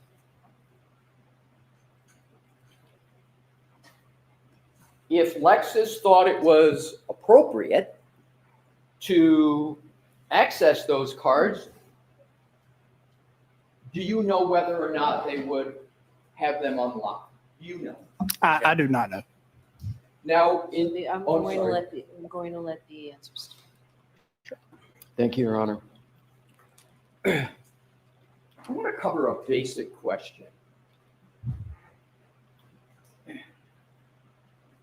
you have any citation to any scientific literature where specifically what you did on this Lexus model has ever done before?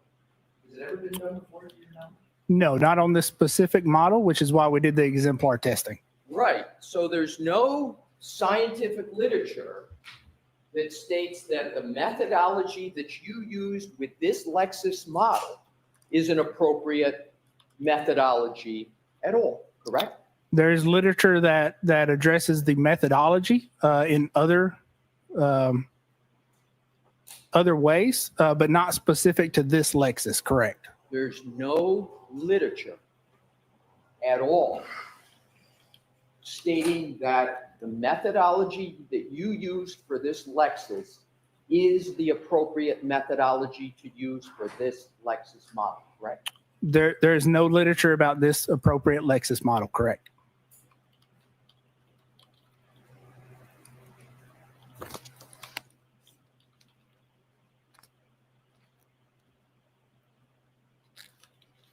Let's talk about your initial report of January 30th of 2025.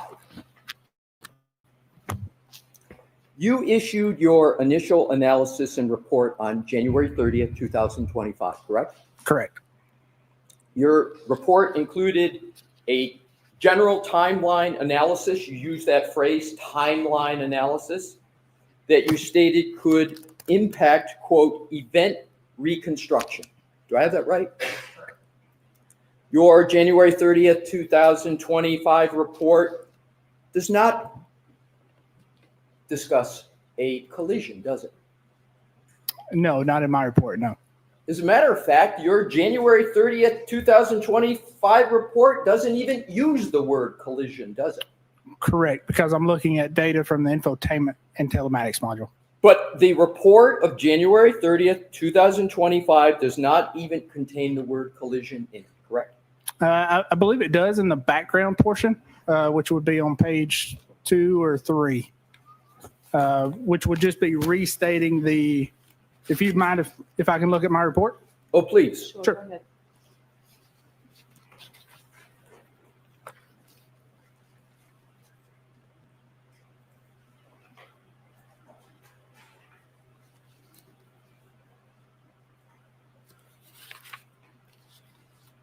No, so I apologize. The word that was used was incident. Right. Correct. But you don't use the word collision at all in your January 30th, 2025 report. That is correct. I appreciate you checking that, sir.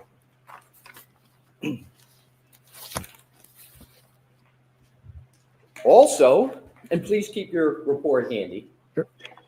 Your January 30th, 2025 report does not in any way detail the timing of what you now call a text stream event at all, correct? No, it does not. So in your January 30th, 2025 report, you refer to it as an incident, and in your May 8th report, you refer to it as a text stream event, correct? That would be referring to two different things. Right, right. But did you use the parlance text stream event at all in your January 30th, 2025 report? No, I did not. But you're using it now, correct? Correct. And we're talking about the same event, right? Correct.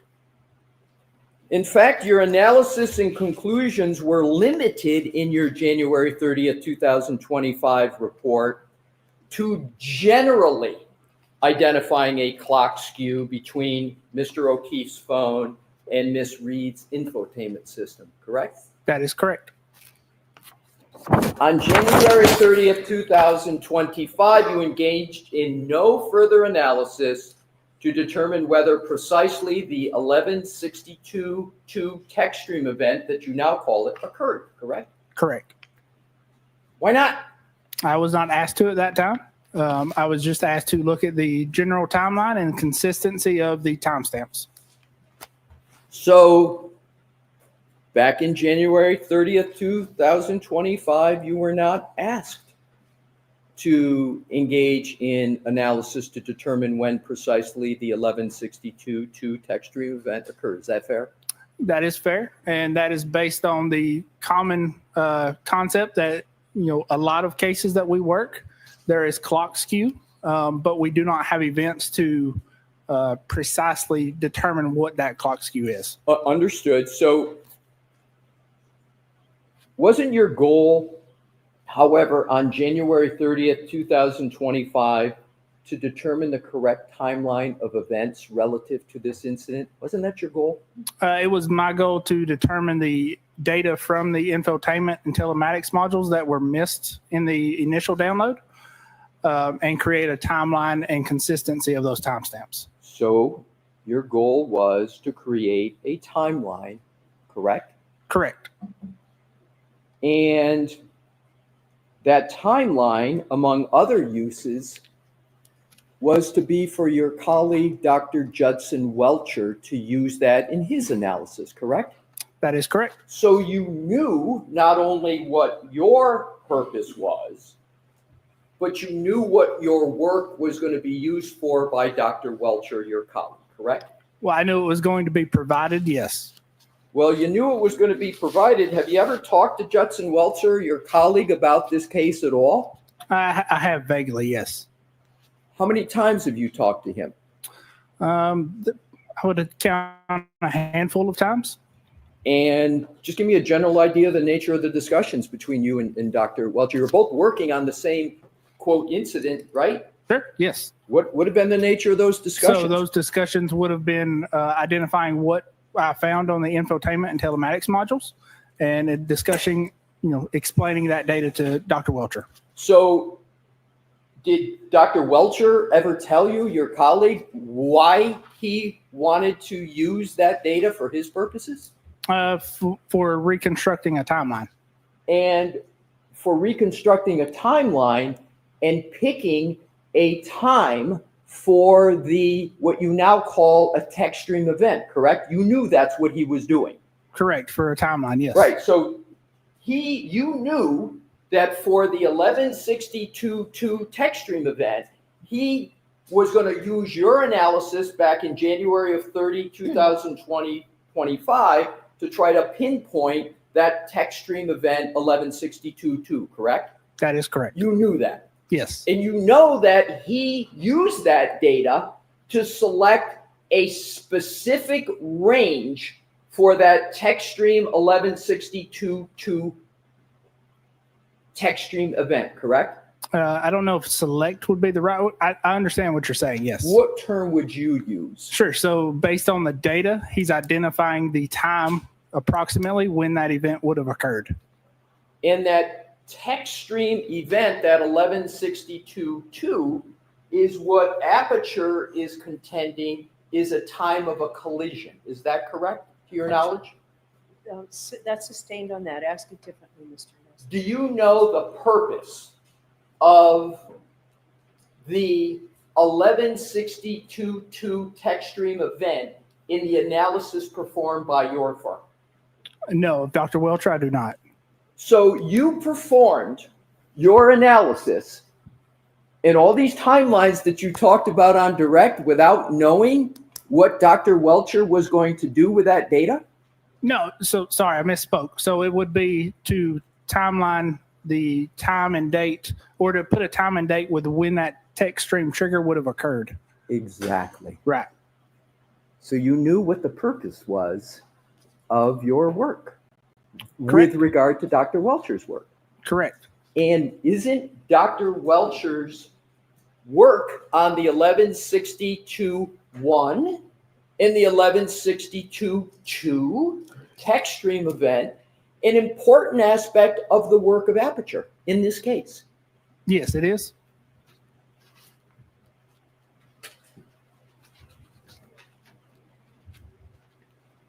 Did anybody from the Commonwealth ask you in your January 30th, 2025 report to not discuss your work in connection with the text stream 1162.1 and the 1162.2 events?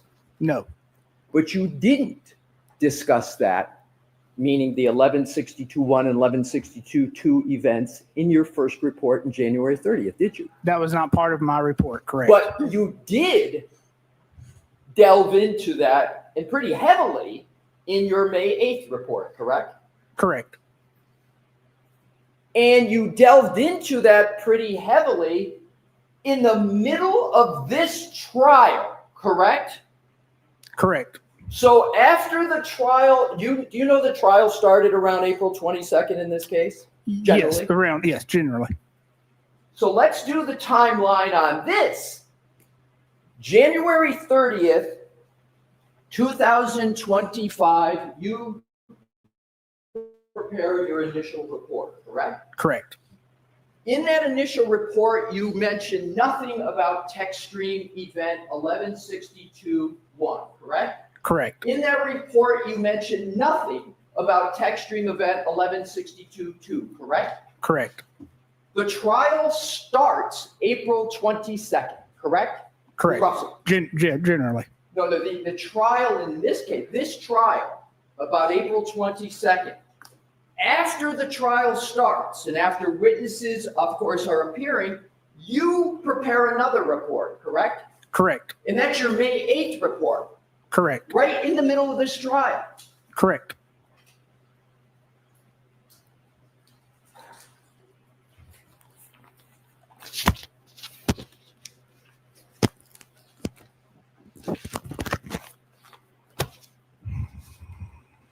And right in the middle of this trial, you enlarge the number for the 21 to 29 range. That's bigger than what it was in your first report, correct?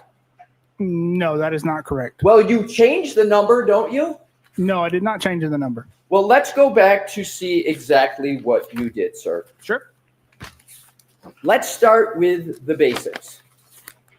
You said on direct examination, sir, that you prepared your May 8th report on your own initiative. Those were your words on your direct testimony, correct? Correct. I'm going to read the first line of your May 8th, 2025 report. Okay. Do you have it in front of you, sir? I do, yes.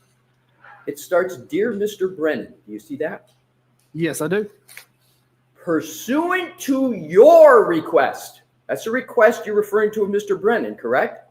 Correct. I have completed an additional analysis concerning the above referenced matter. To formulate opinions, the following additional items were reviewed. This wasn't done on your initiative. You put in writing you did it at the request of Mr. Brennan. Which is it? So that was on my own initiative. This is a holdover, so a copy and paste from my original report. You're explaining the May 8th report in your language pursuant to your request as a cut and paste from a previous report? Yes, I am. Do you cut and paste important information from one report to the other without checking it for accuracy? I copy and paste certain portions. Do you ever review what you cut and paste to see if it's accurate? Yes. You didn't review it this time, though, did you, sir? No, I did not think it was significant. Oh, you don't think it's significant, sir, that the matter is in the middle of a trial and there's a request for a new report after testimony has occurred in that trial? You don't think that's important? Objection. Sustained.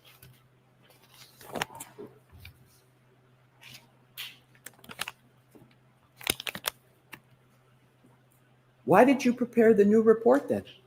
Sure. So there was a claim from a PowerPoint presentation by Mr. DeSogra of trying to adjust clock syncs or making clock adjustments based on the synchronization of certain events. That was produced in March. Upon reviewing that, my initial thoughts were to address that in testimony. But as I was preparing for trial, I made the decision that it needed to be better addressed in a supplemental report. But you understand that the report that you're referring to, that's the report of Mr. Soger, correct? It is a presentation of Mr. DeSogra. It's correct. A presentation. You understand his presentation merely was responding to the work that you did, correct?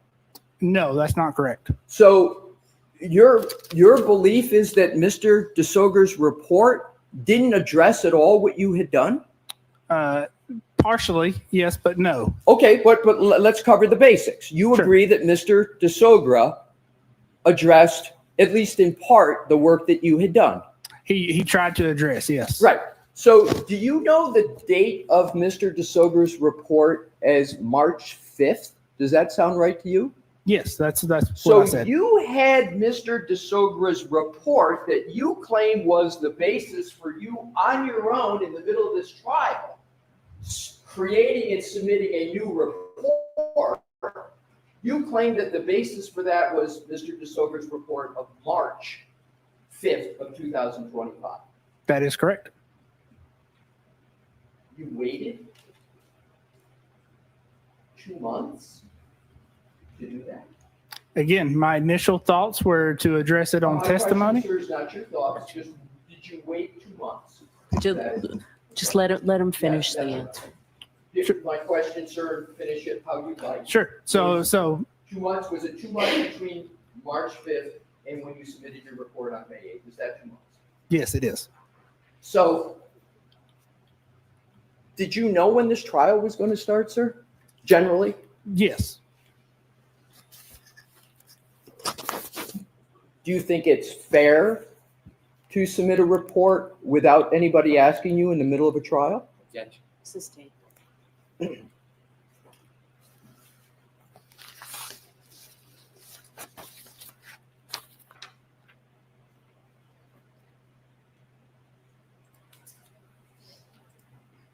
As we've been discussing, you issued a brand new report, in this case dated May 8th, 2025, correct? Correct. That changed your analysis, correct? No, it did not change my analysis. Were there changes to your analysis in it? There were clarifications. Clarifications. Correct. Let's address that. In your January 30th, 2025 report, you did not mention text stream event at all, did you? No, I did not. And you didn't mention collision at all, correct? No, I did not. And you mentioned both of those now in your May 8th, 2025 report, correct? I don't know if I mentioned collision. I'd have to go to my report and look. But you certainly do mention text stream events, correct? Yes, that's and correct. And you labeled them 1162.1 and 1162.2, correct? Correct. That's a change from your first report, isn't it, sir? No, it's not a change. It's a supplement. Oh, so your definition is that when you add something to a report, it's not a change, it's a supplement? That is what it is, yes.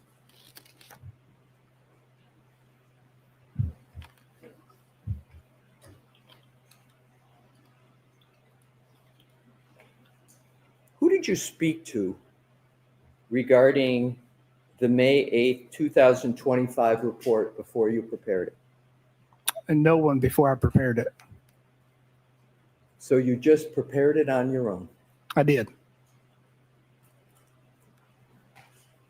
Did you have any communications at all? I asked you who you spoke with, but did you have any communications at all with either Detective Lieutenant Tully or Buchanan? So I did reach out to Tully to get a full set of the location data, yes. So you reached out to Detective Tully before you prepared your May 8th report, correct? Yes, that is correct. Did he tell you that the trial had started in this case? No, not during that conversation, no. That's not the first communication you had with Detective Tully, was it? No, it's not. How many conversations have you had with Detective Tully? I would say a handful. How much is a handful? Yeah, I would be speculating, but we'll say 5 to 10. 5 to 10? Sure. Is Detective Tully expert at all in digital forensics? No. But you've had 5 to 10 conversations with him? Correct, to get provided information.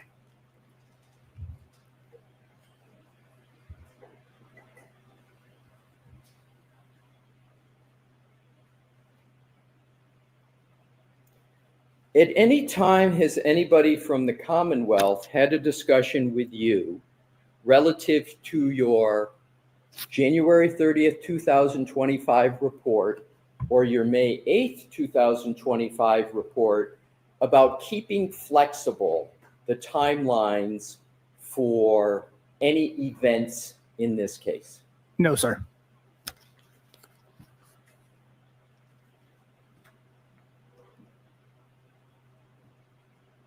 Did you have any discussions at all regarding the May 8th, 2025 report you prepared in the middle of this trial with anyone from the district attorney's office? Yes.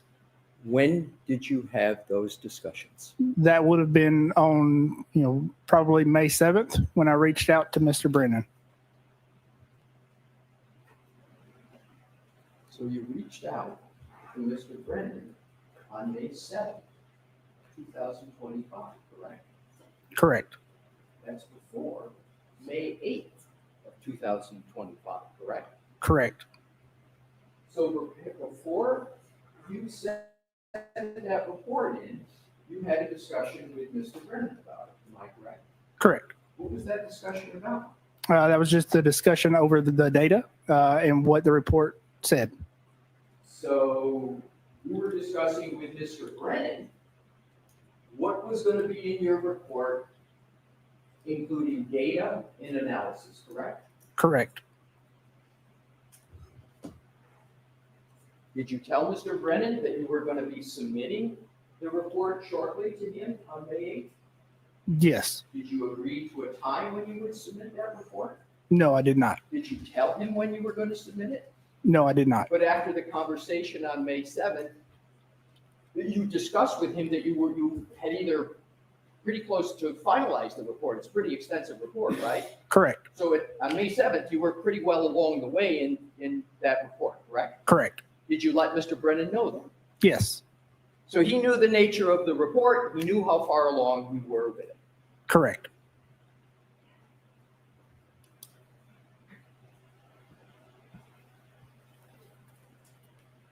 Did you have any other calls with anybody from the prosecution's office other than that about your May 8th report? No, I don't believe so. Do you have any texts with anybody about your May 8th report? No. Did you communicate with anybody else about your upcoming May 8th report? No, I would have provided a copy to Dr. Welcher. Your colleague? Correct. So Dr. Welcher knew you were working on this report, correct? He knew I submitted the report. I don't know if he knew I was working on the report. Did he know you were going to submit the report? Yes, I'm sorry, yes. Did he know what was going to be in the report? Yes, he did. Did he support the fact that you were going to submit a report in the middle of trial? I can't speak for Dr. Welcher. But he knew you were going to do it? Correct. Did he say anything, don't do that? Or did he have any comment about the fact you were going to submit it? Not that I recall off the top of my head.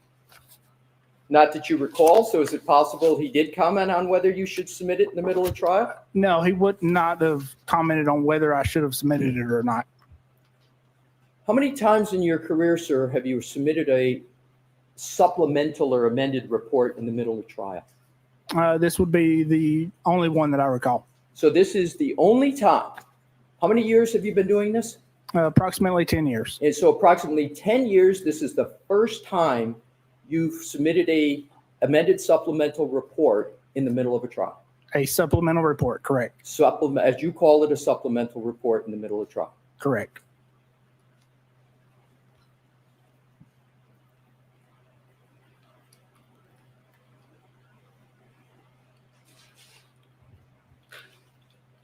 Do you know a person by the name of Ian Whiffen?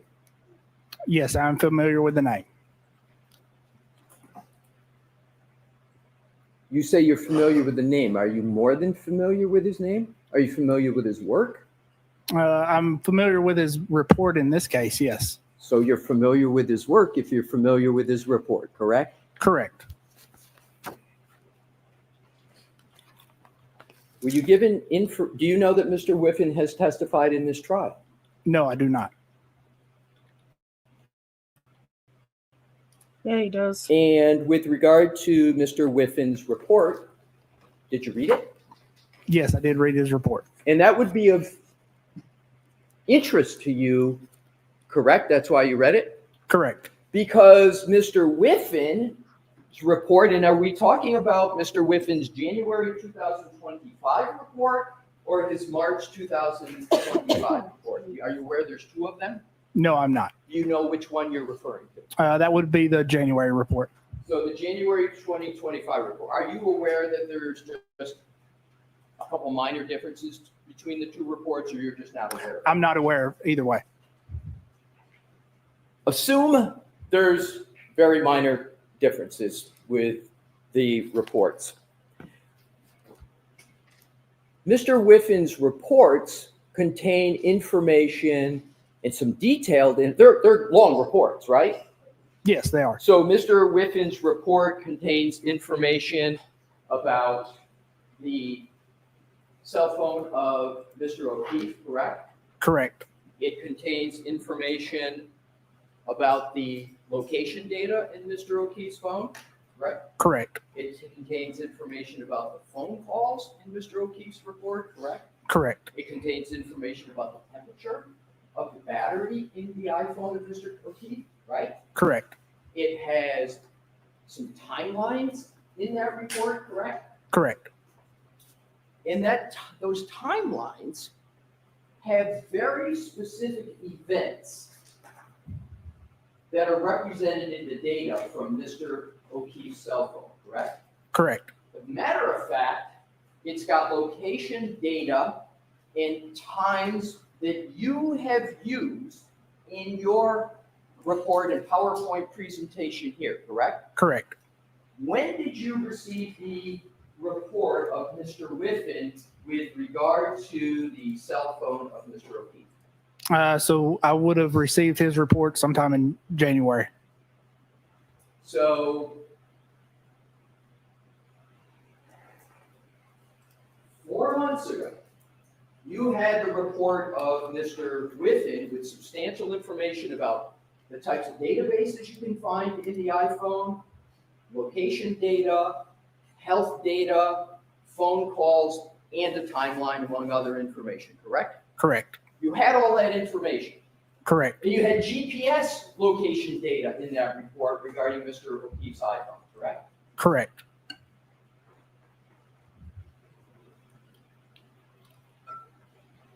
Do you know what an SQLite database is? SQLite? Yes. SQLite, yeah. Yes. And an SQLite database is one of the many databases that are contained within an iPhone, including Mr. O'Keefe's iPhone, correct? Correct. And you testified on your direct that you have general knowledge about cell phones, correct? Correct. And you say you've got certifications with regard to cell phones, correct? Correct. And your certifications include being able to read, Celebrite, and apply the Celebrite tool, correct? Correct. And you have certifications that allow you to apply and utilize magnet forensics, like, for example, their Axiom program, correct? Correct. And you've done that in your career. You've applied those tools before this case, correct? Correct. And you've applied those tools after your work in this case. You apply them pretty much frequently, correct? Correct. So the tools, the databases in an iPhone, and all the location data, etc., that was all information you had and you knew and had facile with back in January of 2025, correct? Correct. And you had access to the SQLite database because you had Mr. Whiffin's report, correct? Correct. I had the report. Yes. You had the report. Do you recall on your direct testimony saying that one of the reasons that you did this supplemental report on May 8th was you got new information or more information about Mr. O'Keefe's cell phone? Yes, correct. You had that information through Mr. Whiffin's report back in January of 2025, didn't you, sir? Correct. I had the report. I did not have the data. Well, didn't Mr. Whiffin's report discuss location in a pretty detailed manner? Yes, it did. And didn't he use GPS location data in that report? Yes, he did. And you had that in January 4 months ago, correct? Correct. And you read it 4 months ago. Correct. Yet you still submitted a report on May 8th in the middle of this trial, correct? Correct.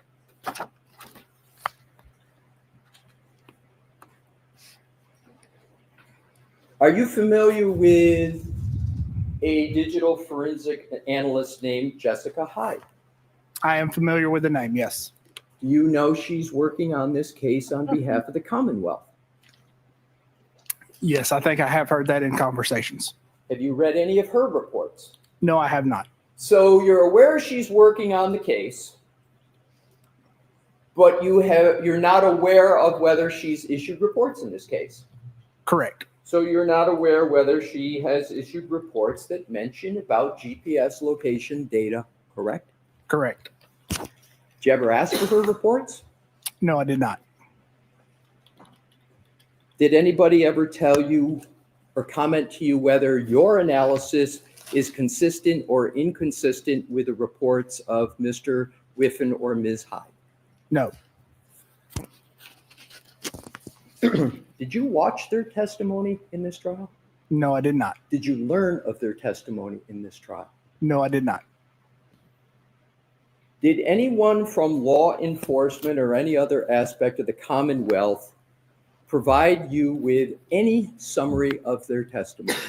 No, they did not. But you had access to Mr. Whiffen's report with regard to his analysis and the data from Mr. O'Keefe's cell phone back in January of 2025, correct?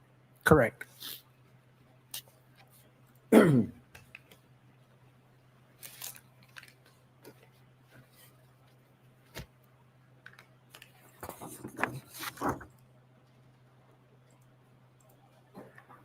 Having read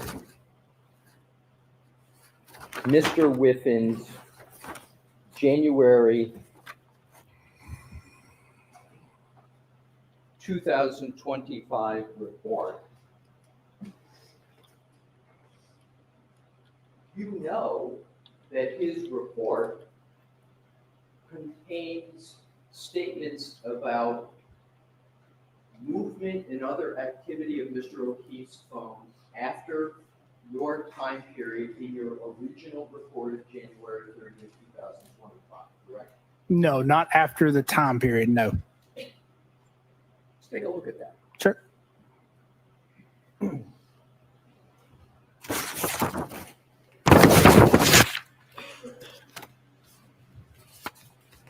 Let's take a look at your January 30th, 2025 report.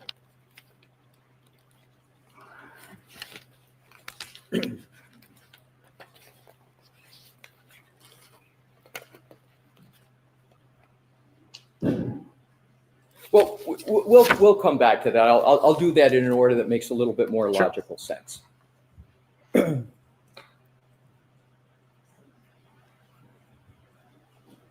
You've mentioned, and just to cover the foundational parts, that you're not the only employee of Apeture that's been hired to testify as a witness on behalf of the Commonwealth in this trial, correct? Correct. Your colleague, Judson Welcher, Dr. Judson Welcher, has also been retained by the Commonwealth through Apeture, correct? That is correct. Justin Welcher, Dr. Welcher is a biomechanical engineer, correct? Correct. Do you know whether Dr. Welcher holds any professional certifications? I do not know. Does Dr. Welcher's expertise extend beyond your own? It is a different discipline than my own, yes. So it's a different discipline. So it could be horizontally extended and it also can be vertically extended depending upon the subject matter? Sure. That's a fair statement? Sure. Your colleague, Dr. Welcher, who is an engineer, did opine on the timing of the text stream event 1162.2 in his report of January 30th, 2025, correct? Objection. Is the objection sustained? I'll reword it, Your Honor. Do you know whether Dr. Welcher opined on the timing of text stream event 1162.2 in his January 30th, 2025 report? Yes. So you do know. Yes. What is the timing of the text stream event 1162.2 in the January 30th report of Dr. Welcher, your colleague? Objection.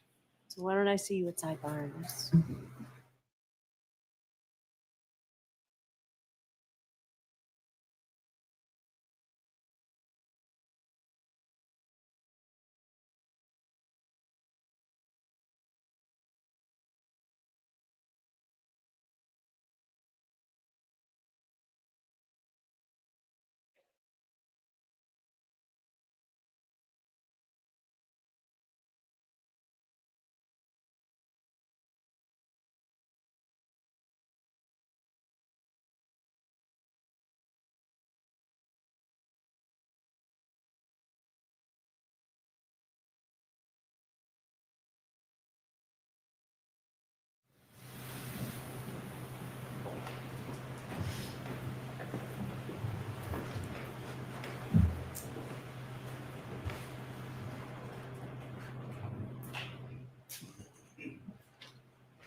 May I proceed, Your Honor? Yes. Thank you.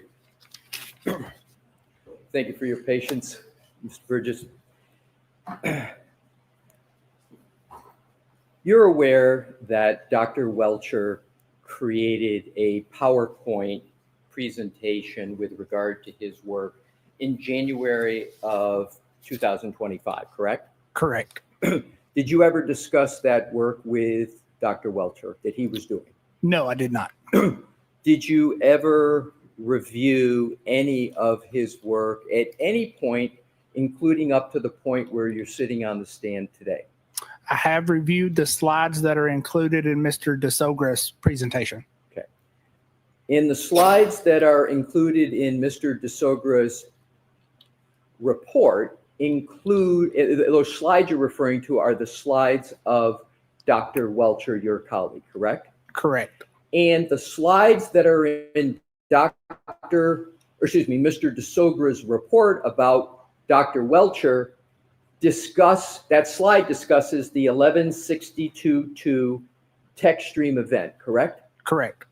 So you have looked at, albeit through Mr. DeSogra, you have looked at the slide that Dr. Welcher had in his report regarding the text stream event 1162.2, correct? Correct. May I approach, Your Honor? Yes.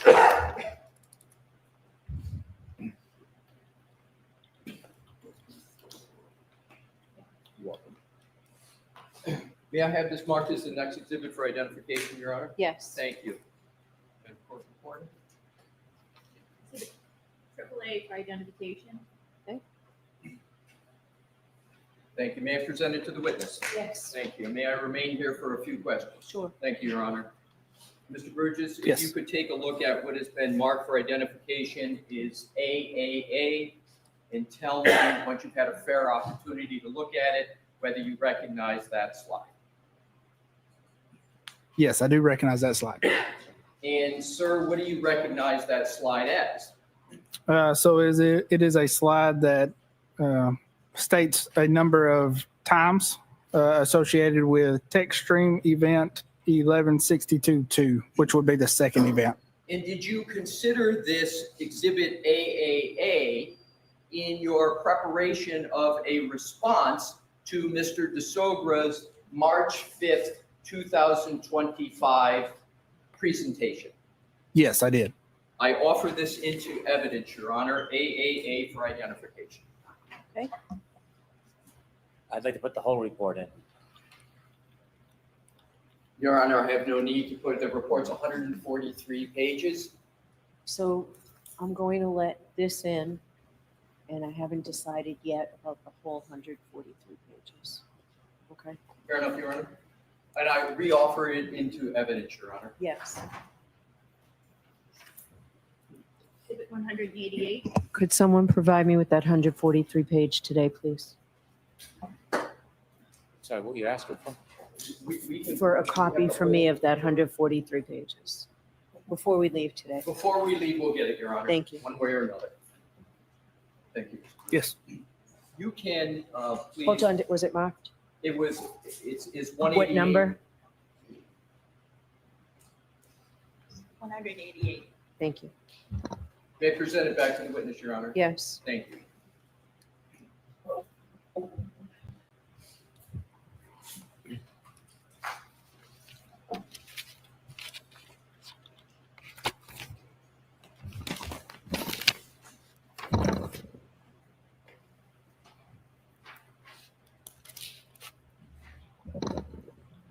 Sir, you now have what is in evidence as Exhibit 188 for identification. I draw your attention, and this is the slide that you considered in responding to Mr. DeSogra, correct? In response to Mr. DeSogra's analysis of this slide, yes, correct. And this slide, to be clear, is a slide prepared by your colleague at Apeture, Dr. Judson Welcher, correct? Yes, that is correct. Sir, could you please read the time that Dr. Welcher states for the when infotainment trigger 1162.2 occurred? So that would be text stream trigger, just for clarification, but yes, I can. Well, let's go to that. You use the parlance text stream trigger. Dr. Welcher uses infotainment trigger, but it's 1162.2. You both use 1162.2, correct? Correct. And I think that may be a misunderstanding of how he's worded it. Well, Your Honor, I'd actually move to strike that about what Dr. Welcher, I'm just going to what the document says. I'm just going to leave it, but go on. Thank you, Your Honor. So the document says that the infotainment trigger 1162.2 occurred at approximately 12:31:38, correct? Correct. And that it ended at 12:31:43, correct? Correct. So we've got the trigger, according to Dr. Welcher, as of recently as January 30th, 2025, starting at 12:31:38 and ending at 12:31:43, correct? Correct, according to the Lexus clock. Right. Yes. So now let's go down to what says below. Per report from Ian Whiffen, O'Keefe's cell phone data showed, quote, most notably, all device lock events, including the final lock event at 12:32:09, were user initiated by the user pressing the side button briefly. You see that, sir? I do. And did I read that correctly? You did, with the caveat that's according to the iPhone clock. Right, but in any event, that's what Dr. Welcher states on his slide, correct? Correct. Do you know, sir, that the iPhone data reported by Mr. Whiffen that you read, that Dr. Welcher references, do you know that report of Ian Whiffen says there was an end of a health event of 36 steps covering a distance of 84 feet that ended at 12:32:16, which is after 12:31:43? Yes. And you know that? Yes, with the caveat those clocks have not been adjusted.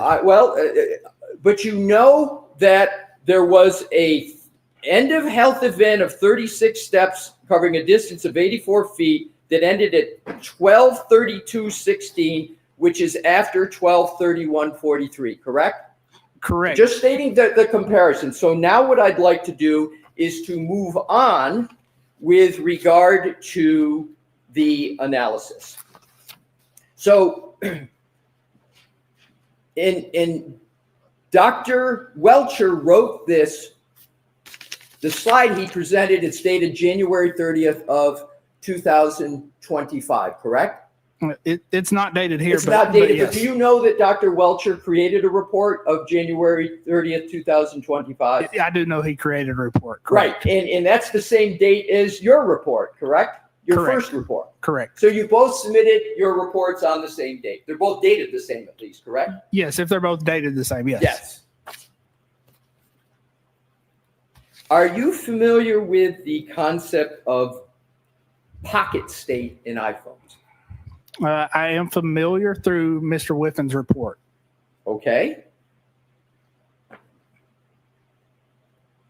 You said you've read Mr. Whiffin's report, correct? Correct. So you know that Mr. Whiffin states that there was a pocket state detected on the iPhone of Mr. O'Keefe at 12:33:14, correct? Objection. So the same, I'm going to strike it, do it the same way, Mr. Lassie, okay? I will, Your Honor. Thank you. Are you aware of whether Mr. Whiffin has put in the report you read a timestamp for detecting pocket states of Mr. O'Keefe? Are you aware of that in the report at all? I am aware of that in the report, yes. Do you know when Mr. Whiffin has noted a pocket state detected of Mr. O'Keefe's phone? Do you know? So, Mr. Lassie, why don't you show it? That's what I was going to do. I will, Your Honor. Why don't you And do if that? we could put it up, we've got it, that's already in evidence on the screen. Okay. It's already in evidence in screen. So are you talking about Mr. Whiffin's report or? Correct, but well, you know what? I'm going to show him the report, Your Honor. Thank I'll you. do it the way you suggest.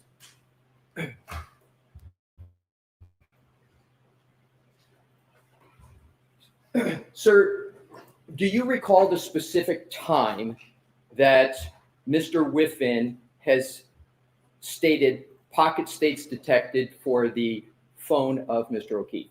No, I have not. If I showed you a report of Mr. Whiffin, might that refresh your recollection as to when Mr. Whiffin has stated pocket state detected? Would that help your Yes. record? Okay, sir, I'm going to endeavor to do that.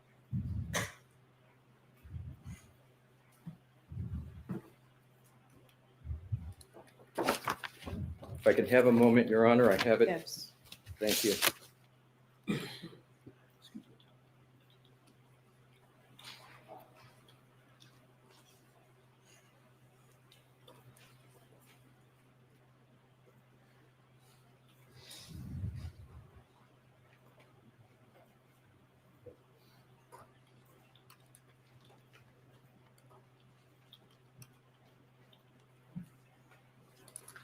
I have it, Your Honor, if we could have a moment. Okay.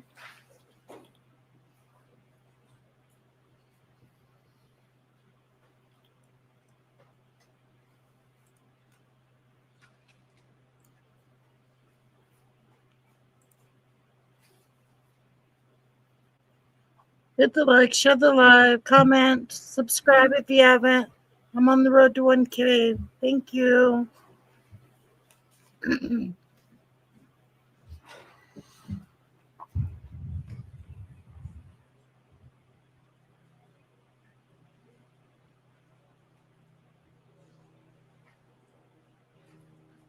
I have it. I'm just going to go to the page so we can do this quick.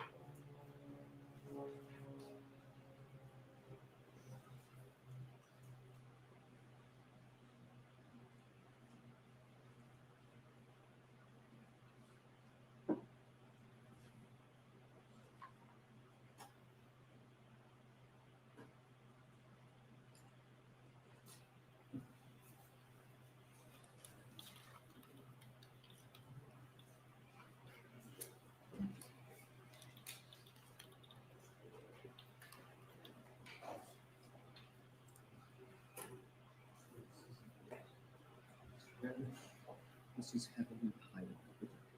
These are the 2 pages.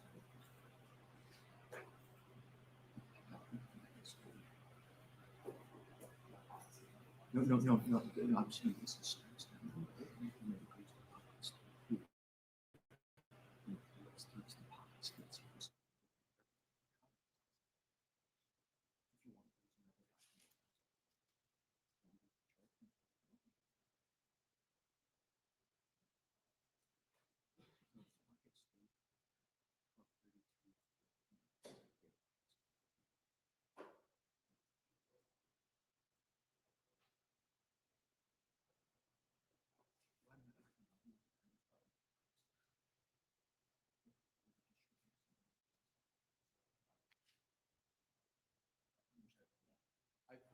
Got an agreement of sorts with Mr. Brennan. Could I proceed, Your Honor? Yes. Thank you. Mr. Burgess, Yes. I'm going to show you what are 2 pages out of the report of Mr. Whiffen that you referenced, and we've been discussing about pocket state. Sure. And this one here, if you just read this line, because it's the heading, and then the next page, and tell me, sir, with reference to this entry right here, if that refreshes your recollection with regard to a column of pocket state with regard to the phone of Mr. and whether it refreshes your recollection on any comments Mr. Whiffen made about pocket state. Objection. I'm going to see it sidebar for 2 minutes on this. Okay.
Jurors, this seems like a good place to wait for the day. We thought maybe we'd get a few more minutes, but I understand. So for the same cautions, please do not discuss this case with anyone. Don't do any independent research or investigation into this case. If you happen to see, hear, or read anything about this case, please disregard it and let us know. And please be careful with your social media use. We will see you tomorrow morning. Thank you very much. All rise. Closing notebooks and follow me, please. We'll see you.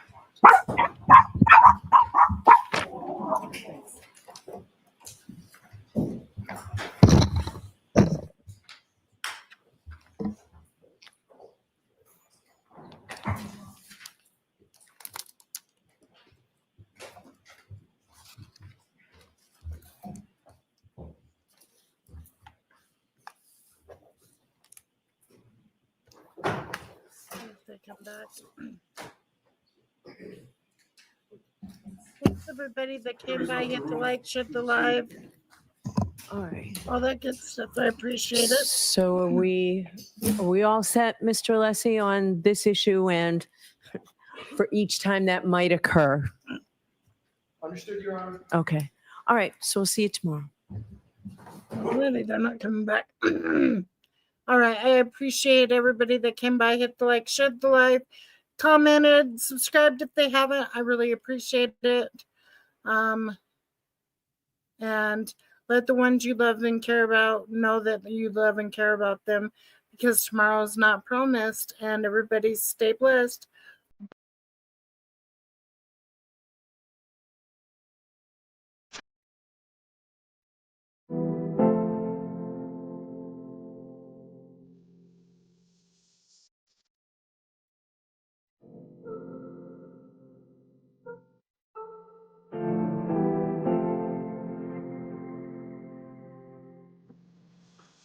Put your eyes on me, like the spotlight. Recognize me, showing love, then got my grind right.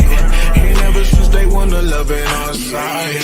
And since you got my back, I got your back for life. Yeah, pretty honesty. Know just what it is, I got it on me.